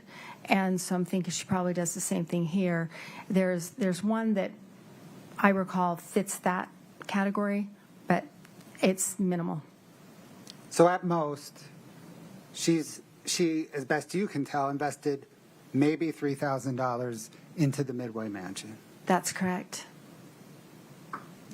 Did you investigate whether Kouri Richins tried to sell the Midway Mansion? Yes. Did she? Yes, she did. When?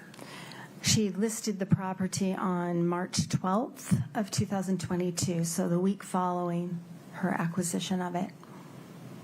That's also a week and a day following Eric Richins' death, right? That's true. Did Kouri Richins ever sell the property? She did not.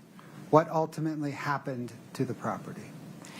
After 12 offers that were made and canceled for one reason or another, actually, let me restate that, please. After, I believe there are 7 or 8 that were offered before her note was due. And then after that, she continued to try to sell it unsuccessfully. And at some point, the lender, Matt Strong, foreclosed or recorded a he recorded a document, notice of default and election to sell. So basically started the foreclosure process. And did the 12 failed contracts all fail during the diligence period? Yes, they did. In the months leading up to Eric Richins' death, what categories of assets did Kouri Richins have? Categories of assets that Kouri Richins had. She owned several properties. So that's one class of assets. She had financial accounts, and those were at various balances. On March the 5th, 2022, immediately after closing on the Midway Mansion, what was the value of Kouri Richins' assets? Including the new property, was about 6.3 or 6.4 million. In the months leading up to Eric Richins' death, what categories of liabilities did Kouri Richins have? So liabilities are things that she owes. So she had a loan on the properties, each of the properties that she owned, and each of those was more than the property was worth. She also had all those payday loans that we've talked about, and she also had different lines of credit that were by and large all maxed out, not just the HELOC, but also she had some personal lines of credit associated with her checking accounts. Those were all maxed out, and she also had credit cards that had high balances. On March the 5th, 2022, immediately after closing on the Midway Mansion, what was the amount of Kouri Richins' liabilities? Right about $8 million. So netting that out, on March the 5th, 2022, after closing on the Midway Mansions, what was Kouri Richins' net worth?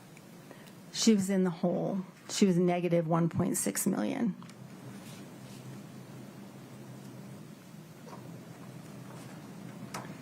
As a forensic accountant, have you formed an opinion as to Kouri Richins' financial position on March the 5th, 2022, after closing on the Midway Mansion? Yes. What is your opinion? As of the date that Eric Richins died, Kouri Richins was in financial distress, and her financial enterprise was collapsing, had been collapsing, and but for a significant infusion of cash and capital would have continued to collapse. It was imploding. Her debts and liabilities far outweighed her assets, and even if she had sold everything she had, it would not have been enough to get back to zero. Let's turn briefly to Eric Richins' estate. Did you analyze the value of Eric Richins' estate? Yes. What material did you study in this analysis? The insurance policies, the life insurance policies, including there's a life insurance two life insurance policies that Eric and his business partner had on each other. So there's the company, the documents that relate to that, the bank accounts, the documents related to the house where the family lived, and his bank account statements. Are the bank accounts de minimis in relation to Eric's interest in C&E, his life insurance, and his home? Pretty much, yes. Let's set those aside then. Right.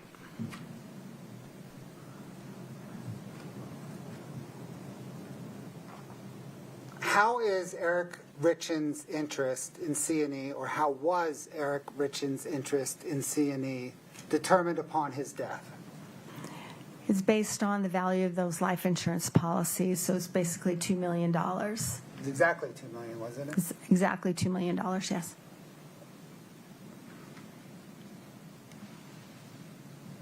Scott, can I get 7-28 Delta?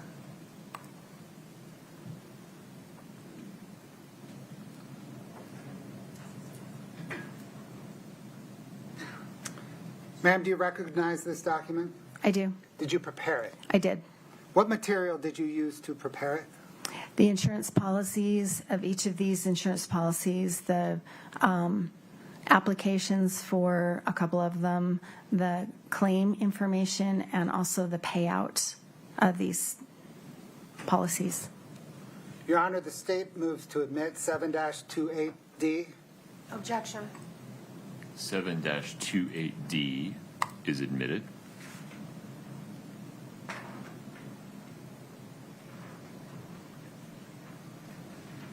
Ma'am, what again is this?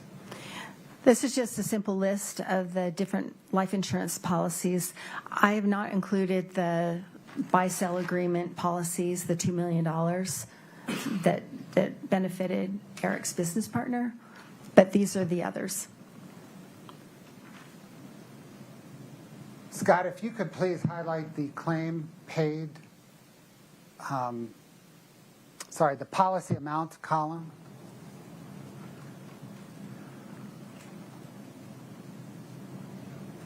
Does this show that Eric Richins had $2.2 essentially $2 million in insurance upon his life?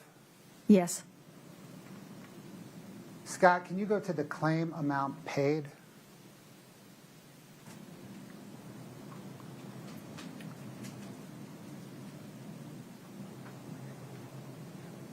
What, ma'am, does this column, what information, ma'am, does this column present?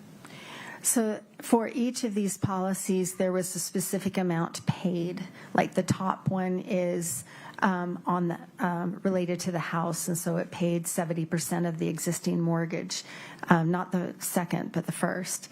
The things that I've highlighted in green are the 3 policies that were paid directly to Kouri Richins. The others were paid, the $500,000 was paid to the Eric Richins Trust.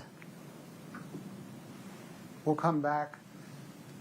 So, well, summing up the amounts of insurance paid to Kouri Richins, was that $1.36 million? That's correct.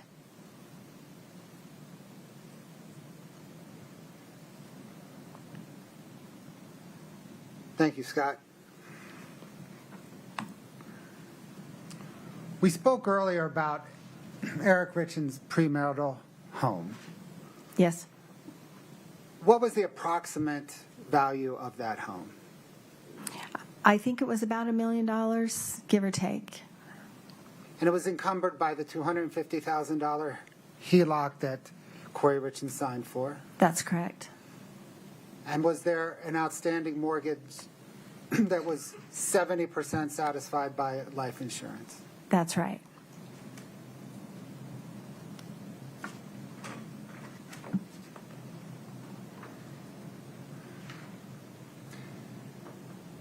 We talked about the $1.3 million in life insurance proceeds that Kouri Richins received upon Eric Richins' death. Did you trace how she used those proceeds? I did. Scott, can you bring up 7-31D? Ma'am, do you recognize this document? I do. Did you prepare it? I did. What material did you use to prepare it? I looked at Kouri Richins, America First Credit Union accounts, and also Kouri Richins' UCCU account where she deposited the $1 million. And I guess that's it. Your Honor, the state moves to admit 7-31D. No objection. States 7-31D is admitted.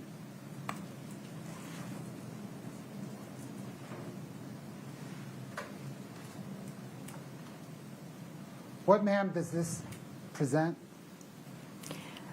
So on another schedule, I've listed every single transaction that I've traced back to the 3 deposits of insurance proceeds. And so the first line of this shows on June 16th, 2022, she got a little over $1 million from the auto owner's life insurance policy. And what I sought to show is before the money came in or as the money came in, how much was in her accounts. So she had $543,000. I'm sorry, let me back up. She got the $1 million in. And then the next one down on June 25th, the $251,000 that comes in. When that comes in, what was the balance in her account before the second policy was paid? And she had $543,000 in that account. So basically she spent about half of the $1 million between the 16th and the 24th. And then on September 2nd, if you go to the third one that's paid, is that $100,000 policy got paid, and that's when she received those proceeds. And what was in her account the day before was $9,691. So that meant that she had spent the $1.2 million basically before she got that last $100,000, and then that final line on September 19th, she had $802 in her account. So that's just a look at the balances, and then I have looked at every transaction in these accounts to show to try to understand how those proceeds were used. We'll turn there next, but let me just make sure we understand this. Okay. So does this show that between June and September, 3 months between June and September, she received $1.36 million in life insurance proceeds and spent $1.36 million in life insurance proceeds? That's what the bank account shows, and this is drawn from the bank accounts. Thank you.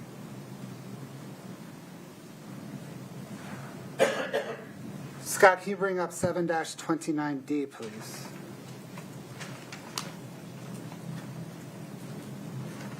Your Honor, we're froze up again. My apologies. Let's reset.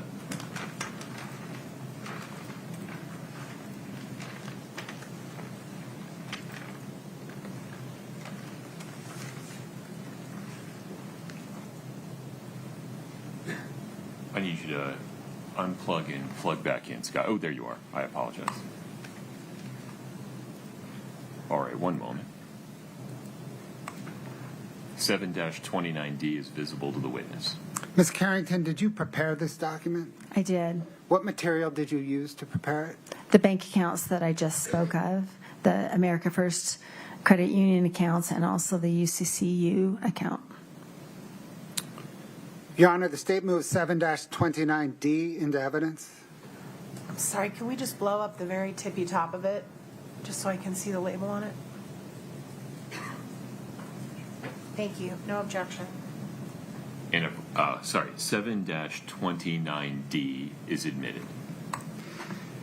And then, Scott, can you split screen the 2 pages?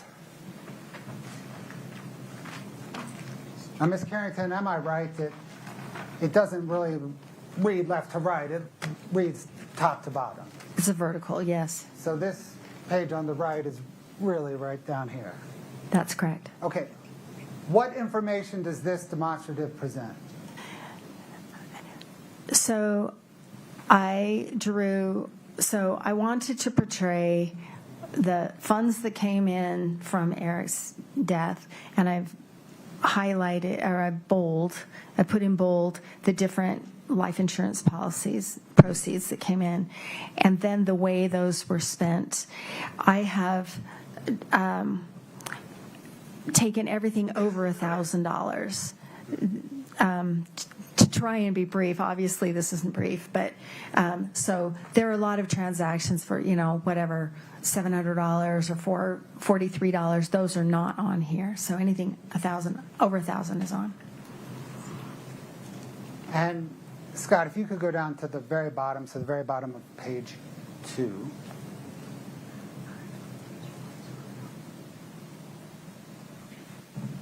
What information does this present? So this shows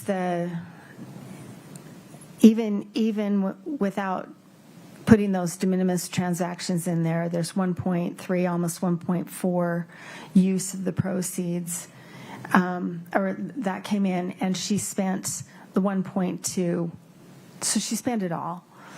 And then my footnotes here, I attempted to do the same thing that was in that other section, my footnote 2.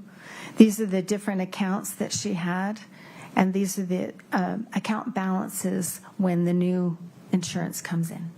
Now let's just highlight, Scott, maybe the far left column on the first page.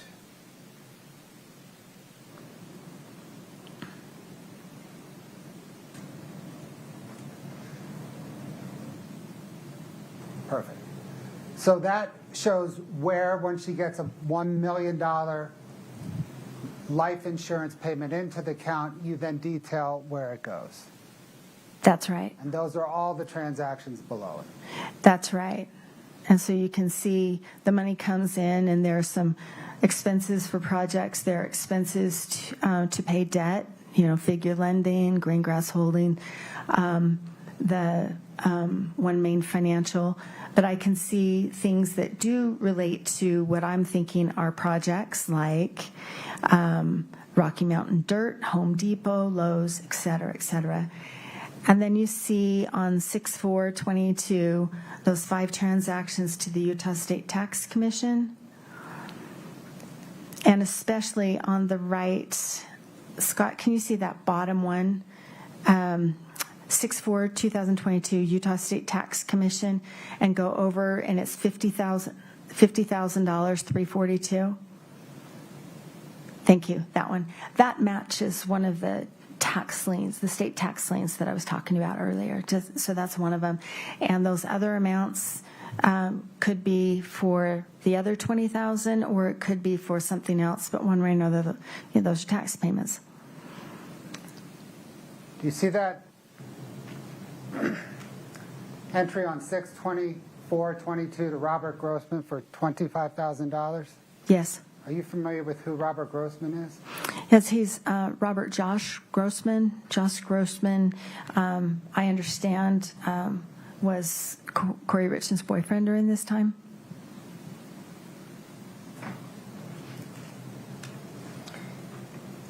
Thank you, ma'am. When you analyzed how the $1.3 million in insurance proceeds were dispersed, approximately how much of that $1.3 million were used to pay debt? About $600,000, somewhere in there. So about half, a little less than half, was used to pay debt. Thank you, ma'am. I think that's all I have for now. I suspect we're going to take a break, and the defense will have some questions for you. Okay. Thank you. Ms. Nestor, any objection to taking a break? No, sir. Okay. Please rise for the jury. Let's take a break.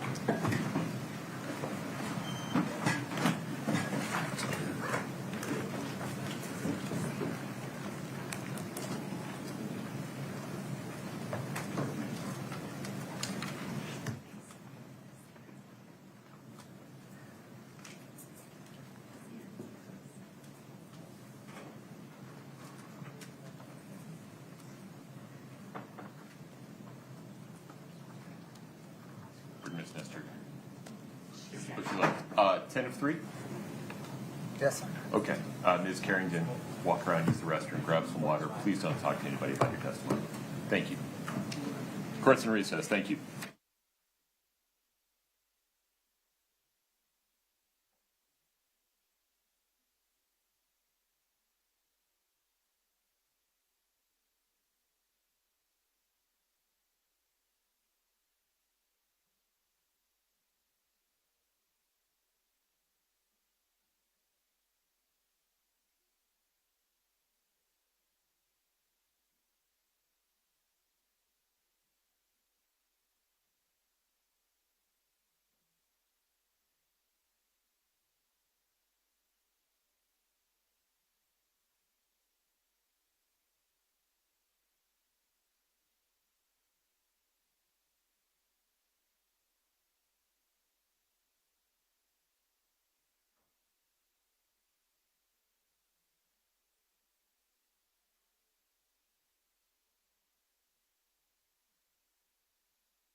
Okay. We're back on the record in 231-500-139. May we invite the jury in, please?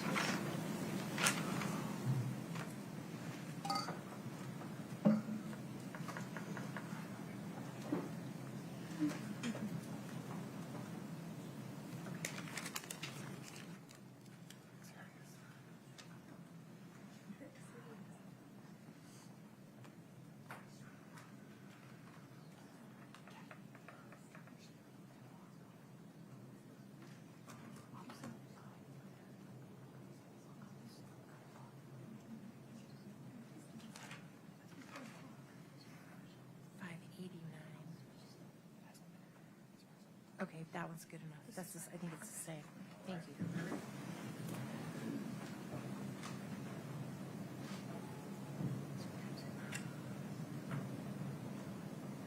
Please have a seat. Thank you.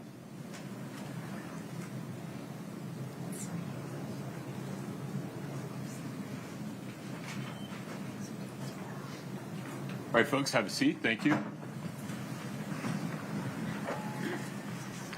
Ms. Carrington, you're still under oath. Yes. Ms. Nestor, please proceed. Thank you, Your Honor. May it please the court. Good afternoon, Ms. Carrington. Good afternoon, Ms. Nestor. You and I have known each other for some time. Is that We have. accurate? That is accurate. Okay. So I'd like to talk to you about how you got involved in this case.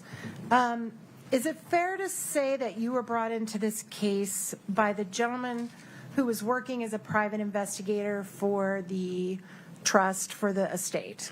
Absolutely, yes. And his name is Todd Gabler, correct? That is correct. And Mr. Gabler is also someone you've known for a really long time. I have. Professionally, yeah. Right. Well, of course. I should have said that. I'm sorry. And you guys even share office space, or did at one point? No, never. I thought you did. Sorry. And so initially when you were brought into this case, Eric Richins' family was really your boss in the matter. I wouldn't look at it that way. I was hired by their attorney, Crystal Bowman Carter, after Kouri initiated the lawsuit. That's when I came in. But the work you were doing was designed to assist Eric Richins' family in the litigation. Fair? Fair, yes. All right. And during the time that you were working for the family or the estate or the trust, did you also do some witness interviews with Mr. Gabler? No. You didn't go to any interviews of witnesses with him? No, I did not go to any with him. No, I don't think so. No, I didn't. And then at some point you stopped. It sounds like your work kind of trickled off for the estate or the trust when they got a new lawyer, right? Right. I've known that firm for a long time, and I'm usually on the other side. So they use other people for their forensic accounting, and so I was not surprised when the estate got, when the trust, the estate, got new lawyers, that they didn't adopt me as well, which is fine. That's okay. Yeah.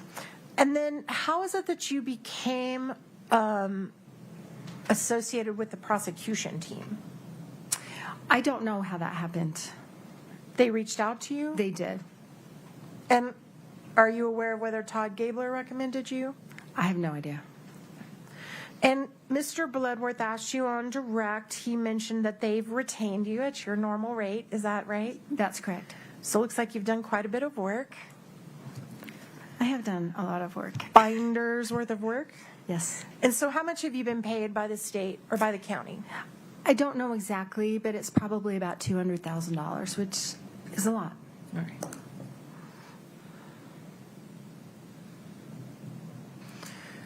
All right, now I want to talk to you a little bit before we get into details about it, the nature of the house flipping business. Okay. I think you talked a little bit about this on direct, but the idea of someone who's in the business of flipping houses is you want to buy a property that appears to you to be undervalued for sale. Is that fair? Well, you want to get a good deal on. Is that what you mean? Sure. Yes. So you look for something that maybe is a little below the value of the property. Fair enough, yes. And And the idea is you do just a little bit of rehabbing, right?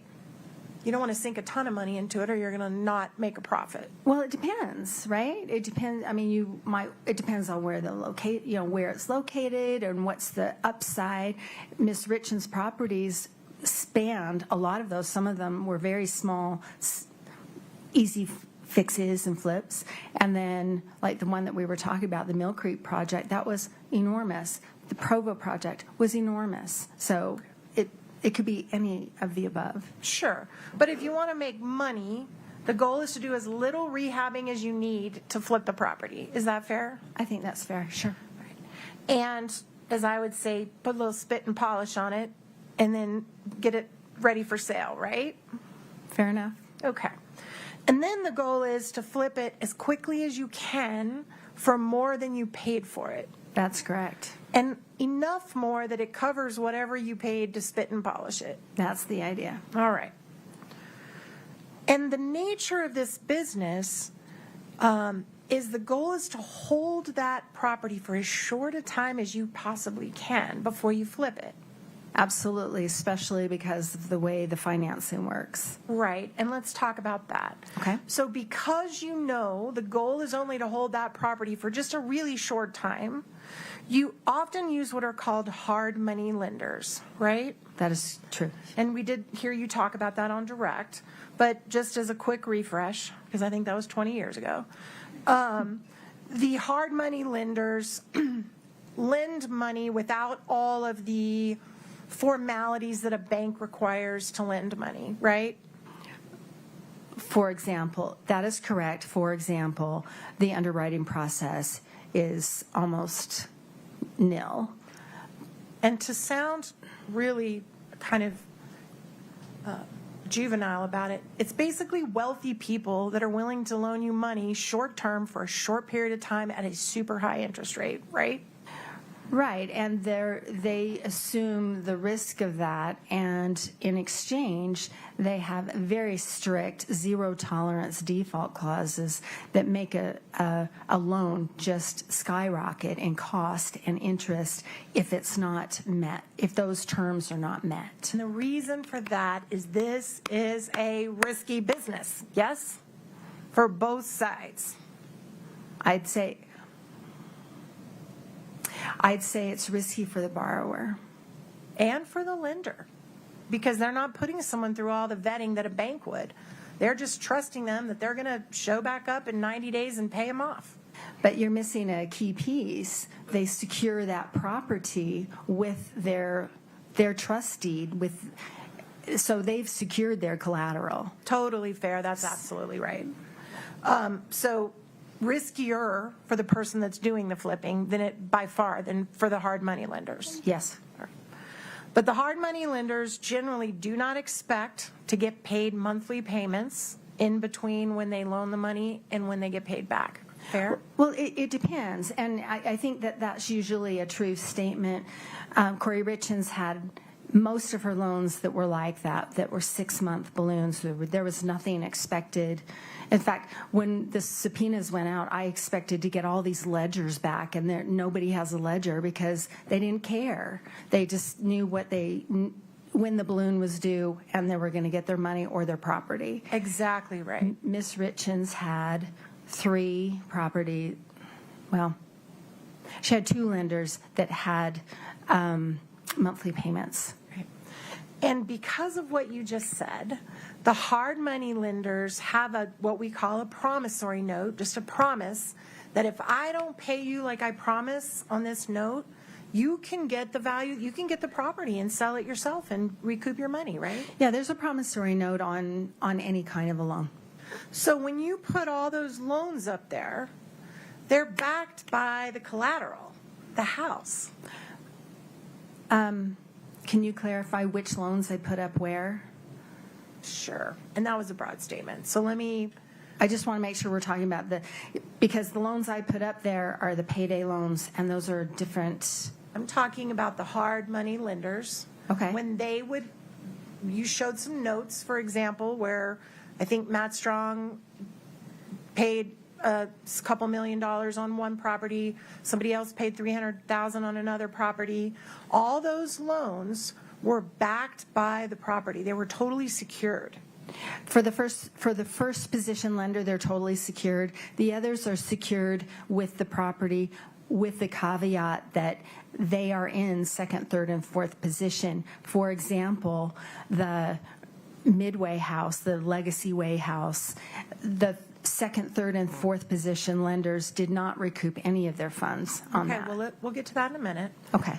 But if Kouri were to default on a promissory note and they went after the property and took it and sold it, Kouri would owe zero because they would have recouped their note from the sale of the property. That's true. She'd owe zero and she would have made zero. Right, but she'd owe zero. That's true. That's true. Yes. Okay. Well, I'm sorry. It's probably. She would probably owe zero. I don't know. They could go after her for the residual. I don't know of a situation where that happened here, but. Okay. Did you do any analysis of the average length of time Kouri held the properties before she would flip them? No. Okay. I do know. I do know about every property, but I haven't compiled that into a schedule. Right. Did you mentioned you interviewed, I believe, some of the hard money lenders, is that right? That's right. And prior to Kouri's, actually, let's do this. Prior to Eric's death, every one of those hard money lenders got their money back from properties they gave to Kouri, or properties that they lent money to Kouri on, correct? Let me think about that. Prior to Eric's death. Yes. No, that's not true. There's one of her early projects, I think it's Casperville, where she ended up $28,000 in the hole. Okay. On that project. So she walked away with no buyer proceeds from that, and that was not a successful project. And I haven't looked to analyze who got what, but that would be a situation where not everybody got their money back. Do you know whether she made them whole with her own funds or in some other way? I have not seen anything that reflects anything like that. So you don't know? I don't know. No. Okay. So except for one occasion, on all these other deals that were done before Eric's death, all the hard money lenders got their money back from the deals they did with Kouri, plus interest. I would say that's probably true, but I may come up with another one. I try not to deal in absolutes. All right, now I want to talk about these bank accounts. Okay. And I appreciate that you were trying to, excuse me. Sorry. I appreciate that you were trying to track insufficient funds, things that popped back. I call them in my parlance bounced checks. That's what I know them as and have done. When you were tracking these, did you ever go back and see how or if or when they were made whole? They weren't made whole. Okay. So the bank continued to keep open accounts where $300,000 worth of checks were bounced, and you're saying there's no resolution of that on either side. The bank that sent it, the bank that got it, it's just they just let her continue to have checking accounts where she bounced over $300,000 in checks. So can I answer your question Sure. with a description? So the Navy Federal accounts really never had any significant money in there at any time that I looked at. So there was no deposit that came in 2 days later that just missed. There was never an attempt to try and cure that check on the Navy Federal side. Let me stop you right there. Did you ever follow up and find out if Kouri made the person she wrote the checks to whole with another check out of another account in another way? Well, we're talking about a couple of different things. The checks that I'm talking about are the ones that she wrote to herself. Okay. She's the payee. So then, can I come back to that question? I'm trying to answer the prior one. Okay, so on the Navy Federal side, no. There was never an attempt to cure that. Okay, but wait, stop right there. On the Navy Federal account, she was writing checks to herself. That's right. So did you track whether she actually put money in the account where she put the hot check, as I would say, to cover it later? Well, and that's what I'm getting to. So she writes a set of checks to herself, and they get deposited into either the K. Richins Realty 6577 or that Kouri 5244. Those checks go in, and eventually, they're returned unpaid by the bank, and so that makes the balance go way in the hole. Sure. Eventually, there are funds that go back to the account. That's my point. And my understanding of how banks work, banks and credit unions, they work, in answer to your question or your wondering about why would they allow her to continue going if she's bouncing all these checks. Financial institutions don't look at just this account or just the accounts by this person. They look at the relationship. And so we've also got Eric and C&E Masonry and whatever else. And so they will look at it from a business point of view. They don't want to kick her out because they've got another account that is making them money or is being dealt with differently. So that's the answer to your question, why they wouldn't just cease and desist and kick her out of the bank. Because somewhere in these accounts, there's enough to cover these bounce checks, or they would shut that down. The way you're stating that is not correct, and that's not what I just said. Okay. They will look at the totality of the relationship, and they want to honor that relationship. There's not a scenario in which they would dip into C&E's account to pay Kouri Richins or K. Richins Realty's checks. So that's an important distinction of where I would quibble with what you're explaining. Okay. I never saw anywhere in your myriad of check statements that we went through that there was one where she was a negative $300,000. So those checks were covered. Yes? No, they weren't. Okay. No. Could I please explain what the negative $300,000 is? So it's a simple exercise where I looked at the bank account statements and I just added up the transactions that she tried to pay. And not all of those were paid. A lot of those were returned unpaid. So I'm not making any judgment call. I'm not making any conclusion other than looking at that K. Richins Realty account 6577. That is what she tried to pay unsuccessfully without a fee. And then other funds went into that account subsequently. Right. Every time. Well, eventually, yeah. Okay. That's Yes. it. All right. Now, I also noticed when you're putting up all these accounts, I didn't see any of Eric's. Did you analyze how much money Eric had? I did look at their family accounts, and their family account, when I'm looking at an account, it's really easy to try and get kind of a cadence or an understanding of how that account is used and the characteristics of that account. The family account, as opposed to the K. Richins Realty and Kouri's personal account, was consistent. It always had a balance. That's where Eric's paycheck went in. Let me stop you right there. Mm-hmm. Apart from Eric's paycheck, where else did all the money from the family account come from? Apart from Eric's paycheck. There were distributions that came in from Eric's work, and there were occasionally, I know you've asked me this question before, and Kouri Richins did not put more money into that account than Eric Richins did. Did she put a lot of money into that account? She did put a lot of money into it, yes. And that account was used for family, for paying mortgage, for paying trips, all their personal expenses, right? Not all of them, but that is the family account. That's where the kids' expenses were paid. Not all credit cards were paid from there because not all credit cards were family credit cards. And Kouri was regularly contributing to that account out of her business accounts. I would Yes? not agree with that statement. Okay. So we know Eric's paycheck goes into the family account. That's What right. about the other accounts you mentioned for Eric? You said Eric had a separate account. There was a personal checking account, and I had reviewed that initially. It looked like it was squarely Eric's account, and the 5244 was squarely Kouri's personal account, and so I kind of set those aside. She used her personal account for her personal expenses, and he used his for things that appeared to be his. And you do not know the arrangements that Kouri Richins and Eric Richins had as a couple about when they would make money available to each other, did you?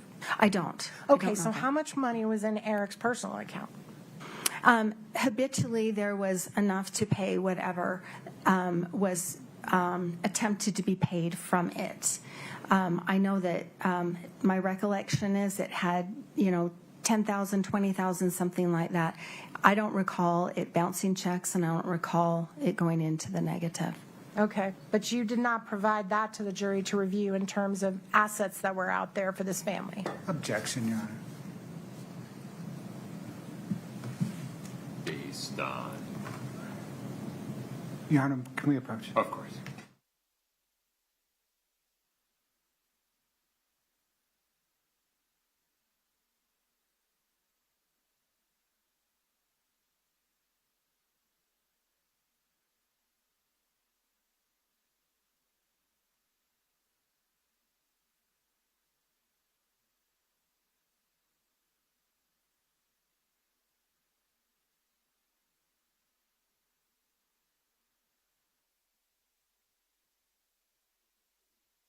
Your Honor. So just to be clear, we have not seen today in the multiple hours of your direct anything about that account that Eric had. No, that's correct. And you also mentioned you looked into C&E accounts. That's right. And C&E is the name of Eric's business. Eric and Cody Wright, his business partner. Right. And that's where he kept his business profits, correct? They kept theirs, yes. Okay. And I didn't see those accounts today. We haven't talked about how much Eric was worth while he was alive, have we? No, Kouri didn't have any control or access to the C&E account. You understand they're married. I understand that they're married, but that is not, that's a business account that was shared between two business partners. Okay, but business owners can do something called a draw, right? What's a That's right. draw? Your Honor, objection. Scope. Yeah, you're going to have to help me out. Do you want to approach for a minute?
Okay.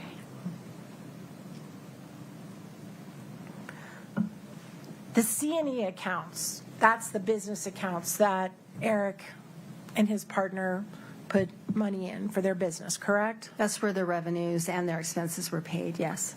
And the jury saw multiple examples of C&E checking accounts today during your direct, did they not? That's right. And routinely, the dollar amounts in those accounts were in the strong six figures, correct? Routinely, yes. Okay. And you don't know what arrangement Kouri Richins and Eric Richins had about whether or not he would invest in her business, whether or not he would be a silent partner, whether or not he would help her fund her business. You don't know that, do you? No. Okay.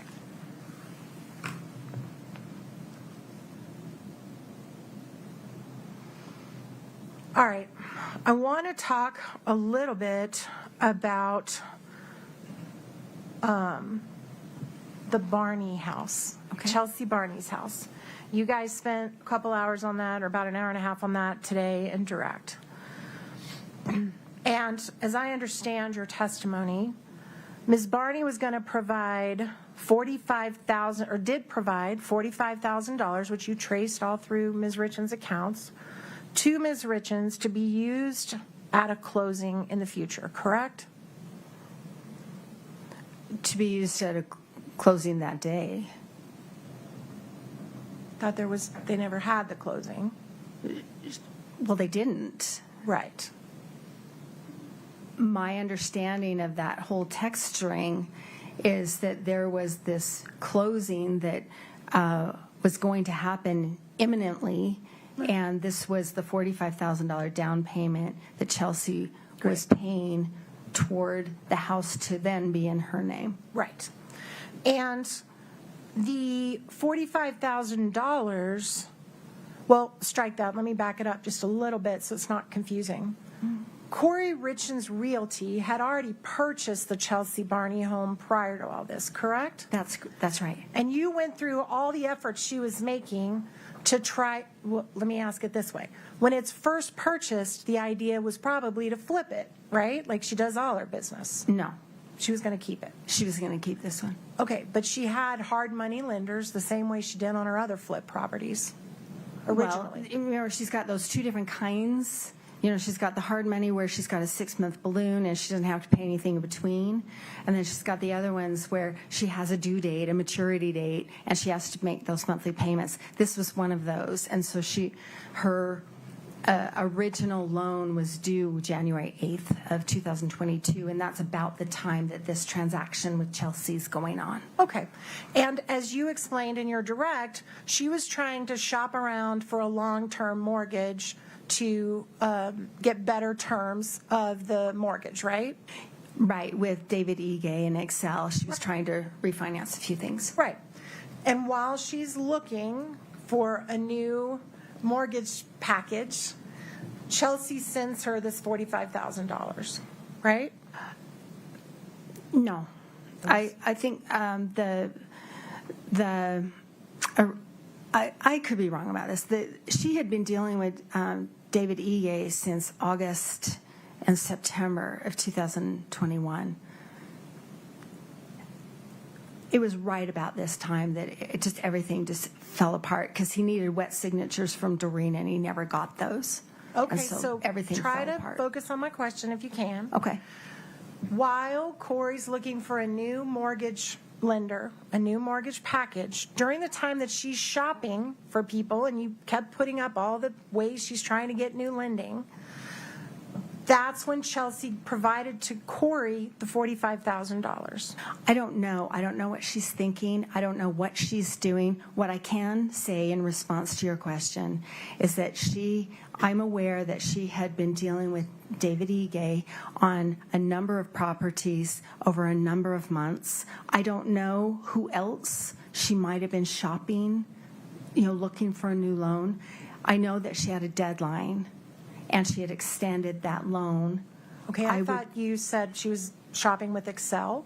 She was. Okay, so that's one person she's shopping for, right? You brought that up. I'm not trying to argue with you. Okay. I'm trying to understand and answer your question. You said she's shopping to all these lenders. I don't know that. I know that she was consulting with David Ige and had applied for a loan to refinance a number of properties through him. Okay. And there were 3 different phases with him trying to get that funding. Doreen was brought in trying to get that funding, and it did not come to pass. Exactly. So the $45,000 was not put in a trust account at a closing firm, right? It was given just to Kouri.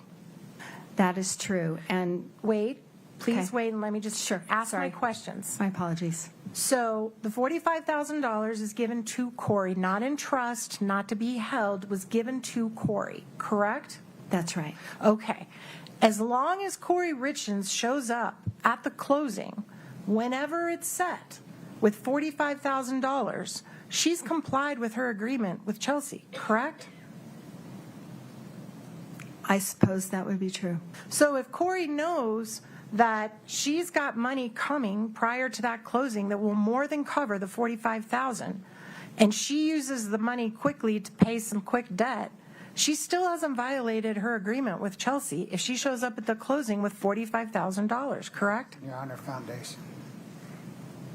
Overruled. Go ahead.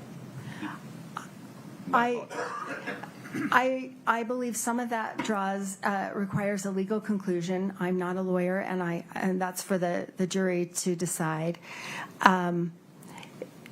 If in that scenario that you've described, that would be her kind of floating that money. Right. Just saying, I know eventually I have to come up with $45,000. Right. So in your scenario, okay. Okay. And then what happened before they got to the closing? Do you happen to know? I'm sorry, that's a big ambiguous question. No, I don't. Okay. I don't know what you're after. Do you know whether Kouri was arrested before they were able to do the closing? Kouri was arrested 14 months later. Are you talking about the closing on Chelsea Barney's house? I think what you're asking me is, so Chelsea Barney gave her the money in January of 2022. Mm-hmm. Eric died in March of 2022. Kouri was arrested in May of 2023, coming out of the title company in which she borrowed $95,000, using that home as collateral. Okay. Along with the Roy house that Kouri also owned. And then she used that $95,000 for debt payments of her own. Okay. So is that the closing you're talking about? Yes. Okay. All right. So then I want to talk to you about the HELOC. Katie, can you please bring up 5-89D? This is in evidence, Your Honor. All right.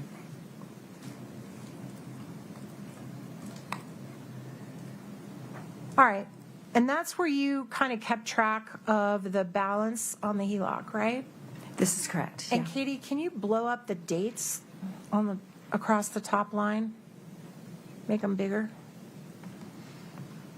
That's good. So this begins in March of 2019 when the first $50,000 or so was drawn down out of the HELOC, correct? Yeah, $60,000. Yes. And can I say something about the dates before you continue? No, I Okay. appreciate you waiting on my question. So from 2019 until 2020, there was a significant amount drawn down on the line of credit, correct? That's correct. And then it looks like in November or December of 2020, there was a nice little payment made that made it smaller. It was in October. October, thank you. Yes. Looks like November on that, but I believe you.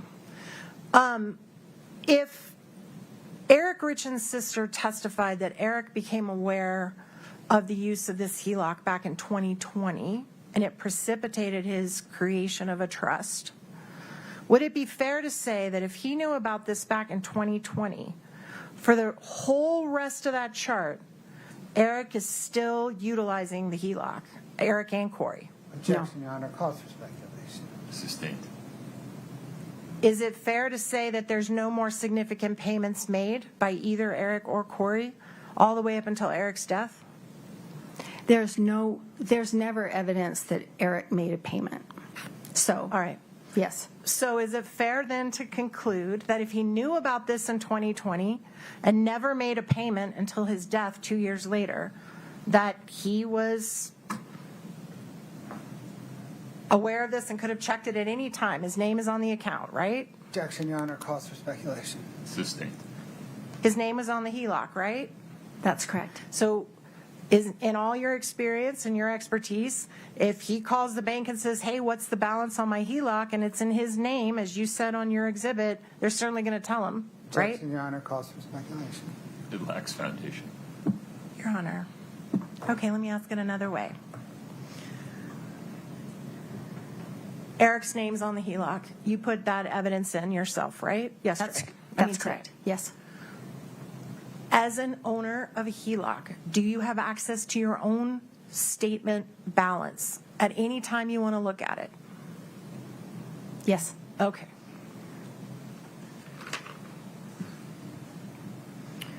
All right, now I want to talk about, you can take that down, thank you. I want to talk about the tax returns. And I just want to make sure I got this right, because I hear the word tax and it's not my favorite word.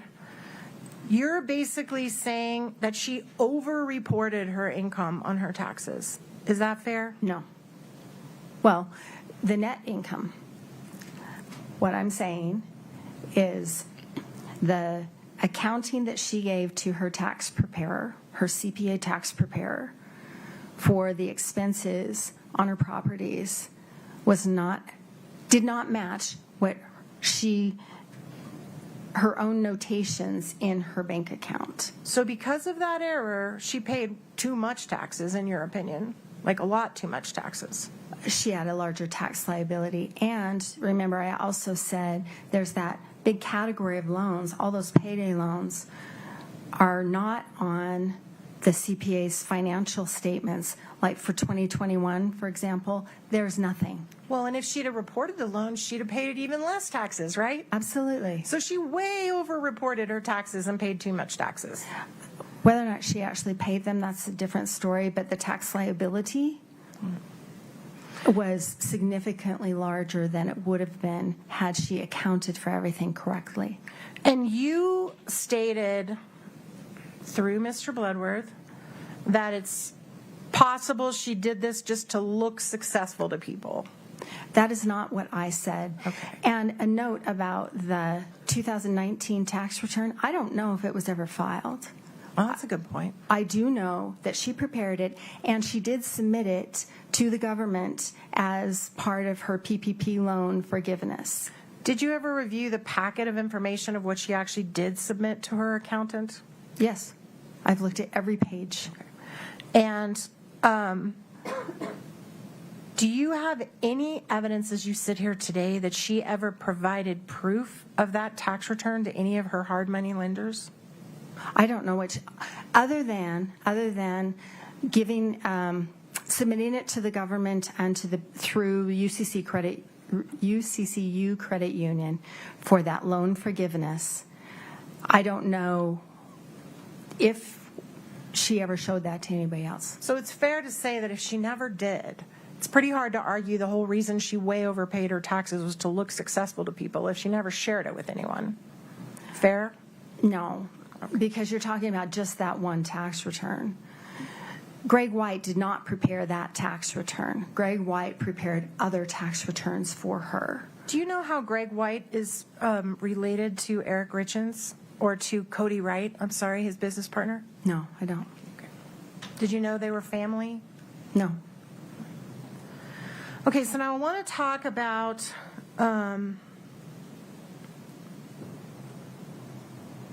also, just very quickly, because I'm about to wrap up and I don't want to leave this behind. When we were talking about the bank statements that you put on, you don't know, you don't have any personal knowledge as to how Kouri got the C&E bank statements, do you? I do. You know how she got them? Yes, I do. How do you know that? I've interviewed Kouri Wright, and he has, there was a time when, well, there are two reasons why she would have had access to those.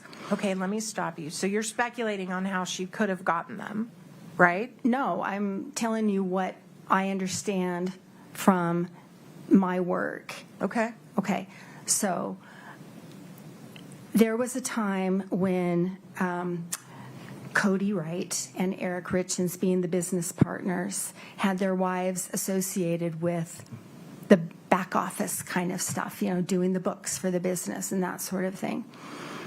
And there was a time that those responsibilities were shifted only to Cody's wife and taken away from Kouri Richins. When was that? I'm sorry, I don't recall. Okay, I don't. so stop there. Okay. The statements you introduced today from C&E were all in 2021. Do you know whether or not Kouri had had those responsibilities taken away from her prior to 2021? I don't remember what he said. Okay, so if her responsibilities were taken away from her by 2021, do you have any knowledge of how she would have gotten those C&E bank statements? My understanding is the family computer at the house was actually the C&E, a C&E laptop, I should say. And I don't know if it was the C&E, but it was a C&E. So she could have pulled it off her husband's computer, right?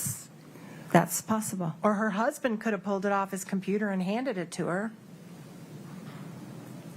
He could have. That would have been a really curious thing for him to do. Okay. But you don't know. No. All right. Now I want to talk about the profit and the taxes, the profit and loss analysis, all of these things that you were doing.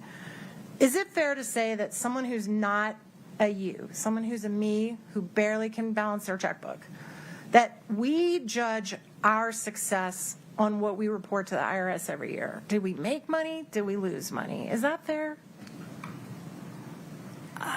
1 second, Ms. Carrington. Cutting calls for speculation, not sure foundation, not sure where we're going, really. I'll give Ms. Nestor some limited latitude. Let's see where this goes, Ms. Nestor. Is that fair that the average person that's not a financial expert, if you said, did you have a good year financially, you look at your taxes and say, yeah, I made money this year? I think first it would be, do I have money in my bank account? Can I pay for groceries after I pay my car payment? Okay. That sort of thing, if you're talking about just the average kind of concerns that a person or family would have, I will say yes, that what you're talking about does play into that. I don't know if that's the first place I would look. I'd look at my day-to-day, but I think I understand what you're saying, and I would say that that's part of it. Okay. Do you have any reason to believe that there was a you, that there was some forensic financial person back in 2020, 2021, 2022, reviewing Kouri's business for her and doing what you've done here today? I doubt very much that there was much of any of that. There's no QuickBooks evidence that I can find. I don't see any. I have not seen any ledgers. The stuff that Kouri Richins submitted to her CPA was on spreadsheets, and it was very, very detailed. It just wasn't correct. Okay. So, and you certainly concede that what you're doing here today is looking backwards in time and trying to analyze things that happened in the past with someone you've not been able to talk directly to, correct? That is correct. I have not spoken to Kouri Richins. So you don't see in all the hundreds and thousands of documents that you reviewed to come up with your conclusions today, you never saw any suggestion that there was someone auditing her business? No, I think that would have been a benefit to her. Sure would have.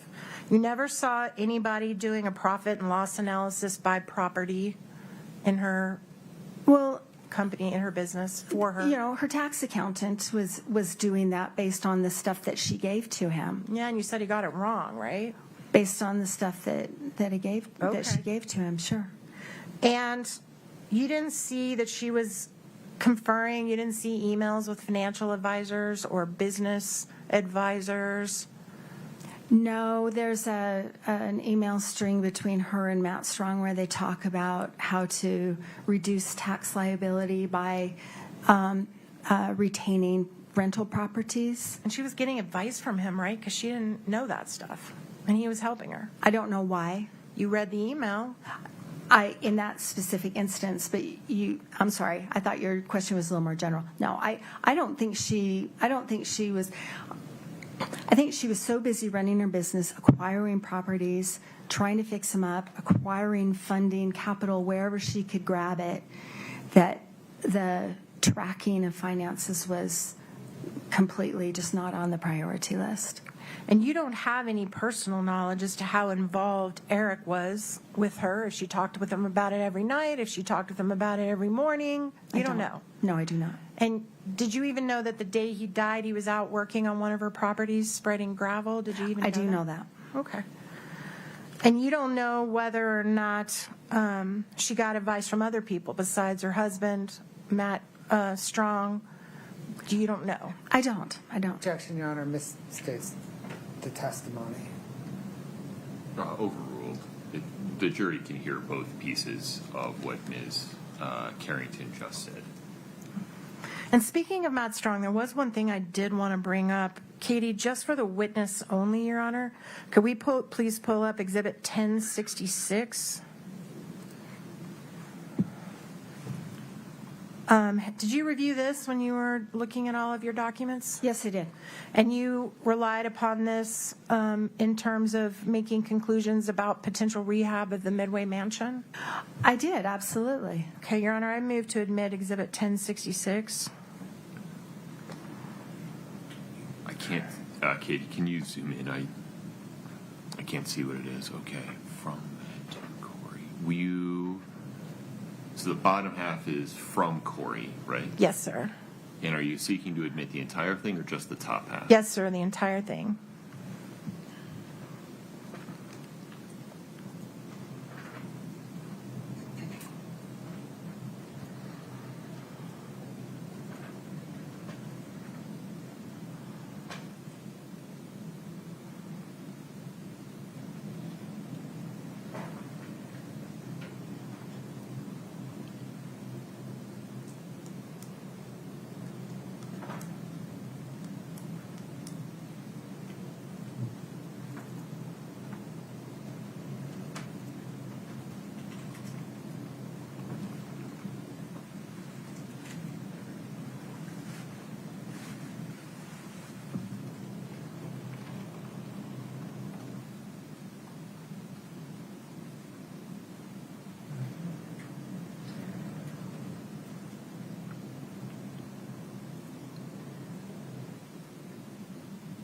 Your Honor, objection, hearsay. Can we approach? Sure.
the state's hearsay objection regarding Kouri's side of this conversation is sustained.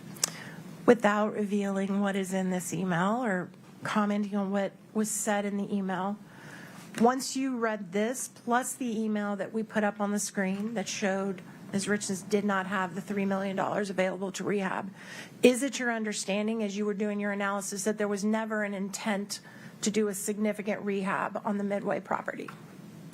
I understand that's kind of where she landed. Okay.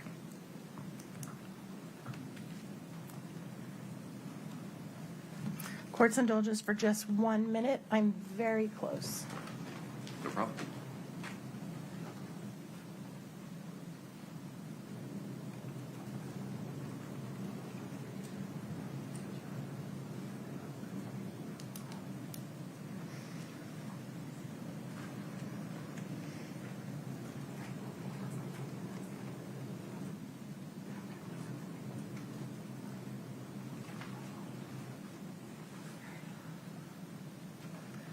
I do want to talk about one more thing before we wrap up, and that's this concept of valuation.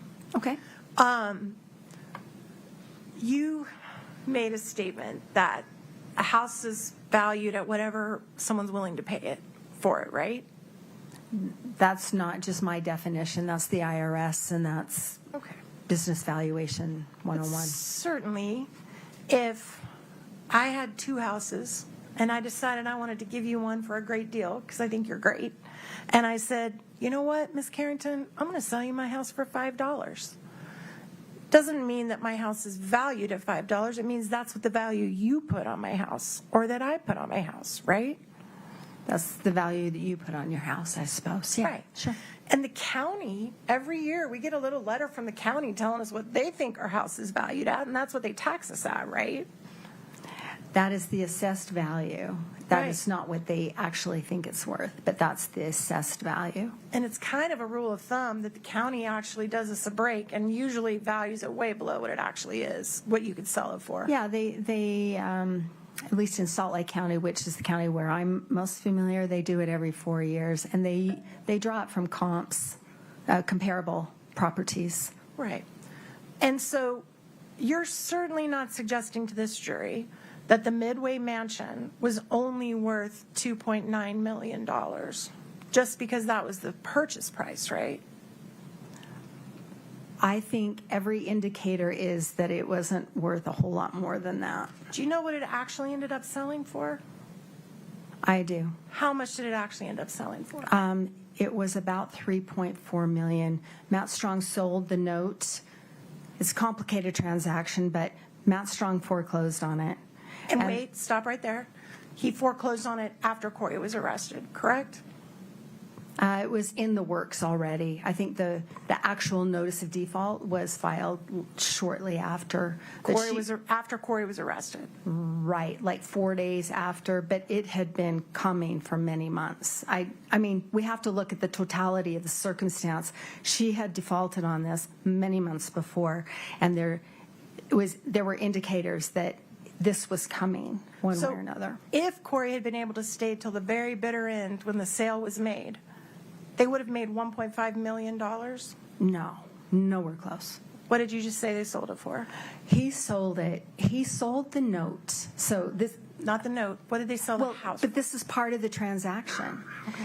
He sold the note to the current owners. So what that meant is he sold the rights to collect on this debt from Kouri Richins. And at the time, he sold that for $3.7 million. And then it went into the trustee sale because it was foreclosed. And the Harns, the current owners, paid $3.4 million for that property. So the current owners that live in it now bought that property for $3.4 million about 2 years after Kouri bought it for $2.9.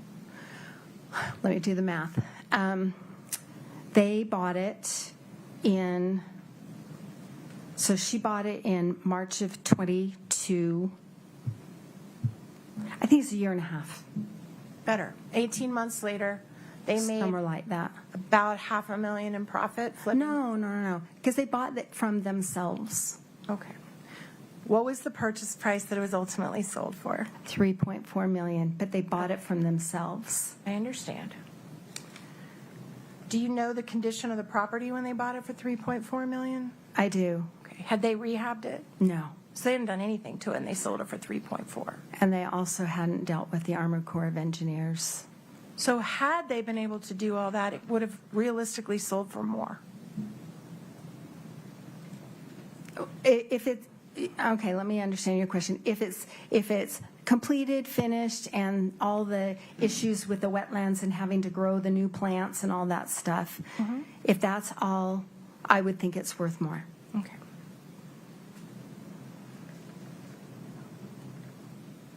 Now, you're here today to give a snapshot of a financial condition at a certain moment in time, right? No. Okay, let me rephrase it. You're here to look backwards at Kouri Richins' financial situation, right? Could you please restate that? And We're what here- time frame are you looking?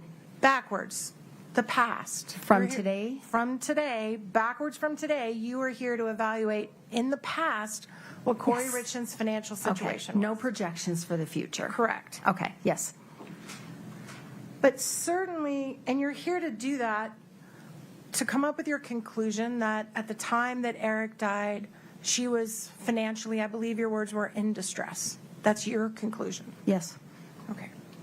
And certainly you would agree with me that every single person who's in financial distress does not opt for a solution of murder to fix their distress. Objection. Is that fair?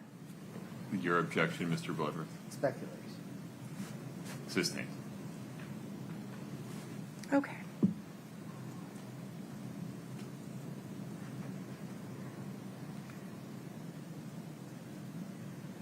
If in fact Ms. Richins was in financial distress, that does not, you're not here to say she killed her husband, are you?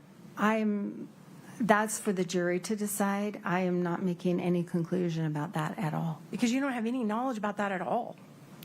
Well, that's Objection, Your Honor. Asked, answered. Sustained. Do you have any knowledge personally about whether or not on the night of March 3rd, Eric Richins voluntarily ingested Ms. Nestor. fentanyl? Asked and answered. That question that I just asked? When she said she doesn't know anything about that, she meant she doesn't know anything about that. Okay.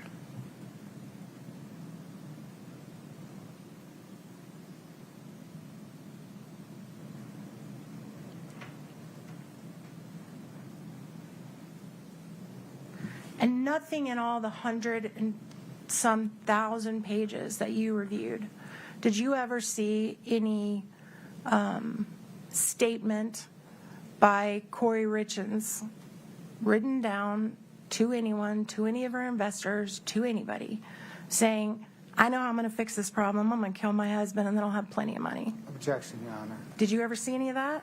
Overruled. Ms. Carrington, you can answer the question. there's an email between her and Mount Strong where she talks about the inconvenience of being married. Okay, so does that answer the question I just asked you? You've asked. I'm not trying to create anything, but you said, is there anything that indicated anything? And, I don't talk like that.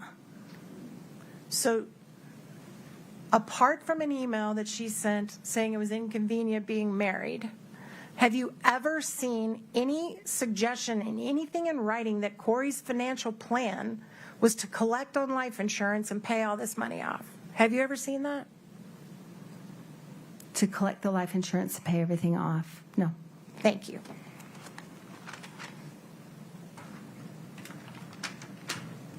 Mr. Blood.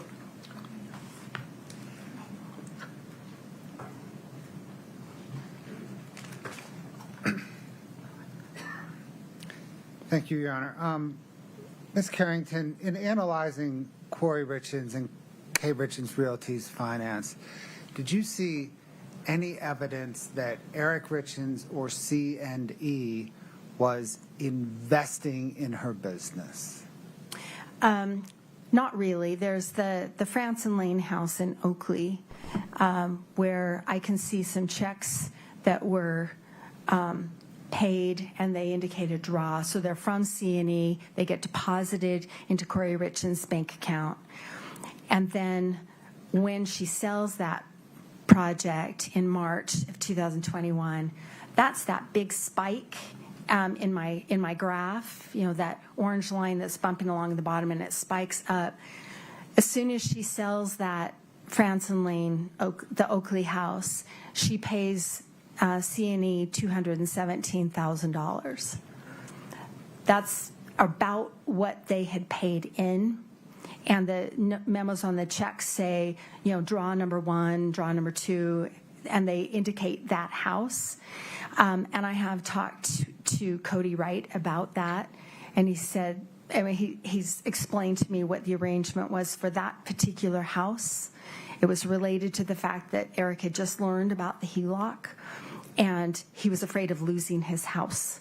And so that's why C&E was involved with that particular project.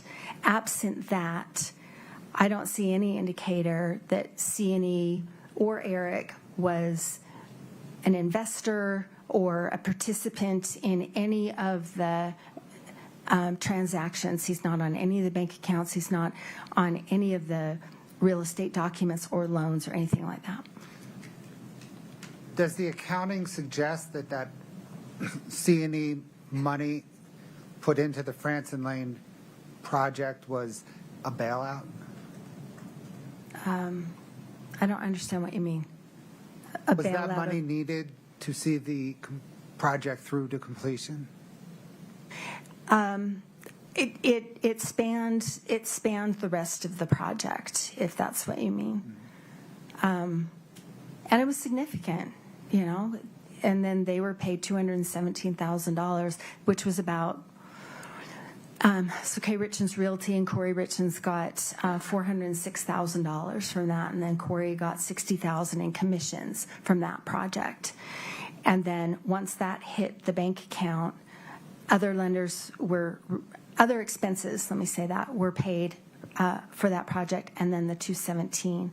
So whether or not that was a bailout, I don't know if that's how they would term it, but it's my understanding it was not expected as she went.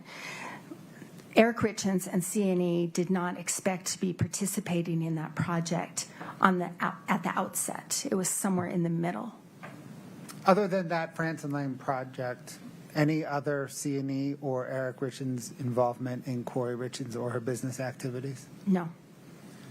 Turning back to the Midway Mansion, she closed March 5th, 2022. The value was $2.9 million, but she took out $3.2 million in loans. You said at some point through various trust sales, trust auctions, the house sold for $3.4 million. That's right. And before that, it was foreclosed on. Do you know when it was foreclosed on? It was foreclosed in May of 2023.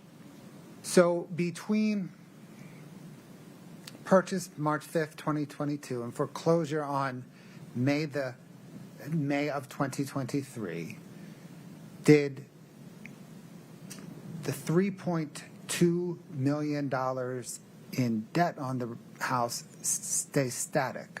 No. Did it grow? It did. The clauses in the lending agreements, for example, the loan, the $2.6 million that the Sierra West and Mount Strong loaned to her, that loan agreement says you've got 6 months to repay this $2.6 million plus 15% interest. So it's due on September 4th of 2022. That's 6 months. And then the loan agreement also says if that does not happen, then there's a 2% default fee. And then that's about $50,000 tacked onto it. And then every month after that, it's another 2% that is tacked onto it. and it's still accruing interest. So, and it's capitalized, which makes a big difference. It's not just something else that's out there. It makes the loan principal larger, so that also increases the interest. And upon default, it goes from 15%, which is already expensive, to 28%. So the whole thing just kind of blows up. So at the point Matt Strong and Sierra West foreclosed on Kouri Richins, how much did she owe on the Midway Mansion? Let me think back. I think it's about $3.8 million at that time that she owed, that she owed on that note, and then it grew after that, continued to grow after that. Thank you, ma'am. No further questions. Ms. Nestor, within the scope of redirect, please. Yes, sir. Okay, you just testified that you were not aware of Eric being involved in any of the properties other than the Fransom Lane. Is that right? That's right. Okay, Katie, can you please bring up 5-93D2 just for the witness?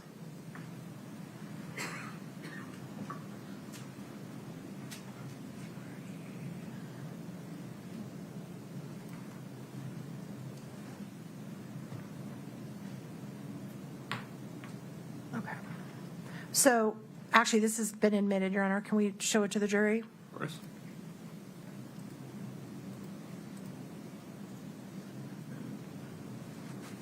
So here you have Eric and C&E Masonry as a funding option for Kouri Richins. Is that correct on your own exhibit? That's correct. So that's the 2020 to 2021 time period. Right. So she bought that Franson Lane project, and she was working on it in October of 2020. She ended up selling it in March of 2021. And so that's why during this time period, that's what I mean. It's the one project. I'm aware of a real estate schedule that she submitted to many of her lenders, and she includes projects that were Fox Lake Investments that are Eric and Cody's, his business partners, and she included them as her own, but they were not her own. Okay, so I'll get to Fox Lake in a minute. Okay. But are you aware that Eric was a lender on the Mill Creek property, that he lent $40,000? I did not see a trust deed or anything, so no, I'm not aware of that. Okay. I want to talk about this Fox Lake business that you just mentioned. Okay. This is a business that basically was a flip business as well, right? I think that was the anticipation, yes. So Eric started his own flip business with his business partner. Is that right? And they had a third partner as well. And who was that? It's like BlackRock, and I'm sorry, I can't remember, but it's an LLC. It's a third party, not related to anybody we've talked about. So it's just completely separate and distinct. Okay. And do you know whether Fox Lake would have been a separate entity from CNE? I mean, like, were they a DBA or were they separate? Correct. Is that what you're saying? I have looked at that. I believe that they are separate, but So Not sure. Did you evaluate Fox Lake and the value of it? the value of the company. Mm-hmm. I've looked at their bank account statements and I've traced their projects, and they had nothing to do with Kouri Richins. Okay, but just bear with me. What was the value that you came up with on Fox Lake? Objection, Your Honor. Your Honor, please give me just a little bit of leeway here. A little bit. Go ahead. What was the value of Fox Lake?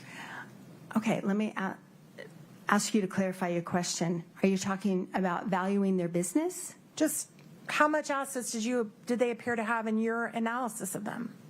I know that they had a few projects, and I'm going from just their bank account statements, and my 14 schedules that you have, the fours, those are every account I've looked at, and you can see that I have looked at them. Fox Lake Investments, I know that they had a few projects. I really don't know much about them because they had nothing to do with the family, Eric and Kouri Richins. They had nothing to do with her. So if there's a prenup that prohibits Kouri from recovering any assets from C&E, it wouldn't apply to Fox Lake because Fox Lake's a separate entity, correct? Objection, Your Honor. Foundation. Sustained. Is Fox Lake a separate entity from C&E? I honestly can't remember. I know that they have a separate registration, but whether they are a DBA, a doing business as, and so they're under the C&E, or whether they're separate, I just don't remember. Okay. And at some point, was Kouri Richins listed on the Fox Lake paperwork? I don't believe so. Okay. Did you check that? I did. All right. And you also mentioned that you traced, you did strike that. I need to say also, she's not a signer on the Fox Lake account. On the Bank account. statement, right? She's not. Okay. And did you, just to make sure on the accountings that we're talking about, did you ever account for cash? I'm sorry, which Cash on accountants? hand, like cash that the Richins actually had? I believe that the original inventory, but this is not in the confines of this case. Let me answer it this way. I understand that there was a safe in the garage, and I understand that there may have been a lot of cash there.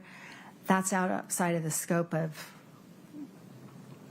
looking at the financial statements and things. So if someone testifies to how much cash was in that safe, that is not accounted for anywhere in here in your asset evaluation? No. Okay. And you also,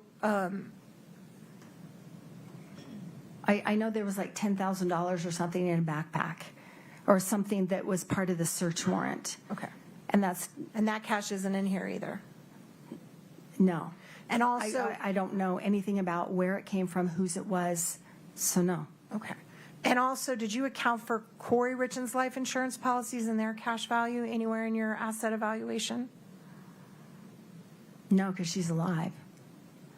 Okay, but you understand that some life insurance policies you can draw down out of, right? I understand what you're talking about, but I think So can you answer my question? Anywhere in your evaluation, No. did you include life insurance value that Kouri Richins holds on herself? no. All right. Did you also check on Eric Richins' life insurance policies if they were if they were like whole life, where you can draw down out of them? They're not whole life. Okay, they're all term. Yes. And the dates of those policies, with one exception, all predated 2020 when he purchased those policies. Well, they purchased the policies in 2017, I think, Okay. except that last one. The $100,000 one. Right. Okay. That she got right before he died. Right. Yeah. That's all I have. Thank you, Your Honor. No, sir. Ms. Nestor, may we release this witness? Yes. Okay. Mr. Bloodworth? Yes, sir. Ms. Carrington, you are free to go. You're released from the subpoena. Thank you very much. Okay. Your Honor, can we approach on scheduling? Of course.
Appreciate your patience today.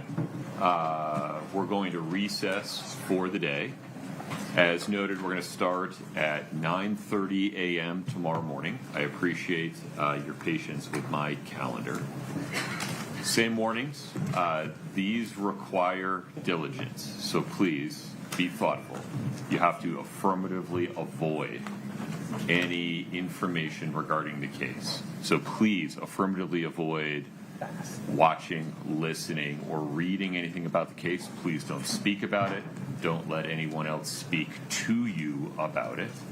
And please don't do any research of any kind. See you tomorrow morning at 9:30. Please rise for the jury.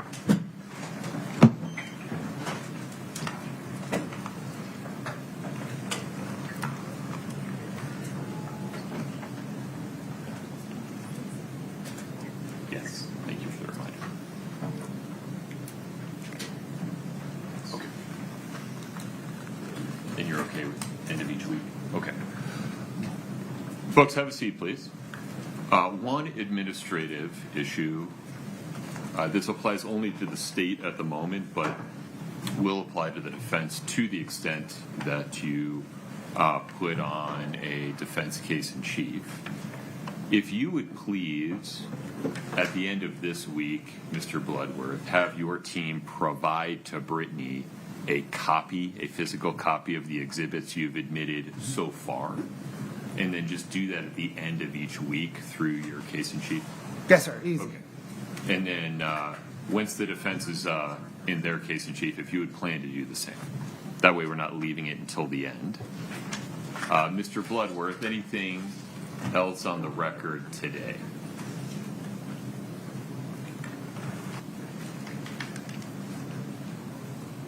Anything else on the record today? No, Your Honor. Okay. Ms. Nestor, Ms. Lewis, Mr. Ramos, anything else on the record today? No, Your Honor. All right. 9:30 a.m. tomorrow morning. Thank you for your patience. The court's in recess. Yeah, Of course. What? We're off the record. Oh.